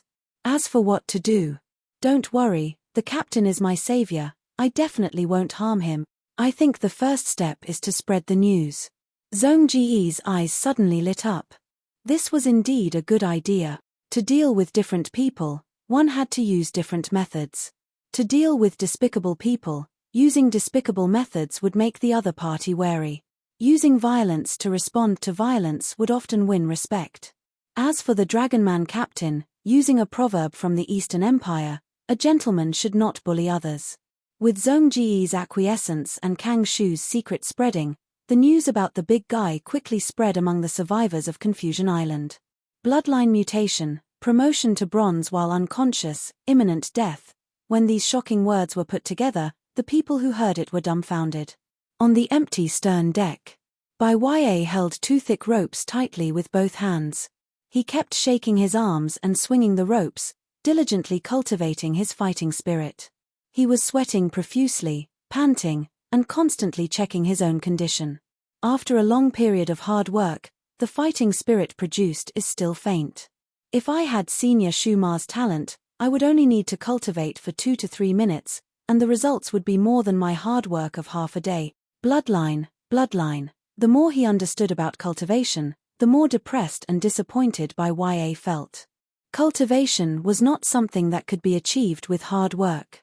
Most people could only be ordinary people for their entire lives, but some people were destined to be extraordinary from the moment they were born. Bloodline mutation. Can I really have a bloodline mutation? This was Bai Ya's only hope. But after learning about Shu Ma, he realized how low the probability of a bloodline mutation was. Even if his ancestor's bloodline source was extraordinary, there was a seed of mutation hidden in his body. But it was very likely that he had reached the end of his life, and this seed would still be hidden. At this moment, there was a loud noise and exclamation from the ship of justice. Bai Ya stopped cultivating and went to the side of the little bird to look. He saw the big guy with disheveled hair, roaring non-stop, rampaging on the deck of the ship of justice, constantly hitting the mast. The big guy is going crazy again. Bai Ya was anxious. Bai Ya, so you were here. A survivor of the bewildering island came to Bai Ya's side. I have news for you. Hearing this, Bai Ya's eyes widened. He, the big guy, his bloodline mutated. Shock washed over him. Then, he felt happy for his companion's opportunity. He felt envious. This was the situation he had been looking forward to. Such a low probability event actually happened by his side. He felt disappointed. Bloodline mutation. Why didn't I have one? He also sympathized with the big guy. A bloodline mutation that was too high level had become a curse. The big guy was going to die. For a moment, complex emotions spread in his heart, making the young man stand still at the side of the ship. Very good. This is a new opportunity. In a corner, Kang Shu looked at the crazy big guy, his eyes emitting a cold light. Chapter 259. On the deck of the Righteous, the big guy was rampaging. Wherever he went, the pirates who could not dodge in time were sent flying. The pirates were terrified, screaming as they fled, causing chaos on the deck. It was obvious that the big guy was not in his right mind. He quickly treated the main mast of the Righteous as his greatest enemy and rammed into it. The Righteous was a black iron-grade magical ship. The main mast was only bent a little after being hit by the big guy, and then it bounced back with even greater force. The big guy took a few big steps back and then sat on the ground. The big guy flew into a rage out of humiliation and quickly got up. His face was ferocious, and his eyes were red as he pounced on the main mast again. At the same time, his bronze aura continued to rise. Roar. Innate spell, Dragon's Roar. The next moment, the Draconid youth rushed back. He roared loudly, and the dragon's voice was so loud that it knocked the big guy unconscious. Then, the Draconid youth leaped lightly behind the big guy. With a light swipe of his dragon claw, the big guy was knocked unconscious. The big guy fell to the ground, his eyes rolling back. At the same time, white foam flowed out of the corner of his mouth. The pirates cheered, "We're saved." What's going on? Many people were still in shock. Why do I feel like this monster has grown a little bigger? Someone was puzzled. He has indeed grown bigger, the Draconid youth said to himself as he looked down at the big guy. Not only did the big guy suddenly grow a head taller, but his muscles were also very red and swollen. Even after being knocked unconscious, he could not help but tremble like he was having a seizure. His situation was getting worse and worse. The mutation of his god-level bloodline caused his life form to quickly rush towards the cliff of collapse. Continue working. Lock him up with iron chains and lock him up in the original cabin, the Draconid youth ordered. Is this the mutation of his bloodline? He didn't need to cultivate and directly broke through to the bronze level, and his aura is still growing. YA stood on the railing of the Little Bird, watching the big guy being chained up and dragged into the ship's forecastle. His expression was very complicated. The goal that he had worked so hard to achieve was still so far away, and there was little hope for him to achieve it. But the big guy was advancing while unconscious, and if he survived, this was only the starting point, not the end. Our captain doesn't seem to want to give up on the big guy. Of course. Back on the island, the big guy acknowledged the captain as his father. Sigh, the big guy's situation is not good. I'm afraid he's going to die. The survivors on Confusion Island were secretly communicating with each other. At the same time, the other pirates were also discussing. Strange, why didn't the dragon suit captain just kill him?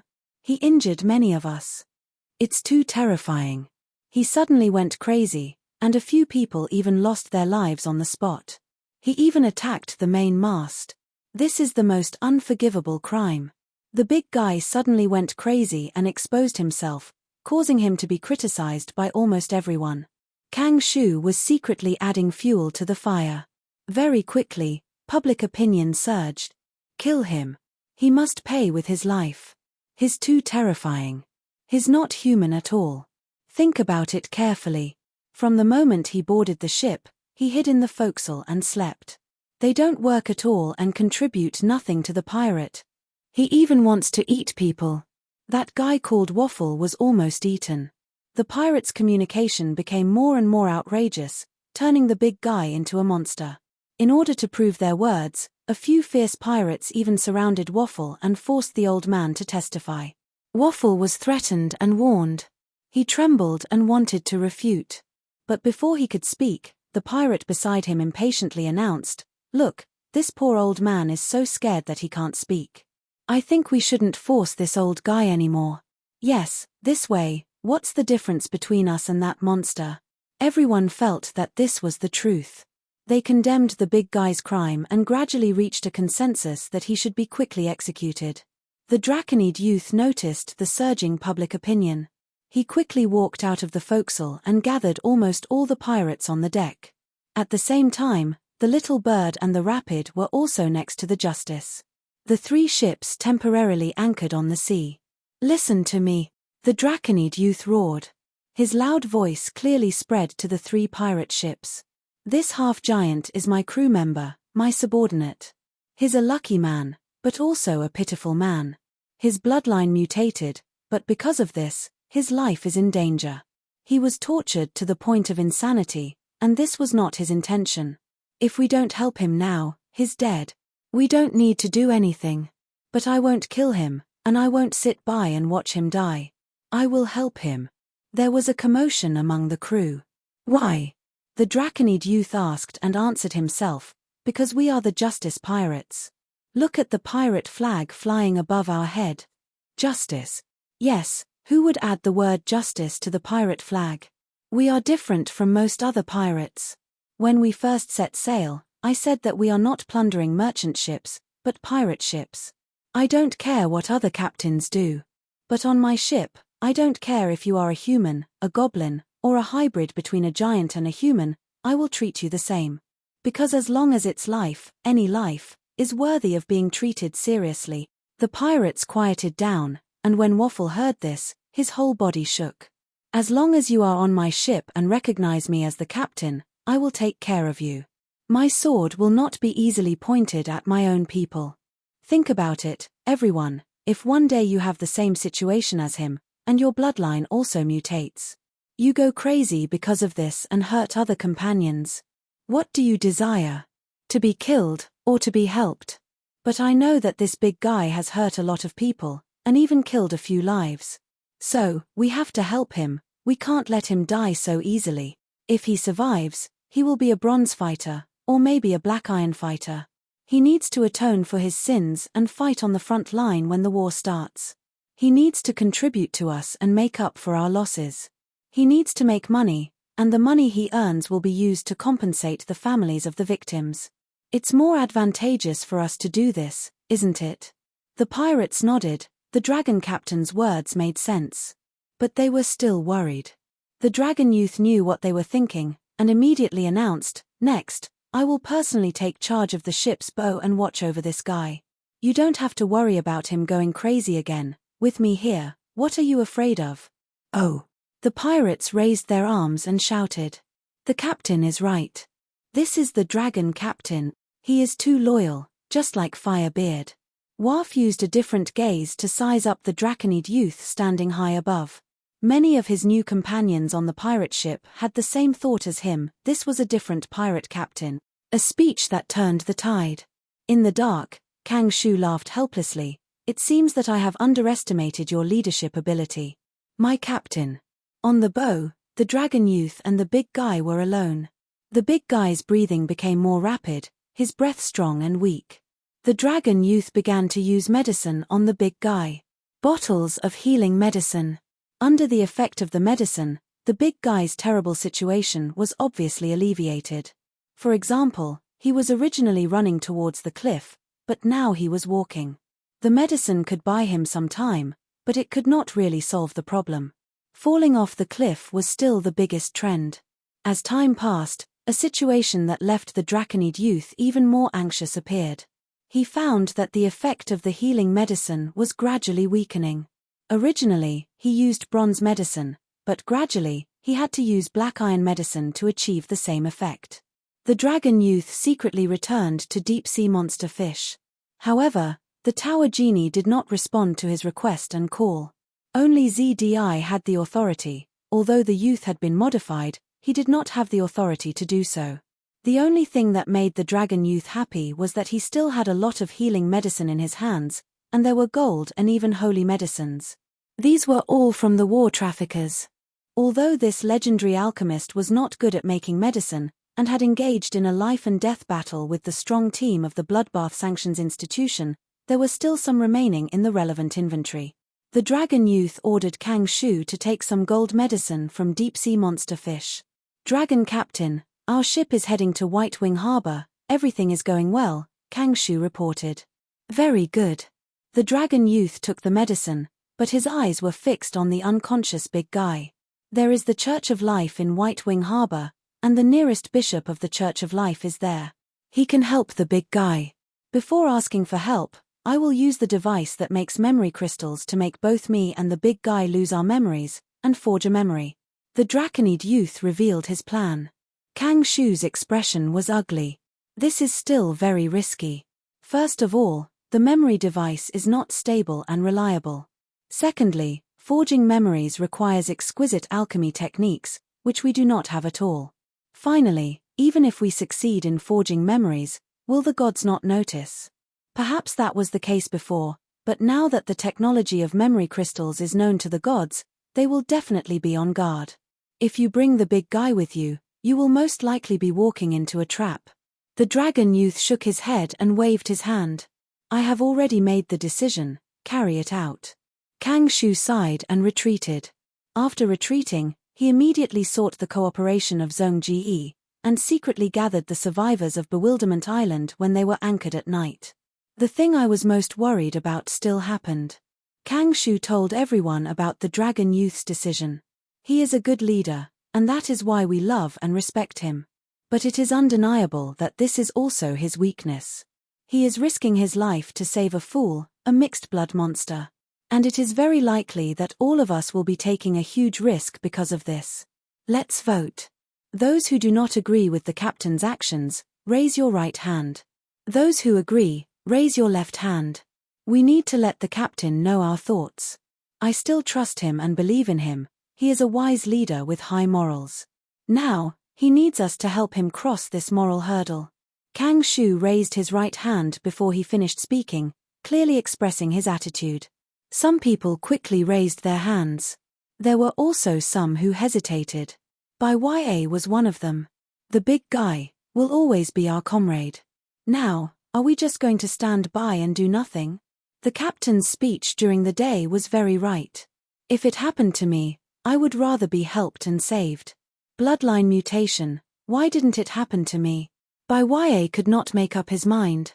At this moment, he heard the people beside him urging him, Bai Ya, quickly raise your hand, you are the only one left. Bai Ya suddenly quivered. No matter what, I still support the captain. I can't do it to my own people.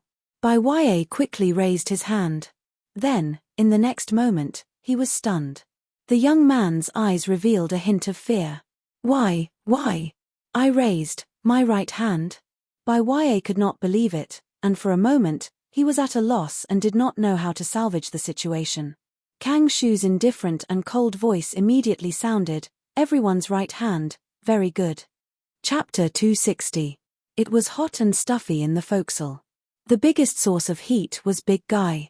Big Guy was unconscious and lying on the bed, his breathing becoming more and more difficult. The Draconid youth sat cross-legged in front of him and fed him a healing potion from time to time. The grade of the healing potion had been upgraded to gold. Dragon Suit Captain.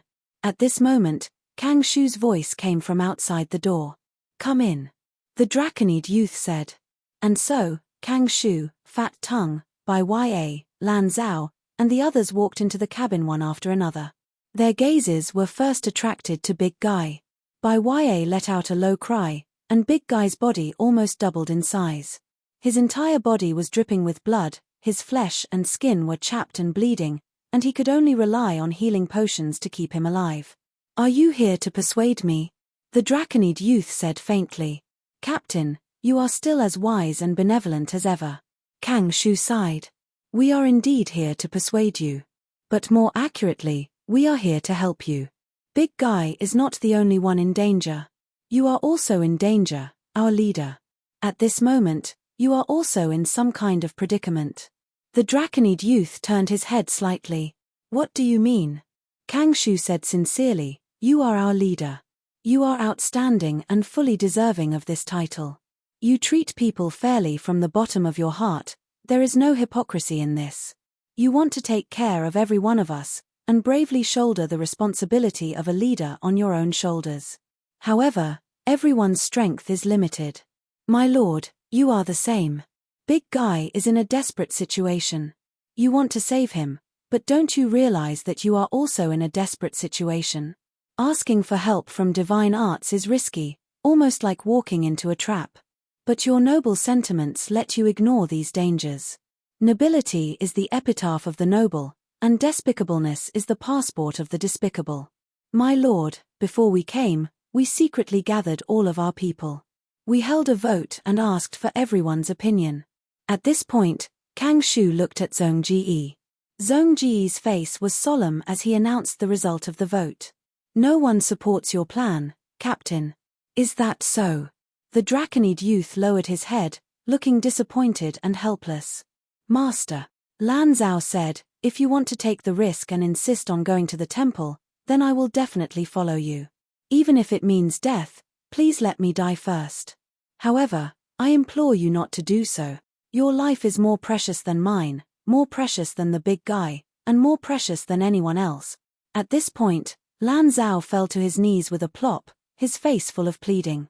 The Dragonoid youth was shocked. Fat Tongue also advised, my guild master's feelings for you, everyone knows, don't you feel it at all? If you insist on taking the risk and die here, what will happen to President ZDI? She is still waiting for you to save her. Even in the future, President ZDI is lucky enough to wake up, but she receives the news that you were executed by God, how sad she will be. Please consider the feelings of others. Big Guy has nothing to do with you, he is just a mixed race, and his intelligence is very low. The Draconid youth was silent. Zhong Ji finally said, you are a leader can be benevolent, but you should take the overall situation into consideration.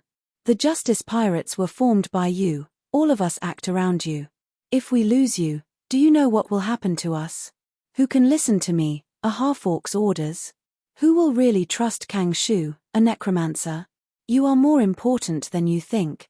The Justice Pirates can lack the rest of us, but not you.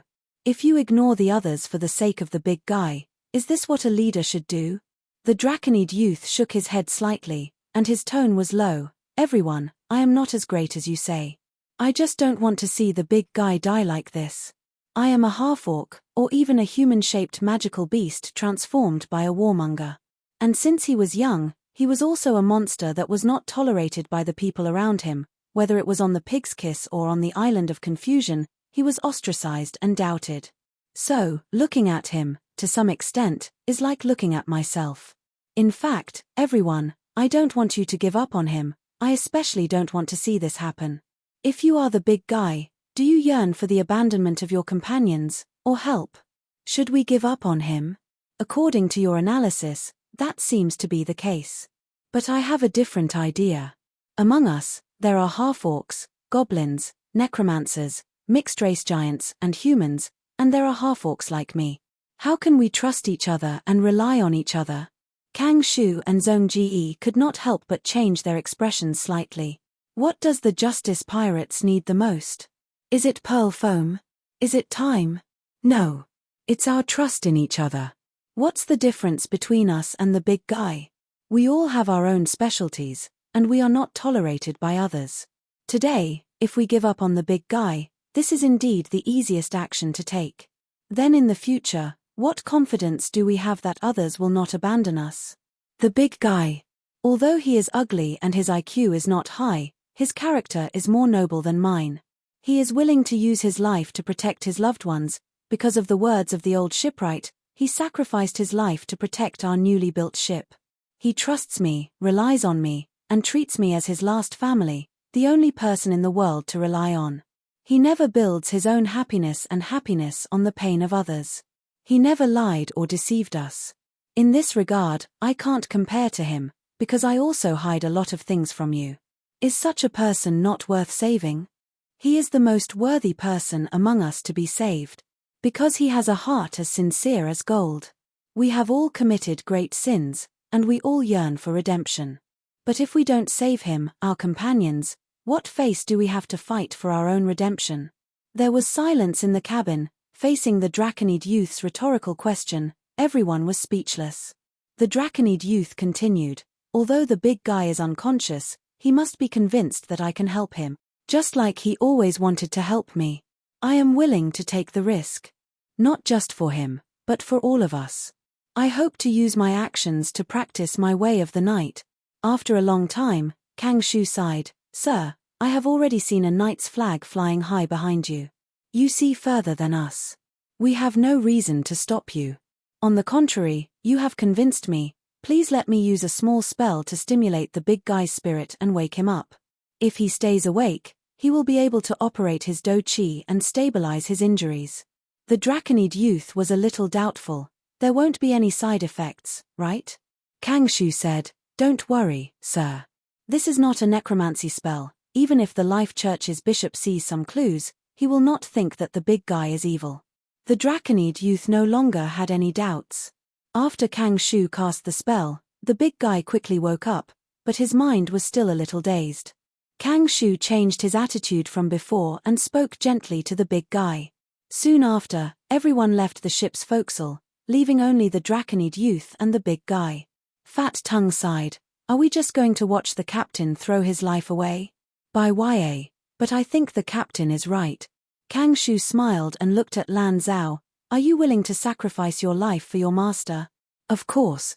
Lan Zhao did not hesitate. Kang Shu asked again, then, do you think the big guy will? Lan Zhao thought for a moment and nodded affirmatively. Kang Shu became expressionless. The captain's words were sincere, we all heard them and felt his spirit. That's enough. I think our vote is not comprehensive. We are still missing one person. A strange look appeared on Zhong Ji's face. You mean the big guy? Kang Shu nodded and said to Lan Zhao, the captain can't always watch over the big guy. I've already saved the big guy. His mind will become clearer and clearer. It's very suitable for you to go. You go tell the big guy everything. Let him vote for himself. This. Lan Zhao was shocked. To avoid any more trouble, I'll give this to you. Kang Shu said and handed Lan Zhao a dagger. Lan Zhao's expression struggled. Then, he took the dagger. Chapter 261. Dong dong dong. Sir, Lan Zhao requests to see you. Lan Zhao's voice came from outside the door. After getting permission from the Draconid youth, Lan Zhao respectfully and solemnly opened the cabin door and walked in. Dragon Captain, you've been waiting here for a long time. You need to eat something. Let me take your place. The Draconid youth hesitated slightly. The big guy was already awake. Dad, eat something, or you'll be hungry. The Draconid youth couldn't help but smile. Kang Shu's method was unique, and the big guy became more awake. After the youth's encouragement and comfort, the big guy's mental state was now very stable. Then let Lan Zhao accompany you for a while, is that okay? He's someone Dad trusts. The Draconid youth said. The big guy hesitated for a moment, but still nodded. The Draconid youth opened the cabin door and temporarily left the big guy's side. He wasn't going to eat, but Lan Zhao's words reminded him that what he needed to do most was to fulfill the captain's responsibility and inspect the pirates' work. He had taken the risk to change the course for the big guy, and now he needed to stabilize the pirates' morale. Now that Lan Zhao was alone with the big guy immediately became nervous. Lan Zhao gritted his teeth and suddenly opened his mouth. The sound just as he spoke caused the big guy's body to tremble. Then, the situation revealed by the cyanobacteria made the big man dumbfounded. Dad, he's going to die for me. The big guy was extremely shocked. He might die. Lan Zhao said honestly, if we want to save you, we'll have to ask for a bishop's help. This will expose us to the eyes of the gods. Woo woo. The big guy tried his best to restrain himself, and used his teeth to tightly bite his lower lip, but he still let out a whimper. Am I going to die? I won't be able to see Dad anymore. Cyanobacteria closed his eyes, then opened them again. His pupils were red. Yes. If you die, you won't be able to see Master anymore. Now, Master is determined to save you, and the others don't agree. Master is stubborn, he might die because of you. No, I don't want Dad to die. Die, not good. The big guy shook his head and wept. Lower your voice. Do you want to be discovered by Master? He's been trying to hide the truth from you. Lan Zhao immediately tried to dissuade him. The big guy quickly suppressed his cries and wiped his tears with his swollen and chubby arms. Lan Zhao licked his dry lips. At this moment, he had never felt so difficult to speak. But in the end, he still said, the only one who can save Master and everyone else is you, big guy. Lan Zhao took out a dagger and handed it to the big guy. Only if you die early will the Master accept this fact and not take the risk to go to the temple again. The big man stared blankly at the dagger in Lan Zhao's hand. After several breaths, he looked at Lan Zhao. Are you telling the truth? Of course. Lan Zhao said with absolute certainty, if it's possible, I'm willing to sacrifice my life for Master. But now, you're the only choice. The big guy's tears rolled down again. It's all my fault, all my fault. If it wasn't for my bloodline mutation, Dad wouldn't have taken the risk. Woo-woo. While crying, he took the dagger. He pointed the tip of the dagger at his heart. The big guy's body was in a terrible state. If it wasn't for Kang Shu's magic, he would have been unconscious forever. His body was on the verge of collapse. His original recovery ability had completely disappeared. If the dagger pierced his heart, this kind of injury would kill him on the spot. However, he held the dagger in a reverse grip and couldn't stab it down. I still want to see Dad one more time, can I? The big guy begged Lan Zhao. Lan Zhao seemed to have been stabbed in the heart first. He endured the pain and kept Kang Shu's words in mind. He shook his head. He was so cruel and cold that he didn't believe it was himself. No, big guy. I know how you feel, but you can't. For everyone, and for Master, you have to understand. The big guy started sobbing. Tears flowed down his face. He never thought that just a moment ago, his father had been gently encouraging him to pull himself together and persevere. In the next moment, he had to say goodbye to his father. Separation of life and death. However, Lan Zhao's reason convinced him. He didn't want to implicate his father. He didn't want the dragon youth to risk his life for him. The big guy's crying stopped abruptly. He gritted his teeth and closed his eyes, but his face was full of determination. The next moment, he pulled his arms back and drove the dagger towards his heart. Puff! There was a soft sound. The blood didn't stop flowing. The big guy's body trembled violently. The expected pain didn't come. He opened his eyes and revealed a look of surprise. At the crucial moment, it was Lan Zhao who reached out and held the dagger tightly. Warm blood splattered from his palm and continued to flow down. You can see Master one more time. But please don't talk about what just happened. Do you understand? Lan Zhao said bitterly. At the crucial moment, his heart softened. An impulse surged in his heart, causing him to block the fatal dagger, causing him to toss Kang Shu's warning to the side. The big guy was pleasantly surprised. The big guy nodded frantically. Tears flowed down his face again. This time, they were tears of joy. The dragon youth inspected the justice, calmed the pirates, and returned to the ship's forecastle. Master is coming back. Do you still remember what I told you? You have to be steady. Lan Zhao reminded the big guy one last time. The big guy nodded fiercely. I remember. First, your expression must be natural. Second, your tone must be calm. Third, your movements must be steady. After a dozen breaths, the cabin door opened and the dragon youth walked in. The big guy was silent. He was as hard as a rock as he stared at the dragon youth. The dragon youth was a little confused. He smiled and said, "What's wrong, father?" The big guy roared and hugged the dragon youth. Lan Zhao glared at him fiercely. The big guy froze in place. He realized that he was too excited and quickly stopped himself from hugging the dragon youth. He originally stretched out his arms and was about to get up. Now that he suddenly stopped, he lost his balance and fell to the floor. It hurts. The big guy couldn't help but moan. His body's condition was so poor that he couldn't even withstand the force of the impact. The dragon youth quickly walked to his side and helped him back to the bed. Don't be too excited. Father is here. You will get better. Just hold on for one more day and we will reach White Wing Harbor. When we get there, Father will ask someone to help you get through this difficult time. Father still wants you to become strong in the future and help Father. According to the schedule, the Justice was indeed only 1 day away from White Wing Harbor.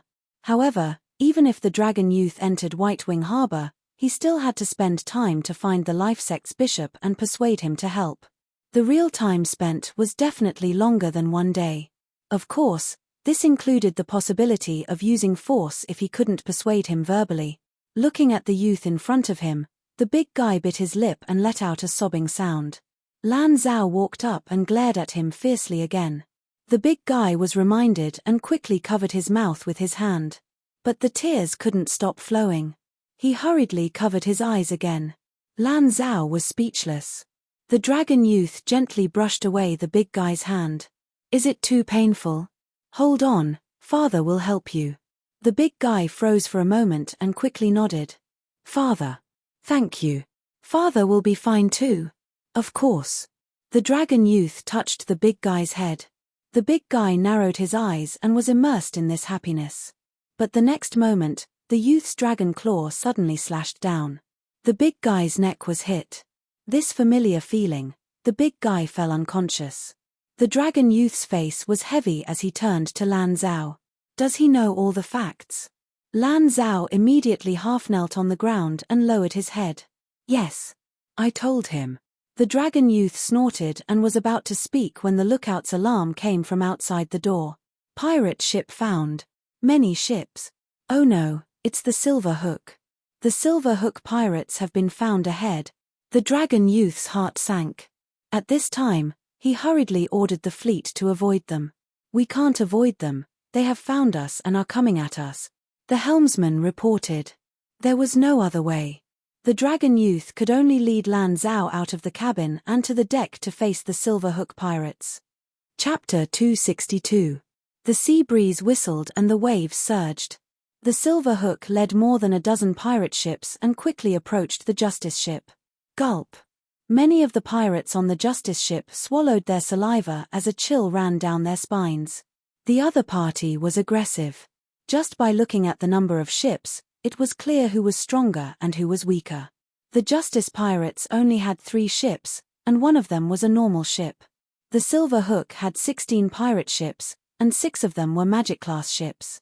The Silver Hook was a Black Iron-class Magic-class ship like the Justice ship. Silver Hook. What is he trying to do?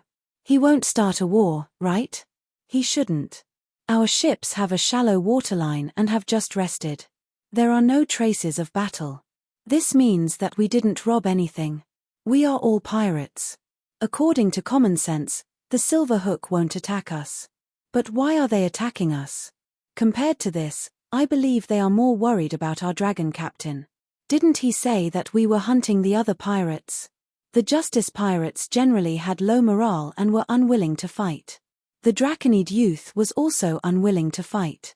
The most important thing for him now was to save the big guy. Time was tight. He had to race against time. Perhaps if he delayed for a few minutes, it was very likely that because of this delay, he would have to watch the big guy die. Justice. Pirates. The Silver Hook raised his binoculars and saw the pirate flag on the Justice ship. He sneered, "What a joke. Since when can pirates call themselves Justice?" His first mate stood beside him and also looked at the Justice pirates. He sneered in disdain. Ever since the pirate throne appeared, there have been newbies becoming pirates everywhere. Any random Tom, Dick, and Harry can really appear. The ship is not bad. Go do it as usual. The Silver Hook looked at it for a while and lost interest. He put away his binoculars and walked back to his captain's room. The first mate took his place and shouted, "Justice pirates, we are the Silver Hook pirate. Now we order you to stop immediately and accept our inspection. As long as you are obedient, you may be able to keep your life." As soon as the first mate finished speaking, the Silver Hook pirates opened their cannons, revealing a dense array of cannons. The number of cannons had already exceeded 100, and most of them were bronze-grade alchemy cannons. Once they were fired, the ferocity of their firepower could be imagined. Inspection? The Draconid youth promptly replied. "Anyone can see that we're not even open for business. Are you trying to trick us into stopping and waiting to be captured? How could Silver Hook's group be so arrogant? Do you really think everyone else is a fool?" The first mate's expression was cold. "I've already given you a chance. It's up to you to believe it or not. Before you, we had already inspected 5 or 6 waves of ships. I'm warning you one last time. If you don't stop the ship, we'll open fire." The Draconid youth laughed out loud.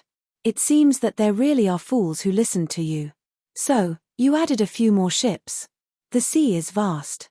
Since we've run into each other, let's fight." After that, the Draconid youth immediately ordered, and the 3 ships of the Justice pirates opened their cannons at the same time, stretching out large and small cannons. The first mate was stunned for a moment before he flew into a rage. The small pirates in front of him dared to die rather than surrender. then let them taste the horror of artillery. But in the next moment, not only the first mate, even Silver Hook, who had turned back to the captain's room, was shocked. Because Jin Jin and the others had activated their Do Chi, revealing their true aura. The Silver Draconid Youth. The Silver Beastman Zhong Ge. The Silver Rat Swordsman was covered in dust. The Silver Barred Flute. Just 3 ships, and the small Justice Pirates actually had 4 Silver Warriors. The Silver Hook Pirates only had 4 Silver Rank Transcendents. The perception of life aura had a certain range. At this moment, the Justice Pirates had slightly changed their course, slanting forward, while the Silver Hook Pirates were blocking them with all their might. The distance between the two sides was long. Although it was rapidly shortening, their perception was not clear. Now, the Draconid Youth had taken the lead to activate his Do Chi, causing his life aura to flourish. This caused the attitude of Silver Hook's group to change greatly. Justice Pirates. Silver Hook walked back to his original position and spoke personally. I recognize your strength. Stop the ship. Accept our inspection. By doing so, you can gain a powerful friend. Otherwise, I, Silver Hook, will destroy you right now. Silver Hook swept away his disdainful attitude and became very cautious, but he was still unyielding. He also had 4 silver transcendents beside him, and one of them was even a mage. At the same time, he had more pirate ships than the Justice Pirates. He had a clear advantage in terms of strength. The Draconid Youth frowned. Dragon Master, it is not wise to start a war with Silver Hook. Little Bird could not help but advise. The enemy is strong and we are weak. Zhong Ge said concisely. Pirates will not rashly start a war with each other. Silver Hook is also afraid of us. He is worried that if we start a war, his losses will be great. The other side is indeed a veteran pirate group. Taking the initiative to lower your head is not a shameful thing. Flute spoke. Kang Shu whispered to the Draconid Youth, the big guy's situation is very bad. We need to buy time. It is not good to start a war with them now. Since they want to inspect, then let them inspect. We do not have anything valuable on our ship. The Draconid Youth nodded and replied to Silver Hook, since you do not believe me, then send someone to inspect the ship. Silver Hook's face sunk. No. You have to stop the ship first. The faces of the Justice Pirates changed slightly. The Draconid Youth sneered, I managed to test it out. You really want to trick me, little ones. Silver Hook wants to scheme against us. He wants to destroy us from the start. Turn the rudder and sail with all your might. If we cannot shake them off, then we will fight to the death. Oh! The pirates on the 3 ships all shouted in response to their captain's words. Damn it! Silver Hook gritted his teeth. Chase after them. Do not let any ship go. The chief officer was worried. Sir, if I am not wrong, that is the Rapid Flow. Flute has joined the Justice Pirates.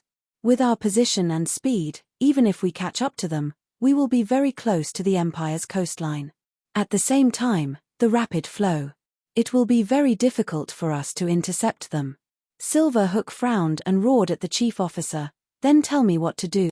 The chief officer lowered his head. He did not have any good ideas. At this time, a voice sounded, let me do it. The chief officer's face was filled with surprise. Silver Hook was stunned. Big brother, you should rest. The person who appeared was Gold Hook. A gold fighter. Everyone in the Justice Pirates, listen well. I am Gold Hook. We are all pirates. As long as you give me half of the harvest, I will let you go. Gold Hook's voice was low, but it clearly covered the entire sea. Gold Hook. The members of the Justice Pirates were shocked. Didn't this gold-ranked expert stay on Treasure Island all year round?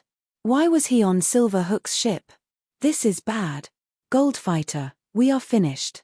There is no need to offend the dignity of the Gold and Silver brothers. There is a saying in the east of the Empire, a man knows when to yield and when to stand tall. The Draconid Youth's face was grave. Gold Hook, can't you see our waterline? We have no harvest at all. Gold Hook sneered, most of the time, the value of property is not reflected in its weight, isn't it? Stop sailing. Stop the ship and accept the inspection. You have a certain amount of strength and can plunder in this sea. But every time you meet us, you have to hand over half of your belongings. This is the rule. The Draconid youth was silent for a moment. Then we welcome you to board the ship for inspection. But you want us to stop the ship? That is impossible. The reason why we quickly sailed here is because we have more urgent matters to attend to. Goldhook narrowed his eyes. The Draconid youth's determination made his killing intent surge. I will give you a few seconds to consider. 3, 2. Before Goldhook could count to 1, he heard the Draconid youth shout, "Fire!" Bang bang bang, white fog rose from the 3 ships of the Justice Pirates at the same time. Then, the cannonballs formed a sparse barrage that directly covered the Gold and Silver Brothers pirate ship. The pirates were caught off guard and howled in pain. Countless pieces of wood flew from the ship that was hit. The Gold and Silver Brothers were stunned for a moment and immediately became furious. This damned new pirate group actually dared to take the initiative to attack. Acting recklessly. Chapter 263. Fire the cannons, everyone fire the cannons for me, the offended Silverhook roared.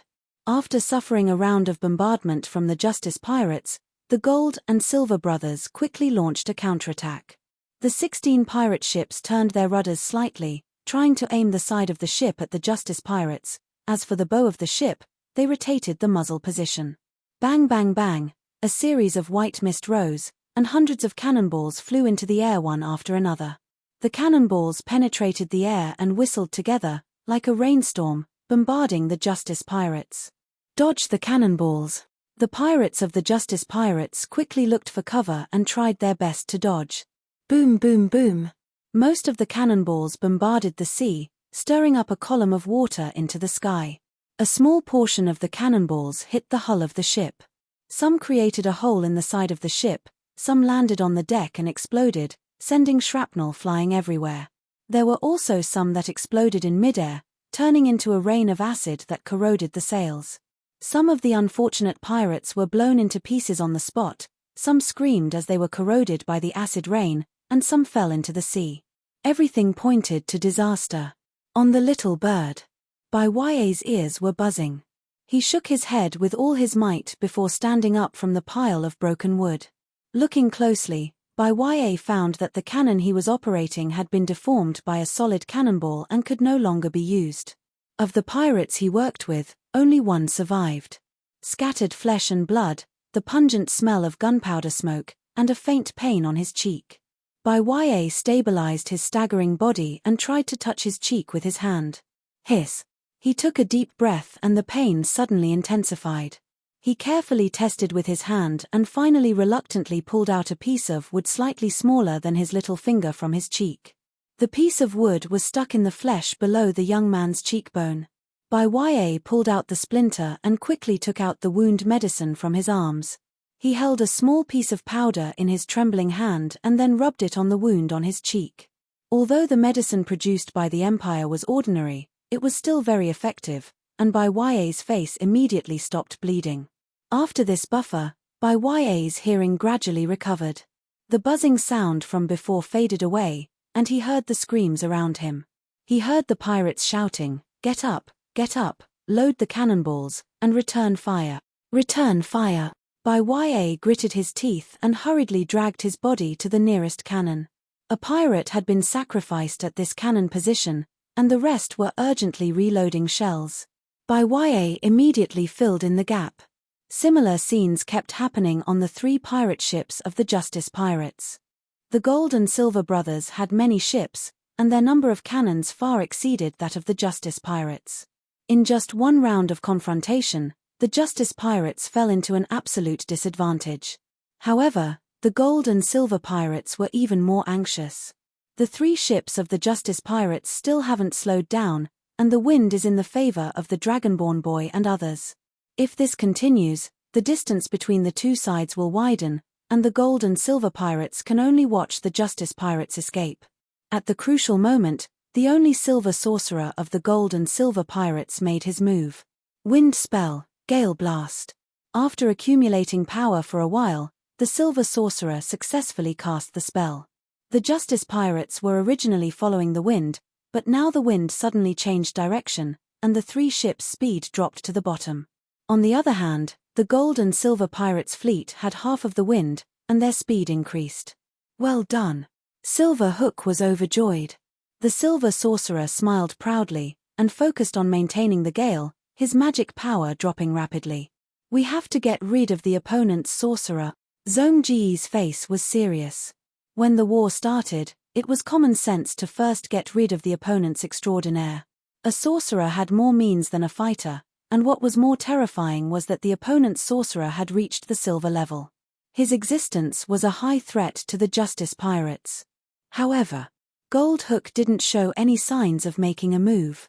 He was sitting on the Silver Hook, guarding beside the Silver Magician, waiting for the enemy to walk right into his trap, waiting for the rabbit to fall into his trap. If he charged at the front, the Dragonborn boy and his gang might have a chance, but with this defensive posture, the Justice Pirates couldn't see any chance at all. Another round of cannons. Although the Justice Pirates' cannons were sharp, their average level was higher than the Gold and Silver Pirates. The latter had many ordinary cannons, and some cannons didn't have firing pins, but rather a backward firing device. However, the Gold and Silver Pirates' cannons far exceeded the Justice Pirates. The quantitative change had led to a qualitative change. The Justice Pirates were gradually beaten to the point where they couldn't raise their heads. The Justice ship was a black iron level magic ship, and its defense was quite good, so it was still in good condition. However, the Rapids and Little Bird were in a worrying situation, especially since Little Bird was just an ordinary ship. Its hull was full of holes, and the inside of the ship was leaking. The Dragonborn boy hurriedly ordered, and the fleet adjusted their formation. The Justice ship was at the front, while the Rapids and Little Bird hid to the side. As a result, the pressure on the Justice ship increased. As the distance between the two sides increased, more cannons landed on the deck. The Dragonborn boy, covered in ash, defended with all his might, and missed more and more cannons. On the cannon deck, Little Bird pulled the rope hard, and the cannon fired. The cannons whistled out, and hit the enemy's mast, breaking it. The enemy was flustered. Well done, little girl. Little Bird excitedly patted the cannon's butt. The Dragonborn boy had restocked 4 silver-level cannons from the Empire, and Little Bird fired them all. His cannons were the best in the Justice Pirates, and Little Bird's achievements were extraordinary. "Captain, we're done here," the pirates shouted. The way they looked at the Little Bird was filled with admiration. In the process of being suppressed by the enemy's cannons, Little Bird became the pillar of the pirates' morale. Every cannonball he fired could cause heavy damage to the enemy, and greatly stabilized their morale. Little Bird hurried over. "This feeling is really good." His face was full of excitement, and he enjoyed the gazes of the pirates around him. "The only pity is that I can only use 2 cannons. If I could fire all 4 silver-level cannons continuously, it would feel great." The 4 silver-level cannons were arranged on both sides of the ship. Because only one side of the ship was facing the enemy, the cannons on the other side could only be temporarily left empty. Little Bird excitedly came to the other cannon position. He affectionately stroked the cannon's tail, and adjusted the direction of the cannon's muzzle. He was only at the black iron level, and the cannon he controlled was at the silver level, but it didn't matter, he didn't need Little Bird to instill his chi. The mana reserve of the Justice ship's mana pool was very high, and after Little Bird finished adjusting, the mana in the mana pool was immediately transferred over. However, just as Little Bird was about to fire, his heart suddenly twitched, and the strong throbbing made his expression change. "Find cover." Little Bird had rich battle experience, and immediately understood the throbbing heart, and with a roll, he went behind the pillars of each cannon position. The next second, an ordinary cold arrow, mixed in the rain of cannonballs, shot into the cannon position. Boom! The cold arrow exploded, and the silver chi exploded, killing all the pirates on the cannon position. The silver-level cannons here were destroyed on the spot. Little Bird was lucky to escape, and after fear was anger. "Damn it, I'm being targeted," he roared, and suddenly stood up, with his head held high. But when he reached the cannon position, which had a huge hole in it, he immediately lay on the ground, and peeped out with shifty eyes. There were many enemy ships, and there were many people on the ships, so Little Bird couldn't find the person who shot the arrow. "It doesn't matter," This is obviously the work of a silver-level warrior. I'll wait for you. He half knelt on the ground, hiding his body, and then took out the holy rune of luck, and began to pray. On the sea, the distance between the Justice Pirates and the Gold and Silver Brothers was quickly shortening. The former leaned to the northwest, while the latter intercepted from the northeast. The silver-level mage had been maintaining the gale, and the Gold and Silver Brothers were personally guarding him. Magic Scroll, Windless Domain. In the captain's room of the Justice ship, Kang Shu had been preparing for a long time, and finally succeeded in casting this wind-type spell. He was a necromancer, and if he acted alone, his necromancy spell would greatly reduce the morale of both the enemy and himself, and expose his identity. But with the use of a magic scroll, he could cast spells of other types. The difference between him and the silver-level wind mage was that using a magic scroll, Kang Shu consumed more mana, and the duration was longer, and the effect was weaker. After all, Kang Shu's mana was not of the wind attribute. The windless domain enveloped a large area, and the 3 ships of the Justice Pirates were in it. This spell had been used by the Sea Snake Lady to deal with the Draconid youth and others, but now it was helping them. The gale whistled, and after entering the windless domain, the wind suddenly decreased. The 3 ships of the Justice Pirates seemed to have gotten rid of a heavy burden, and their speed increased by a large margin. Kang Shu panted. This was a silver-level magic scroll, and the mana requirement was very heavy for a black iron level. This scroll gradually turned into ashes in Kang Shu's hands, and Kang Shu raced against time to rest. He took out a magic potion, and drank the light blue potion in one gulp. As the potion took effect, the mana in his body began to recover rapidly. The appearance of the windless domain surprised the Gold and Silver Brothers. The other side also has a mage. Don't worry, it's only black iron level. Although they used a silver-level scroll, they're still no match for us. The mage of the Gold and Silver Pirates was a silver-level wind mage, and the wind-type spells he was best at were very powerful. Kang Shu, who was only at the black iron level, and used a silver-level scroll, could not offset it. But the members of the Gold and Silver Pirates were not complacent for long, because in the next moment, the bow of the Justice Pirates lit up with a faint light. The bow of the ship was like an angel, his face solemn, his hands clenched in front of his chest, and his head bowed in prayer. The wide wings on his back almost covered his entire body, giving people a strong sense of security. It was the bow of the Angel of Tranquility that the Draconid youth had bought from the Empire after listening to Lan Zhao's advice during the recent break. The function of this statue was to calm the storm and bring peace and tranquility. It was also a silver-level magic tool.